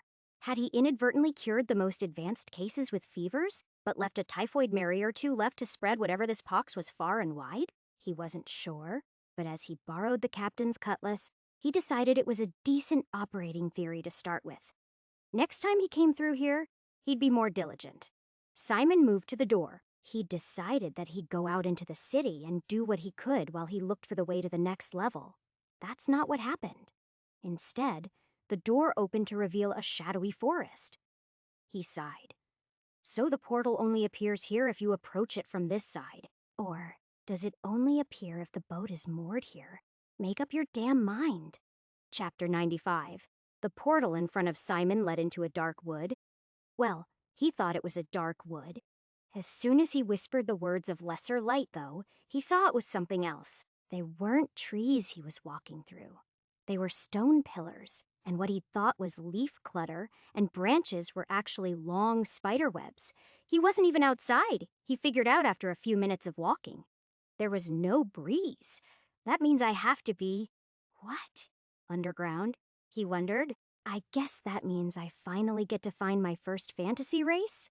He whispered to himself as he tried to search out any signs that these were, in fact, dwarvish and not human structures. He found nothing that said that definitively, though. Besides the strange location, there were human-sized doors in the structures, and the bones he saw seemed to be about the right size for men. All he could say for certain was that he was lost in a dark place, with only dusty ruins and spider webs to keep him company. Most of the webs that obscured the details of the structures were thin, gauzy things that he could push through easily, but some of the major strands that anchored the larger webs were thicker than a pencil, and a few of the largest ones were thicker than his fingers. He shuddered at that, but it wasn't enough to make him panic. Indeed, after a couple of minutes, it became clear this would be an easy level to bypass at least, if that's what he wanted to do. This whole place seemed to be a tomb, and in the distance, he could see the bright light of an illuminated doorway. While it was possible that such a thing was a way to the surface or an occupied building of some kind, in Simon's mind, it was almost certainly the portal to the next level. While he was still too far away to say for sure, he hoped that would be the case. A nice daylight level would do him some good after all the creepy dark places the goddess had been sending him for the last few levels. Still, none of those pleasant thoughts were enough to take his mind off of just how dangerous this place felt. Here and there, he saw desiccated corpses hanging in cocoons, and occasionally he would hear distant noises that might be the sound of giant spiders skittering across their enormous web. In his tiny receding bubble of light, though, Simon was alone as he made his way toward the light. Halfway there, he recast minor light, and when he was close enough to see waving stalks of grain through the portal, he smiled. It looked like a nice day, and it had been a while since he'd had one of those. That was also about the spot where the larger strands started to get really thick. The first 2 times he went down a ruined street that was blocked with more strands than he could maneuver between. He went back and circled around until he found a clearer route. Simon tried to tell himself that he had nothing to worry about, but no matter how well he kept his cool, he could feel his heart beating faster, and he had no desire to find out what would happen if he touched one of these things and got something's attention. I just gotta stay fast and quiet, he told himself as he made his way toward the light. Eventually, that wasn't an option, though. Eventually, less than 50 yards from the door, he found a wall of thick webbing that was knotted, ugly, and nearly impenetrable. Simon thought about burning it, but that seemed likely to attract even more attention than cutting one of the strands. So, after a few more seconds of study, he sliced through the smallest section that would allow him to squeeze his fat all through. The blade cut through it soundlessly, but as the strand whipped up and out of the way, it sent a warbling sympathetic vibration through this whole section of the web. This, in turn, sent a chill down his spine and triggered a whole cacophony of other skittering and chittering. He'd definitely gotten someone's attention with that. Simon bolted toward the door, closing the distance recklessly. It almost cost him his life when a desk-sized spider pounced, landing close enough to knock Simon off his feet. He didn't try to get up immediately. There wasn't time. Instead, he rolled over, thrusting the cutlass up and slicing through the thing's soft belly and cutting it in half all the way to its mandibles, even as it tried to bite him. "Holy shit," Simon said, unable to rise for a moment, as he lay there covered in spider guts as he contemplated the horror of what just happened. Laying there, it was impossible to see the flickers of movement further into the darkness, so without thinking, he used a flamethrower. "Gervul Marin," he spat, using the words of greater fire to lay down a huge curtain of flame to keep back anything that might be looking to take a bite out of him as he struggled to his feet on the slick ground. He heard the screeches of pain and the sound of monsters crisping and popping from the heat as he moved to the door. But he didn't bother to turn around and look until he was actually standing in the gateway. The view from there made his jaw drop as he watched the scale of the destruction he'd unleashed. Simon had spent more time than anyone would care to admit watching the subgenre of videos on all of the various apps that people called oddly satisfying. He'd watched people power wash concrete, knock over dominoes, get unlikely hole-in-ones, and every other sort of inane activity there was, but he'd never watched a city burn. He hadn't given it a moment's thought. But it turned out that the spider webs that decorated every surface of the cavern and buildings within were extremely flammable, and the fire traveled across them like a spreading wave, burning them off of every surface as it slowly crawled forward in an orange and yellow line of death. Not his death, though, but the spiders. They couldn't move fast enough, and he watched dozens burst into flames in sizes that ranged from dogs to cars. "I'm done with the level," he told himself. "I can just leave now." He couldn't, though. The image was too captivating. It gave him a sense of scale about where he was for the first time, and he watched building after building briefly illuminate before the crawling fire moved on. He was left wondering what it was that had happened here. It had clearly been a large city at some point, and even though they were obviously underground, it wasn't how he imagined that people would build things underground. It was only when he heard a roar that sounded like it belonged in a Godzilla movie that he looked up. There, he saw something that sent a spike of terror right through his soul. There were many pillars scattered throughout the city that didn't seem to have a purpose, but it turned out that the 8 largest weren't pillars at all. They were attached to a giant fucking spider that was the size of an office building. And even as he watched it, it turned its 8 red eyes on him and began to turn slowly, one step at a time, in his direction. Simon slammed the door shut on what turned out to be a small shed. He staggered back in terror. Moments later, a young man wielding a hoe like a club came around the corner and yelled, "I found him! Pa!" Simon let his gory sword fall from his hand onto the yellowed grass as he raised his hands in a show of surrender. "I'm not here to cause any trouble. He started to say. "What in the hells are you doing on our farm, creep?" the boy demanded as he looked at him suspiciously. "If you think you're getting any more of our chickens, you can, Eric. That's enough," an older man said, coming out from behind the other side of the building. He was only wielding a pitchfork, but unlike his son, he looked like he knew how to do some damage with it. "Don't antagonize men with swords. Besides, he doesn't look like the chicken-stealing type."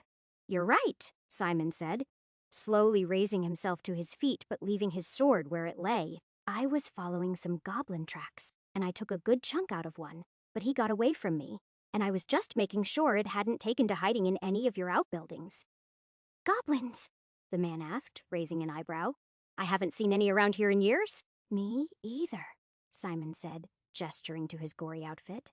"I forgot how messy the little bastards can be, honestly." "Well, pick up your sword. I'll open the door, and we can," the farmer said, reaching for the door. No, that's okay.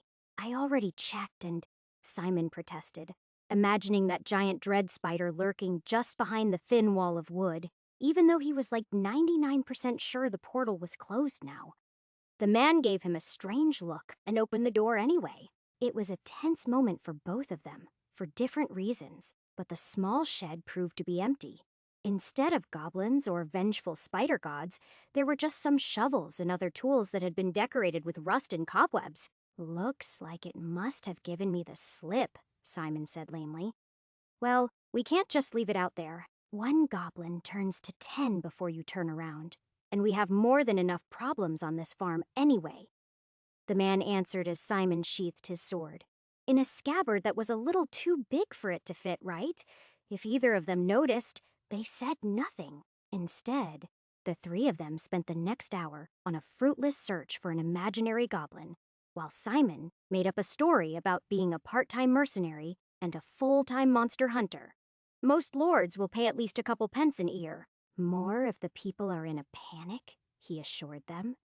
It was a waste of everyone's time, but he did get to see the area at least. They traipsed through a nearby wood and several meadows looking for goblin sign, and Simon saw that they had many neighbors scattered along the mild sloping plains, with similar-sized farms, decorated with similarly thatched roofs. Eventually, when they couldn't track the little bastard down, Malen had his boy Eric lead Simon to a nearby pond so he could wash the spider goo off. By then, Simon's stories had won the young man over, and while he scrubbed and dried his clothing and weapon, the boy peppered him with questions about the wider world. While he did so, he regretted not having his armor. He didn't seem to need it here, but even so, he regretted leaving it behind now. I'd love to become a warrior and fight for the king, but father would never allow it, Eric confessed. It's not like my sisters could do all the chores in my absence anyway. Not with everything there is to do around here on the farm, anyway. Both the boy and his father seemed relatively down on the farm's prospects, but to Simon, everything looked great. The wheat seemed ready to harvest. The soil looked dark and fertile, and both the surrounding forests and the more distant mountains bordered on the picturesque. They were near cities called Darndell and Myatir, which meant nothing to Simon, but based on the way they'd reacted when he'd mentioned Leapson, they were a fair distance away from the places he'd explored most. Still, to him, this looked like a good life, and once he was all cleaned up, and he was invited to stay for supper, that only reaffirmed his earlier observation. Malen's wife and daughters were lovely, and even though the meal they shared with him was nothing but thin soup and dark coarse bread, it was as picturesque a family as he'd found in the pit. That night, they let Simon sleep in the barn, though he found out he had to go in through the side door, because the main door led to a spooky nighttime forest when he opened it. At least I found the gateway, Simon thought as he lay down in the hayloft and tried to decide what he could do to pay his hosts back for their hospitality. He fell asleep before he'd decided on the right answer. Chapter 96. The next day, Eric greeted Simon with sweetbreads and more questions about what it was like to fight centaurs. Apparently, they were a growing problem in the region. Simon was careful not to be anywhere near the door that might or might not be a portal, and when the boy opened it, it was to Simon's great relief. The child did not vanish into a shadowy netherworld. Instead, the two chatted for a few minutes as they looked for his father and found the man already hard at work. "I trust you'll be on your way then," Malen asked in a tone that made it clear that it was time for Simon to move on. "Of course," Simon agreed. "But before I do, I'd be happy to lend you a few hours if you have any work that needs doing." He'd thought about slipping the man a coin, but all he had right now was gold, and the man was likely to be suspicious, insulted, or both if he offered him such a lordly sum. Besides, he still hadn't figured out what it was he was supposed to be doing here. Every portal was supposed to door to a place that needed fixing. But other than Malen's complaints about how the harvest wouldn't be as good as it had been last year, or mentions that banditry was on the rise further to the north, where Simon had claimed to be heading to, it looked pretty damn idyllic. It would have been the easiest thing in the world to give up on this level and move on. But even though he was rushing to level 30 so he could give Helades a piece of his mind, having some idea of what he was up against for next time would be nice. "Well, if you want to chop a cord or two of firewood while me and Eric start reaping the wheat and barley, that would be mighty nice of you," the man said with a thin smile. "Still, I think you'd best be back on the road by noon or so. It's a long walk to the next village." Simon nodded at that. He was still woefully out of shape, and a little time with an axe would do him some good. He struggled a bit at first to cut the logs that had been dragged near the house into smaller pieces. But once he gave the axe a good sharpening, things went faster. For the next few hours, Simon lost himself in the easy rhythm of steel against wood as he delimbed the dead wood and then chopped the log into smaller pieces that he could break up into billets. This wasn't the first time he'd done this since he came to the pit. but it was enough to make him wonder how it was that humanity had ever managed to do this before they'd invented the chainsaw. Still, he worked on it for hour after hour, and it was only when the horizon started to darken that he looked up. Did it really get that late? He asked himself as he looked up. Thankfully, he hadn't just spent the last 8 hours cutting wood, he realized as he saw the storm clouds. He set down the axe and sat on his chopping stump as he wondered whether he should head out now or wait until the storm passed. But the answer he came up with was a frightening one. That wasn't any sort of storm he'd ever seen before. There was no lightning, for one. That was what had tipped him off. However, as the cloud got closer and closer, well, it was just a uniform pall of darkness. And once he started to hear the buzzing, he was on his feet. At first, Simon had thought that he was imagining it. But as it got louder and louder, there was no denying it. And once he saw Eric and his father running in from the fields, he'd finally figured out why he was there. He just wasn't sure what he should do about it. Are those locusts? Simon yelled as the men ran toward him. Worse than that, Melen answered. Black swarmers are like flying leeches with teeth. They'd much rather suck a man dry than devour the crop. We need to get inside and cover the windows before they get here. Simon was torn with whether or not he should stay outside and try to do something or rush inside with them. Ultimately, it was their urgency that convinced him. He moved with the two men as they snatched up the girls and moved with them inside before slamming the shutters closed. After that, Simon did whatever he could to help. He rolled up a carpet and shoved it under the door. He helped the youngest girl shove bedding into the slats of one of the windows. This wasn't like a modern house, though. It wasn't capable of being hermetically sealed. He didn't realize that until he saw Nora building a fire and tried to understand why. It was plenty warm enough, but they needed to block the chimney before the swarm found that as a way inside. The buzzing was incessant now. It was both loud and high-pitched enough to put his teeth on edge. "All right," Millen said to his family. "Nobody panic. It's going to be okay. They'll get the chickens and the goats, and then they'll move on, and we can. Sweetie, it will be okay, I promise." Simon could tell that the man had some sort of speech prepared for that moment, which meant that this had happened before, but that all collapsed when his youngest daughter, Benna, broke down into tears. He looked at the walls and the flimsy thatched roof, trying to figure out whether they were safe or not. That was when the first few bugs started to break in. To Simon, they looked like giant termites or ants more than anything, and Eric was up on his feet, immediately swatting them with a blanket. They were tough little buggers, though, and they were back up in an instant. After a few attempts, he discovered that it took a good hard strike with a piece of firewood to stop them for good. By the time he'd swatted one, though, 5 more had found their way in through some chink in their armor. The little girls were screaming now, and everyone was doing what they could. But it was clear to Simon that this was likely a doomed effort. In a few minutes, there might be hundreds of these things inside the house. Quickly, he ran through a list of options he could try in his head. Force was out of the question because of how precisely it needed to be targeted.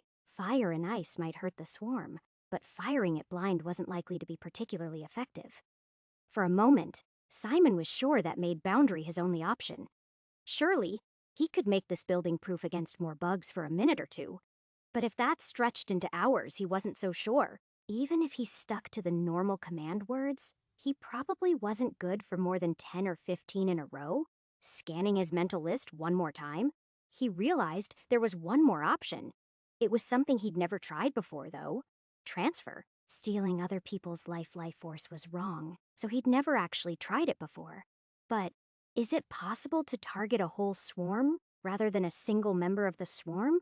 He thought as he picked up one of the half-crushed bugs and examined it. There were dozens of the ugly things in here with them now, and he could feel 3 of them biting him even now. But it wasn't so painful after a moment.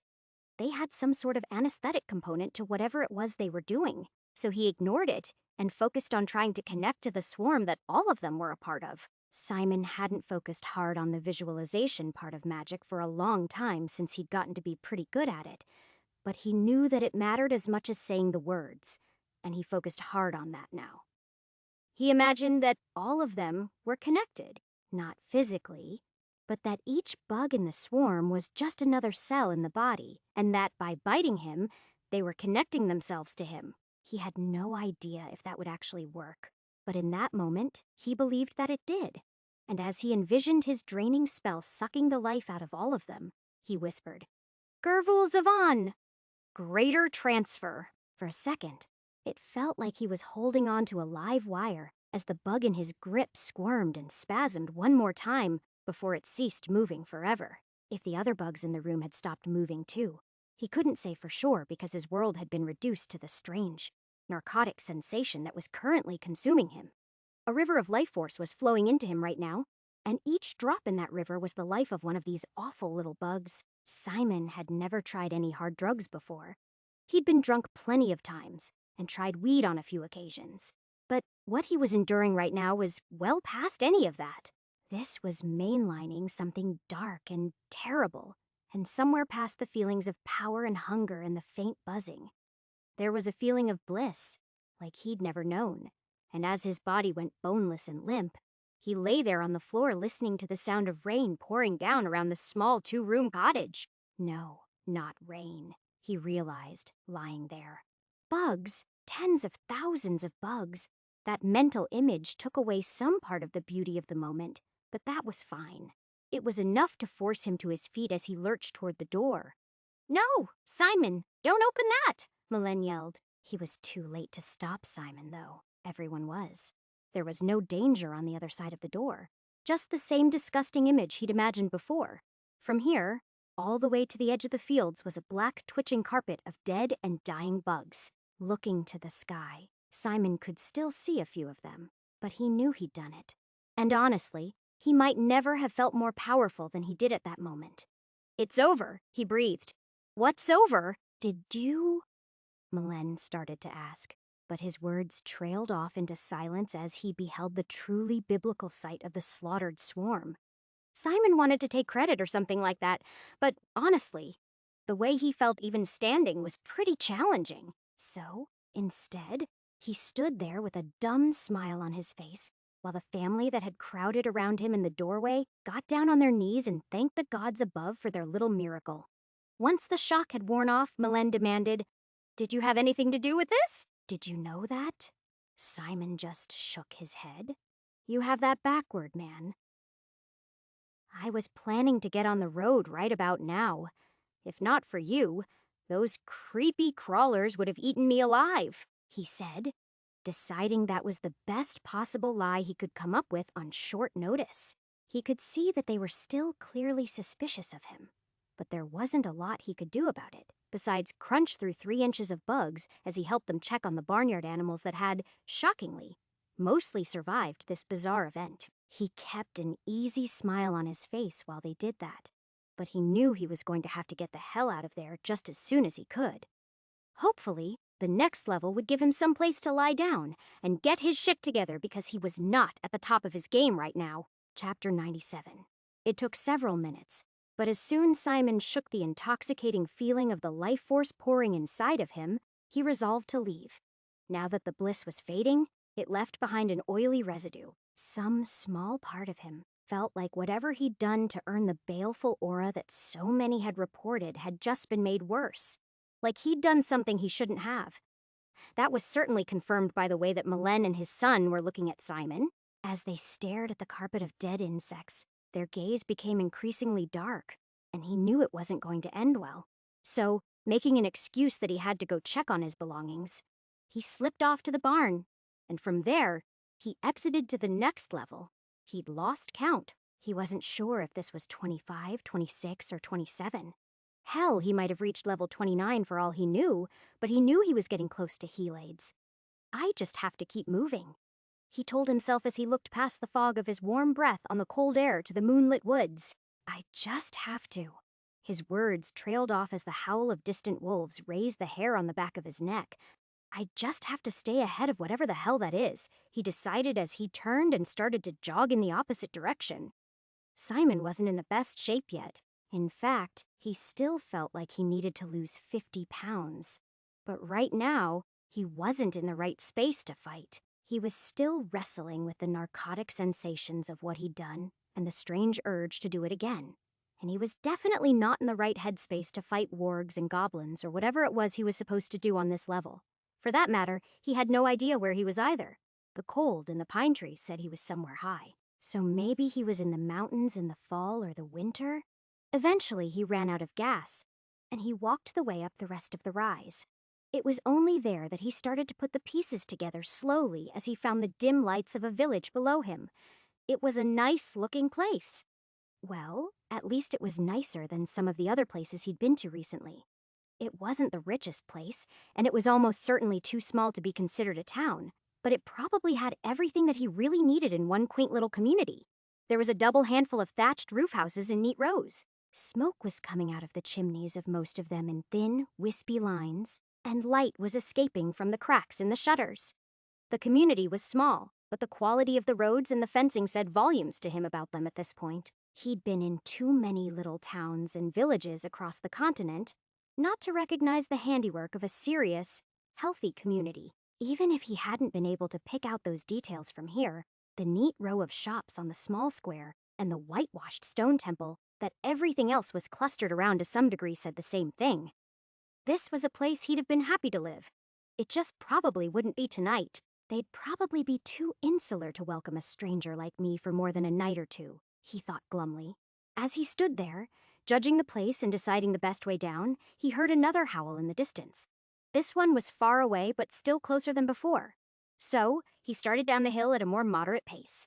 There was no telling what might cause him to trip and fall over in the moonlit darkness, and casting light while he was this exposed definitely wasn't a good idea. It was the best part of a mile away, so there was no way he was running the whole way anyway.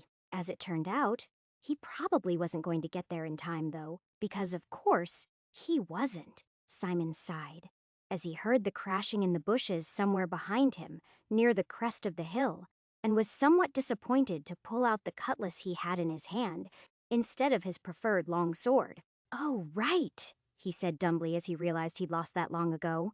He stopped running, and when he saw an outlying farmstead, he started backing in that direction instead, as he watched the darkness behind him, searching for what it was that was about to attack him. Truthfully, he'd been expecting something scarier, but when a pack of snarling wolves crested the rise and scented the air, he relaxed a little. His very first instinct was to suck the life out of them with a word of transfer, but he suppressed that instinct ruthlessly. He definitely wasn't doing that again anytime soon. Instead, he waited to see what they would do, and when they bolted and started toward him, he whispered, "Narth Vrazig, distant lightning," and brought a bolt from the blue down on the heads of the rabid animals, scattering them in all directions. Simon shrugged. That probably wasn't enough to clear the level, but it bought him some breathing room, and as he turned around to continue on his way, he breathed a sigh of relief only. It wasn't over.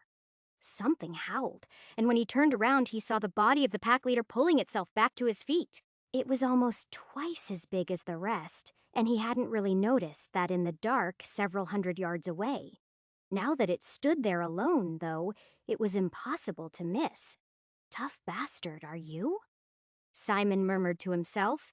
The thing charged forward again. Somehow, it seemed faster than it had before. For a moment, he was tempted to try lightning again, but instead, he decided to kill it quick and clean with a lance of force through its heart like a real hunter would do with a bullet, shouting, "Unbedit." That was enough to stagger it, and though for a brief second, it looked like it might keep moving, Simon was pleased to watch it finally fall into a pool of its own blood less than 100 yards from him. This time, he didn't wait to see what happened. He just turned around and started running. It was good that he did too, because less than a minute later, he heard the sound of something chasing him again, and he didn't need to look over his shoulder to see what it was. "What are you?" he gasped. "The Terminator's dog." When it was right on his heels, he shouted, "Gervul Marin," turning it into a fireball with a greater word of flame. He was concerned now. He could taste the iron of his own blood, and he felt his throat giving out from using too much magic too quickly. There was nothing for it, though. It was this or death, and he was too close to his answers to go down so easily. Simon bolted for the door of the cottage, praying it was open. He'd finally figured out what he was fighting, and if fire didn't put it down, he didn't have anything that would. He was not equipped to fight werewolves. It hadn't even occurred to him that he would. They were more of a horror monster than a fantasy monster. Anyway, what's next? He cursed himself internally. Fucking vampires. Honestly, that was entirely possible. He'd never imagined a swarm of carnivorous locust bugs trying to devour whole farms either. He lost that thought as he heard the sound of the thing getting up again. Simon bemoaned the fact that he didn't have a single silver coin on him. A single word of lesser force would be enough to make his own silver bullet and bring that thing down. But right now, all of his magic bordered on uselessness. When he reached the door, he tried to force his way inside, but it was locked or barred. "Help!" he yelled. "This thing is trying to kill me!" Despite his pounding, there was no answer, so Simon turned around and prepared to fight for his life. In the end, that seemed unlikely, though. This thing no longer really looked like a wolf. It looked like an 8-foot-tall beast man standing on his hind legs with burned patches in its fur and bright pink scar tissue that was already starting to disappear beneath the fur. When it charged Simon, he knew he was screwed, but that didn't stop him from doing his best. He deflected the massive claws that aimed for his heart in a killing blow with his blade, driving them deep into the wood of the door instead. That did nothing for the rest of the thing's body, which came barreling down on him like a freight train. The door he was braced against cracked under the force of that blow, along with a couple of Simon's ribs. He merely groaned, though, while the door itself shattered as both of them fell through the now empty doorframe onto the earthen floor of the cottage. They collapsed on the ground in a tangle of limbs, and Simon was sure that he was about to get his throat torn out by the slavering jaws that were inches above him. And that moments later, everyone else in this home would meet a similar fate. Instead, the werewolf had what looked to be a seizure and crouched there on Simon as he began to spasm and eventually shrink. It took him only a few seconds to figure out why. They weren't in the cottage he'd just been standing in front of. They were in the burned-out ruins of a different cottage, and it was somewhere else, on some other level. Most importantly, though, on that level, it was daytime, and the light was causing this thing some serious problems. It roared in confusion, but even as it did so, it fell off of Simon and started to spasm violently as it began to shrink. Though the thing had looked disturbingly humanoid, it had definitely been an animal. Now, that distinction was less clear. Moment by moment, it was becoming something closer to human. But it was turning into a real horror show along the way. Its jaw deformed as its hair shrank to nothing, granting Simon a better view than he would have liked. Then, its giant muscles deflated, and its teeth and claws began to shrink somehow, even though Simon couldn't think of a single way that would be biologically possible. After that, he watched the various bones lock back into place as they shrank at different rates. It was a disturbing sight, but no less disturbing than watching the nighttime in the doorway slowly fade to a few of the plants that surrounded them. In the end, he was left alone in an empty, burned-out village, with nothing but a naked, unconscious man who had been a wolf moments before. For a moment, Simon almost put the poor bastard out of his misery with the cutlass that was still clutched in his hand. He resisted the urge, though. Instead, he left his assailant where he lay and went to try to find the man some clothes while he looked for survivors. He had no idea what was going on in either level, but he was damn sure going to get some answers. Chapter 98. Simon recognized the signs quicker than most would have, even with everything that was going on. Even before he found the bodies, he knew what had done this. The crude arrows with their red fletching and the hoof prints that were everywhere made it pretty obvious. This was the aftermath of a centaur raid. It was a big one, too, from the looks of things. He even had a pretty good idea of where he was. He wasn't entirely sure which village this had been, but between the style of the smoldering huts and the color of the hills, he knew he wasn't too far from one of his least favorite places in the world, Crovar. He'd had enough of the Wraithwaite family to last a lifetime, and his fingers tightened into fists at the very thought of them. For the moment, he ignored that and all the dark feelings that came with it. Instead, he focused on the carnage around him as he took in the scene between the billowing curtains of smoke. There were a few dead bodies in the street, and most of those were of the men who died defending the town. Simon noted that there were none of the Baron's men among the bodies either.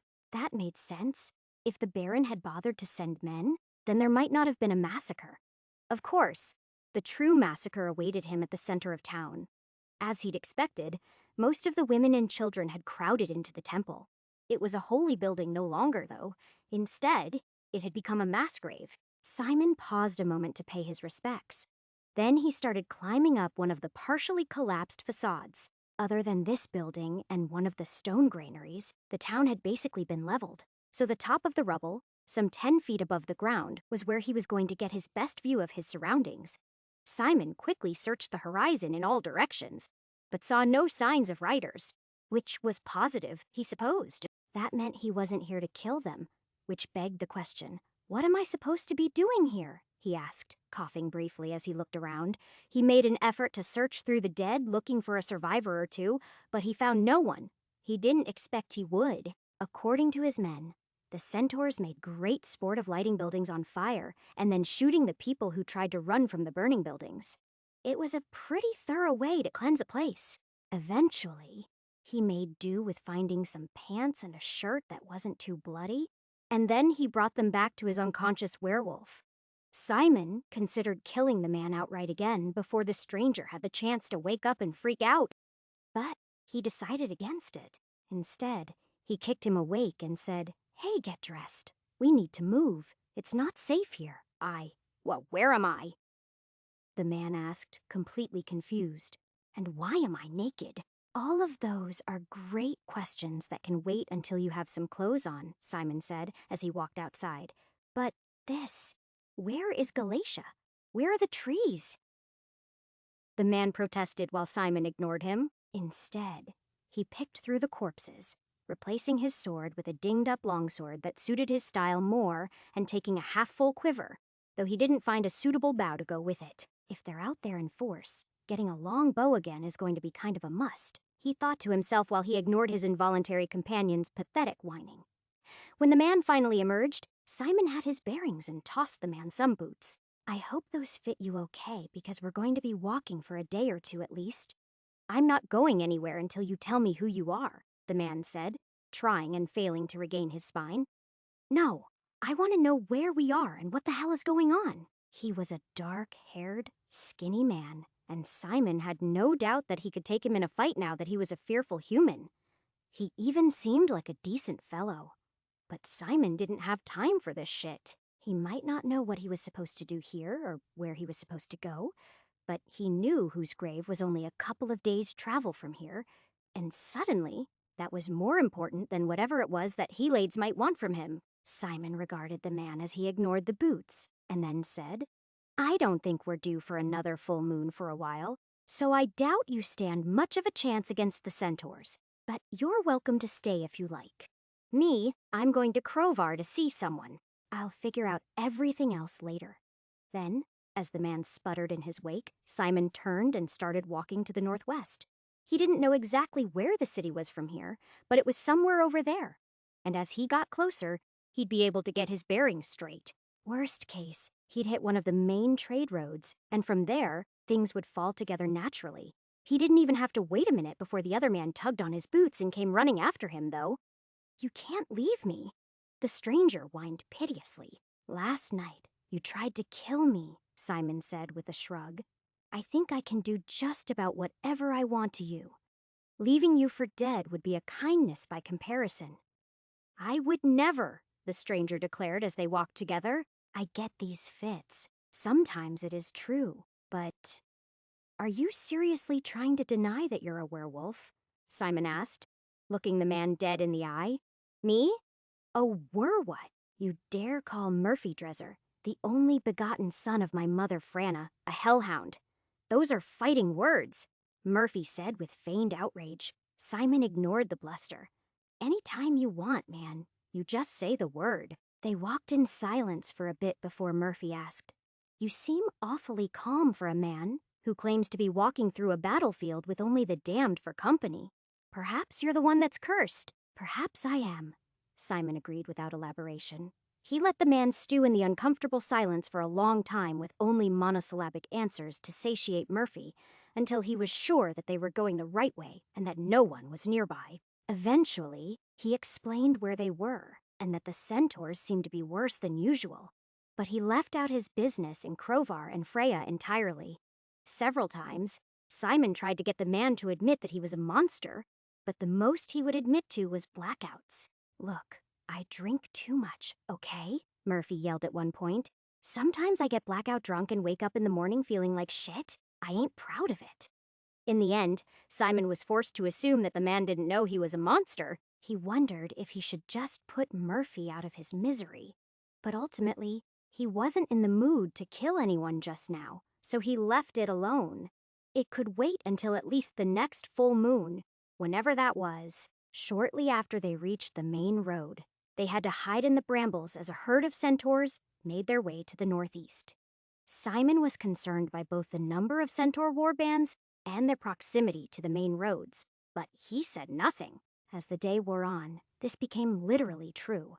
At first, Simon continued to speak a few words here and there, but as the day wore on, he found himself so hoarse he'd basically lost his voice. He'd used a lot of magic a few hours before, and he didn't have a water skin or the privacy he would have liked to do some healing. Eventually, all of Murphy's questions about how they'd ended up so far south, or what they were going to do about these centaurs, were greeted only with shrugs and stony silences. Simon knew exactly what he was going to do to the centaurs. If it came to it, he was going to murder every last one of them. Preferably with fire, though force would probably be more subtle. He had at least one more word of greater force in him, though he imagined it wouldn't need to be greater to simply create a slender invisible wire that a whole group of galloping stallions could decapitate themselves on. Force wasn't required for the first group or the second, though it did disturb Simon greatly that there were so many of them so close to civilization. In the end, they made it to Crovar without any issues, and the only difficulty was binding Murphy's hands at night, so the man didn't try to slit Simon's throat in his sleep. Murphy hadn't liked that, but when Simon gave him the choice between that and finding his own way to the city, the man had relented. Simon found the trip to be almost disorienting in the level of nostalgia. He faced those last few miles once he could see the tower on the horizon. In the end, when he went to the graveyard instead of the main gate, Murphy was confused, and Simon encouraged the man to go on without him, but he wouldn't budge. Instead, Simon made the man wait for him by the main gate while he went and found Freya's grave. The first thing he noticed in the graveyard was how much larger it had gotten. It had more than doubled in size since he'd last been here. But worse, most of the graves seemed to be new, and it was impossible to miss the large amounts of freshly turned earth. He knew it would take some time to find a needle in this particular haystack as he wandered down the weed-strewn paths. Still, it took longer than he would have thought. Finally, after an hour of searching and going grave by grave in the section, he was fairly certain he'd buried his wife in. Simon reached one inescapable conclusion. She was no longer here. That broke his heart wide open all over again. While it was possible that they'd unearthed her thanks to what he'd done in the aftermath of her burial, Simon found that unlikely. Instead, it was far more likely that what he'd done here had never happened at all now. When did that get erased, though? He asked himself as he sat on a bench and put his head in his hands. Was it when I fought with Gregor, or was it before that, when I came through the portal and killed the wyvern? Though he wanted to believe it was the former, and that he'd fucked up the timelines when he'd battled beside his friends. The longer he thought about it, the more he was resigned to the latter. After all, each level reset every death unless he beat it, right? And he most definitely had not killed the wyvern on the way out, which seemed to be the goal, so he'd lost Freya right there. For a moment, he almost screamed out loud in frustration. If only he'd done that one little thing, he could visit her right now, even like this. He didn't, though, and now he was all alone, all over again. Simon stayed on that bench for some time, and it was only when he got his head clear about what he needed to do next that he looked for Murphy. When he finally returned to his involuntary companion, the man asked, "Where are we going now?" "Where else?" "We're going to stop by the Baron's place and see if Eric or Vartan is the Baron these days," Simon said with a faraway look in his eyes. "If it's the former, I might help him with this little centaur problem. But if it's the latter, I might just strangle him to death instead." "It's hard to say." "Strangle? The Baron?" Murphy asked, taking a step back. "They'll kill you." "They'll kill me just for walking into town with you. Why in all the blazes would you want to do that?" Because no matter how many times I kill the man, it will never be enough, Simon said softly, as he walked purposefully toward the east gate. As he went, he decided to stop by the inn and get a fine meal first. If he was going to die, then he wanted to do it on a full stomach. The fare of Milen's farm had been excellent, but it had been days since then, and he was starving. Chapter 99. As the two of them approached the gate, Simon's stomach grumbled in protest at how little he'd eaten. He didn't even try to ignore it. He just hoped that the Willans were still running their inn in Crovar. They'd been wonderful hosts before he and Freya had moved into their cottage that the Wraithwaite family had finally given them, and with every other good thing from the life he'd lived here gone, he was certain that their braised boar would taste like home even if nothing else did. He shouldn't have gotten his hopes up, though, because as soon as he entered the city, he was disappointed on a variety of levels. Not only was Crovar in rougher shape than he remembered, but it was overrun with refugees from the countryside. Not only had his preferred place to stay been burned down years ago during an orc attack, apparently, but even if it had still been there, food would have been hard to come by. Simon asked around about the rumors and looked at what the small market had on offer. But eventually, he decided there was only one place in this cursed town where he was likely to get a good meal, and that was at the Baron's table. So he went right up to the guard post at the inner keep and said, "I'm here to see Lord Wraithwaite. I want to fix his little centaur problem." That at least was enough to get the guard's attention, and after a few discussions, he and Murphy were granted entrance and sent to a small room to await an audience with the Lord. Simon found it more than a little ironic that the man who had been trying to rip his throat out only a couple of days ago was now following him everywhere he went. Like a meek little puppy, from werewolf to puppy, it was enough to make him laugh out loud. But when his puppy looked at him strangely, he didn't repeat the joke. Instead, he was grateful that he had something to distract him from thinking about Vartan, and how he wasn't sure he was going to be able to keep from gutting the man like a pig once he saw him. Even after all this time, Simon wanted nothing more than the man's death. But, for the moment at least, he couldn't have it. The fact that he had to help these people was the worst irony imaginable. Just thinking the man's name was enough to raise Simon's blood pressure. When the two of them were finally fetched to the audience hall, Simon made introductions for both of them, trying hard to keep the hate from his eyes as he raised his head and was introduced to the man who had killed his wife. The fact that Vartan Wraithwaite had been disfigured by the orcish attack and still bore the burns of the day in a twist of cosmic irony did nothing to help improve Simon's mood. On the table between them, Simon could see many fine foods, including the roast boar that he'd been hungering for earlier. He could also see a familiar map with a number of wooden pieces on it arrayed across the region. It was the same one that Vartan's father had used in so many briefings. The picture it painted was quite bad. Honestly, it was worse than Simon would have thought. 2 of Lord Wraithwaite's 5 frontier forts had already fallen, and the centaurs seemed to number in the thousands, which was more than twice as many as Simon would have expected. Vartan must have been neglecting these dangers for many years, Simon thought to himself. However, before he could dig deeper into the tactical situation, the Mashopin Lord interrupted him. "What does a boy like you even know of centaurs?" the Baron asked disdainfully. The man was probably 10 years older than him instead of 10 years younger than him now, so the remark wasn't entirely unmerited, but it did nothing to improve his mood. "I've killed more than my share. I've fought in border skirmishes on the northern villages more than once and set ambushes using shepherds as their bait." Simon said, trying to be reasonable. "Enough," the Baron thundered, cutting him off. "Skirmishes have nothing to do with this. They've been getting worse for years, but their Khan is unbeatable. I thought my men had found a miracle worker, but it's just another up-jumped soldier with delusions of grandeur." Simon laughed at that. He couldn't help it. He knew he was supposed to be taking this seriously and trying to get into this man's good graces. He knew that he needed to solve this level by defeating this enemy and saving lives.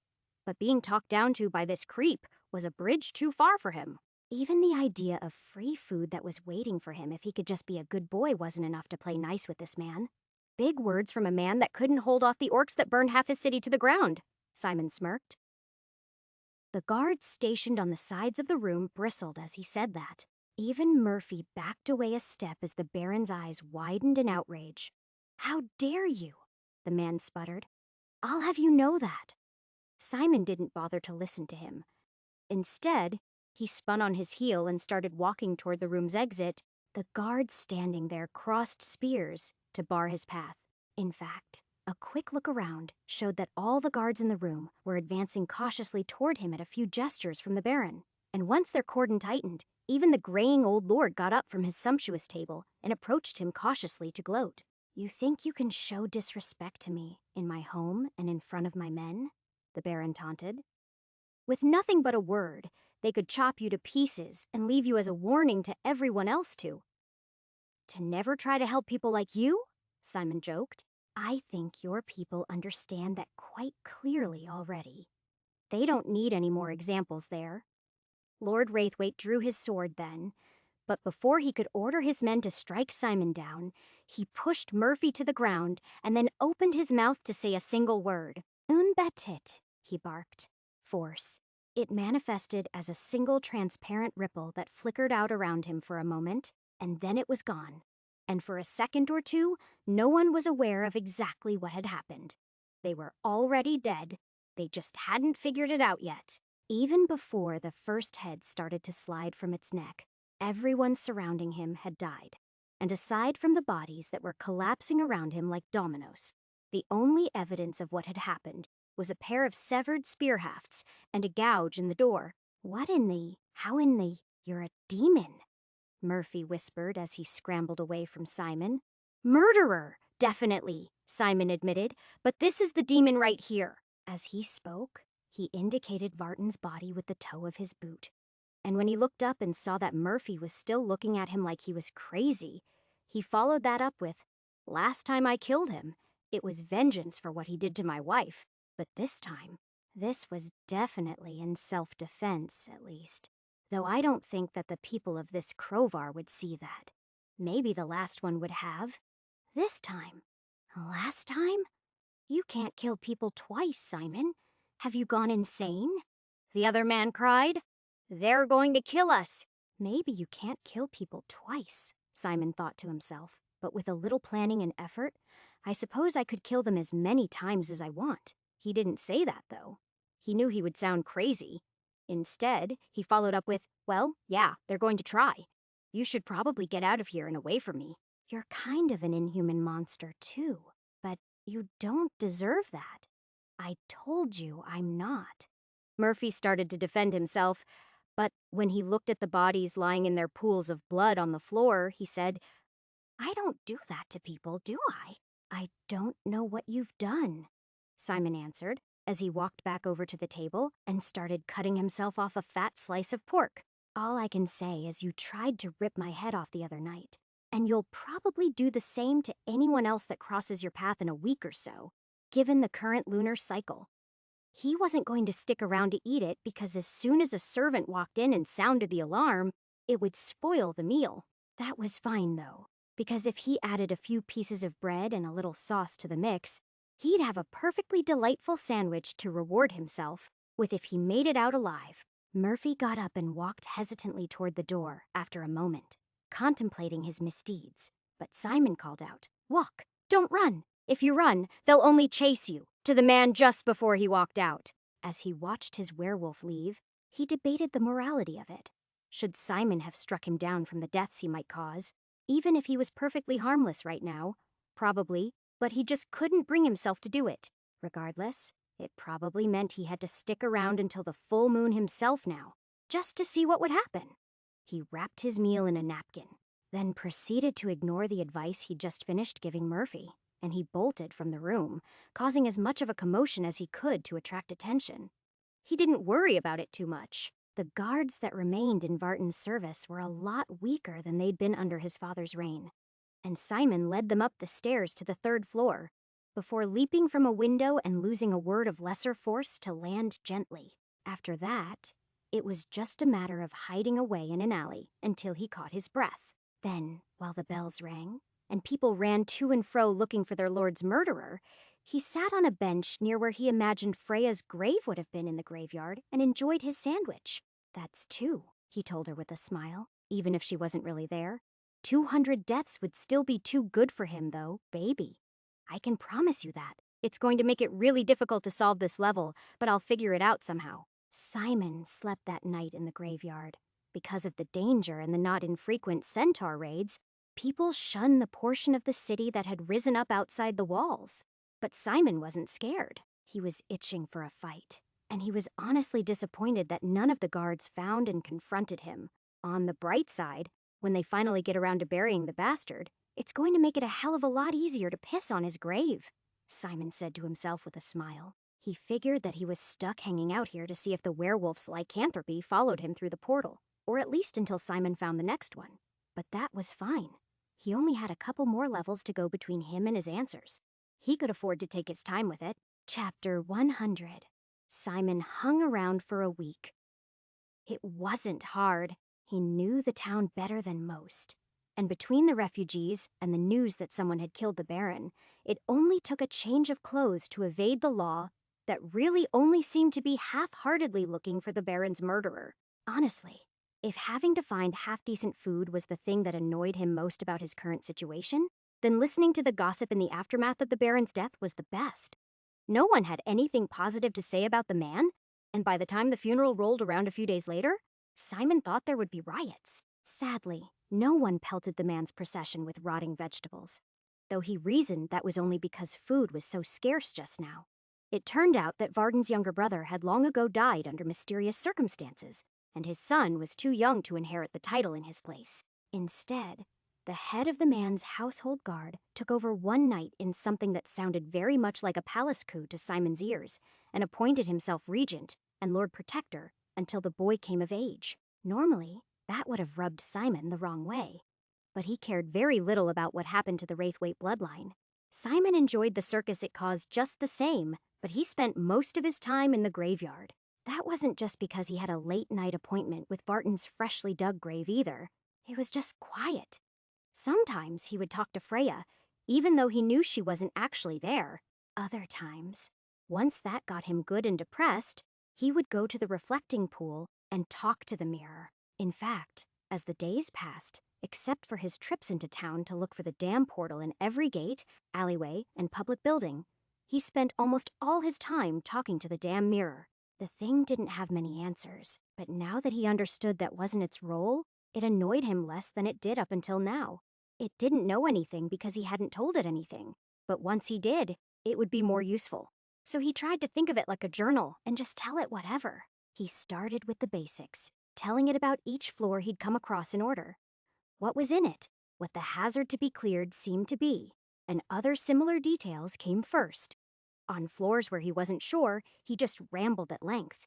This was especially true in places like the Jungle City and the Trap Floor. In some of the early levels, he had a pretty good idea of what he wanted to do next. He was pretty sure that the rats on level 1 weren't the problem, and he needed to break through the trapdoor and find something in the house. If it wasn't that, then the critters must have some kind of plague, and he had to purge the whole place with fire. He wasn't sure which, but it was probably one of those. The skeleton night floor and the sewer floor seemed pretty straightforward, too. He laid out everything he knew about them, along with a few guesses. Where he spent most of his time, though, was talking through the tavern level. First, it had zombies. Then it was complete, and now it was open again. But there were no zombies. The mirror didn't have a lot of answers to give it on that front. Floors that are completed are not required to be repeated, the mirror told him.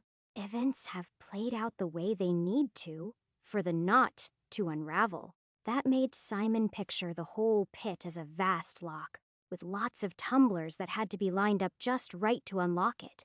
But theoretical questions like that seemed to be largely fruitless, so he didn't bother. Not required to be repeated is awfully vague, he complained. What would change that and force it to be repeated again if that was the case? If a floor is incomplete, then it must be completed until it is not incomplete, the mirror said unhelpfully. But how can a floor that was completed become incomplete? Did you do something on a nearby floor that might have undone work that you did previously? It asked Simon finally. He spent a lot of time thinking about that statement over the next few days. What had he done exactly? He was pretty sure in the run before he discovered that Freya's tavern was back. He'd killed the warlock, but that couldn't be it because he was pretty sure that came after. Later floors all seemed to occur further in time than earlier ones, and the only earlier floor he'd completed had been what? The goblin level, he said to himself as he remembered. That was how he'd gotten tangled up with Gregor's family in the first place. I cleared the damn goblin level, but Slaney and the capital are nowhere near Schwarzenbruck. How could one affect the other? The answer was that he didn't know, but it was the only thing he'd done that could have even affected level 6 as far as he was concerned. Simon still didn't know if the solution had ultimately been preventing the war or saving the village from starvation. That was a lie, though. After enough pondering, he was forced to admit that to himself. As much as he might value Gregor and the other good people of Slaney, they weren't part of Heled's game. He knew that, because that's not where the door was. The portals tended to be pretty close to whatever it was he needed to be doing. He was slowly coming to that inescapable conclusion. Even the ones that were fairly far from where he started, like the owlbear level and the wyvern level, were in prominent places that were just about the closest doorway structures, which means she doesn't care about a war as much as she cares about a tiny Snowden hamlet. Why? He trailed off as he had an epiphany as he lay there in the grass not so far from where Freya's grave should have been. Is it because I changed something she didn't want to be changed, so now I have to fix that? He wondered. It was the only thing that made any sense. He'd stopped a war. Who knew how many lives that had saved? Could just that have been enough to eliminate the zombie outbreak by itself? Why did it only unlock a few floors instead of all the floors he'd completed until that point? Simon didn't know, but he was going to have to find out on his own. He definitely wasn't going to be asking Helids when he finally reached level 30. Though Simon had tried to keep loose tabs on Murphy, he'd mostly failed at that. He knew the man still lingered around town. But mostly because he was a coward, with no interest in braving the plains, while the centaurs moved across them with impunity. Still, when the night finally came and the full moon began to rise, he made his way to the tallest building outside of the keep and waited for some sign that the werewolf he'd accidentally brought to this place was about to lose control. He didn't have to wait long. Almost as soon as he reached the peak of the rooftop, he heard a few guards yelling something, followed by the yell it made that was neither fully man nor fully beast. That has to be him, Simon said to himself as he used a few minor words to leap from rooftop to get to wherever this was about to happen. He was responsible after all, and he couldn't let this thing run amok. He didn't have to go too far. 4 streets over, he found Murphy ripping his clothes off in the small market that was mostly used for fresh produce. He was already partway through the change. "Stay back!" Simon yelled to the guards that were moving to surround the madman as he landed halfway between the werewolf and the row of market stalls along the city wall. This was as good a place as any for a fight, and certainly better than an alley. 2 listened, but 1 did not. And even as he raised his sword, the thing reached past the sword he held warily and grabbed the man by the ribcage. The guard stabbed the werewolf several times, but it did nothing. And instead, he was crushed like a child's toy against the paving stones of the square several times as the monster continued to grow larger and hairier. The man's armor did nothing. And when the giant wolfman finally tossed the bleeding corpse aside, it was as boneless as a ragdoll. Simon was the closest man left in the monster's line of sight, so it charged him without even the vaguest hint of recognition. It ran on all 4s, using its long arms to gain speed with each lopping stride. This time, Simon was ready for the thing, though, and, as he pulled something out of his pocket, he knew he'd brought the right weapon for the job this time. He flipped the silver coin in the air, and then as the werewolf that had once been Murphy ran at him, Simon whispered, "Avarum unbatit," and launched the thing straight for the monster's heart. It didn't even try to dodge. It didn't understand the danger. That was why he'd used lesser force. The last thing he wanted to do was use his impromptu silver bullet to give the thing a flesh wound as it passed right through the body of the hulking thing. That didn't happen. Instead, the coin lodged firmly in the thing's chest, mid-stride, staggering it and sending it tumbling to the ground. Even in the dark, Simon could see smoke rising from the creature's chest. It howled long and mournfully as it clawed at its wound. and tried to remove whatever it was that was causing it so much pain. That just made the dark pool of blood beneath it expand faster, though, and with every passing heartbeat, it grew weaker, and the strange curse that powered it began to fade. The distant guards approached the two of them slowly after that. They watched in disbelief as Murphy's cooling corpse slowly turned back into a man over the next minute. Even though Simon had seen this process only once before, it wasn't any less horrible this time. It was terribly anticlimactic, though. The first time they'd fought, Simon had blasted the monster with torrents of fire and lightning, and it had done very little. This time, it had barely taken a flick of his wrist and a few words, and the beast was no more. This is where I should make some joke about the right tool for the job, Simon thought, but he said nothing. Instead, he looked from the beast to both guards, and then past them to the sheer number of people looking out their windows and down on the square behind them. This had definitely attracted some attention, which was the last thing he wanted since he still hadn't found the way to the next floor of the pit. "I assume that neither of you are going to try to stop me from leaving?" he asked. One opened his mouth but closed it again and just shook his head as he walked off into the night. He wasn't sure how he felt about putting down this one. Hell, he wasn't even sure if that counted as solving the level, but he supposed he'd find out eventually.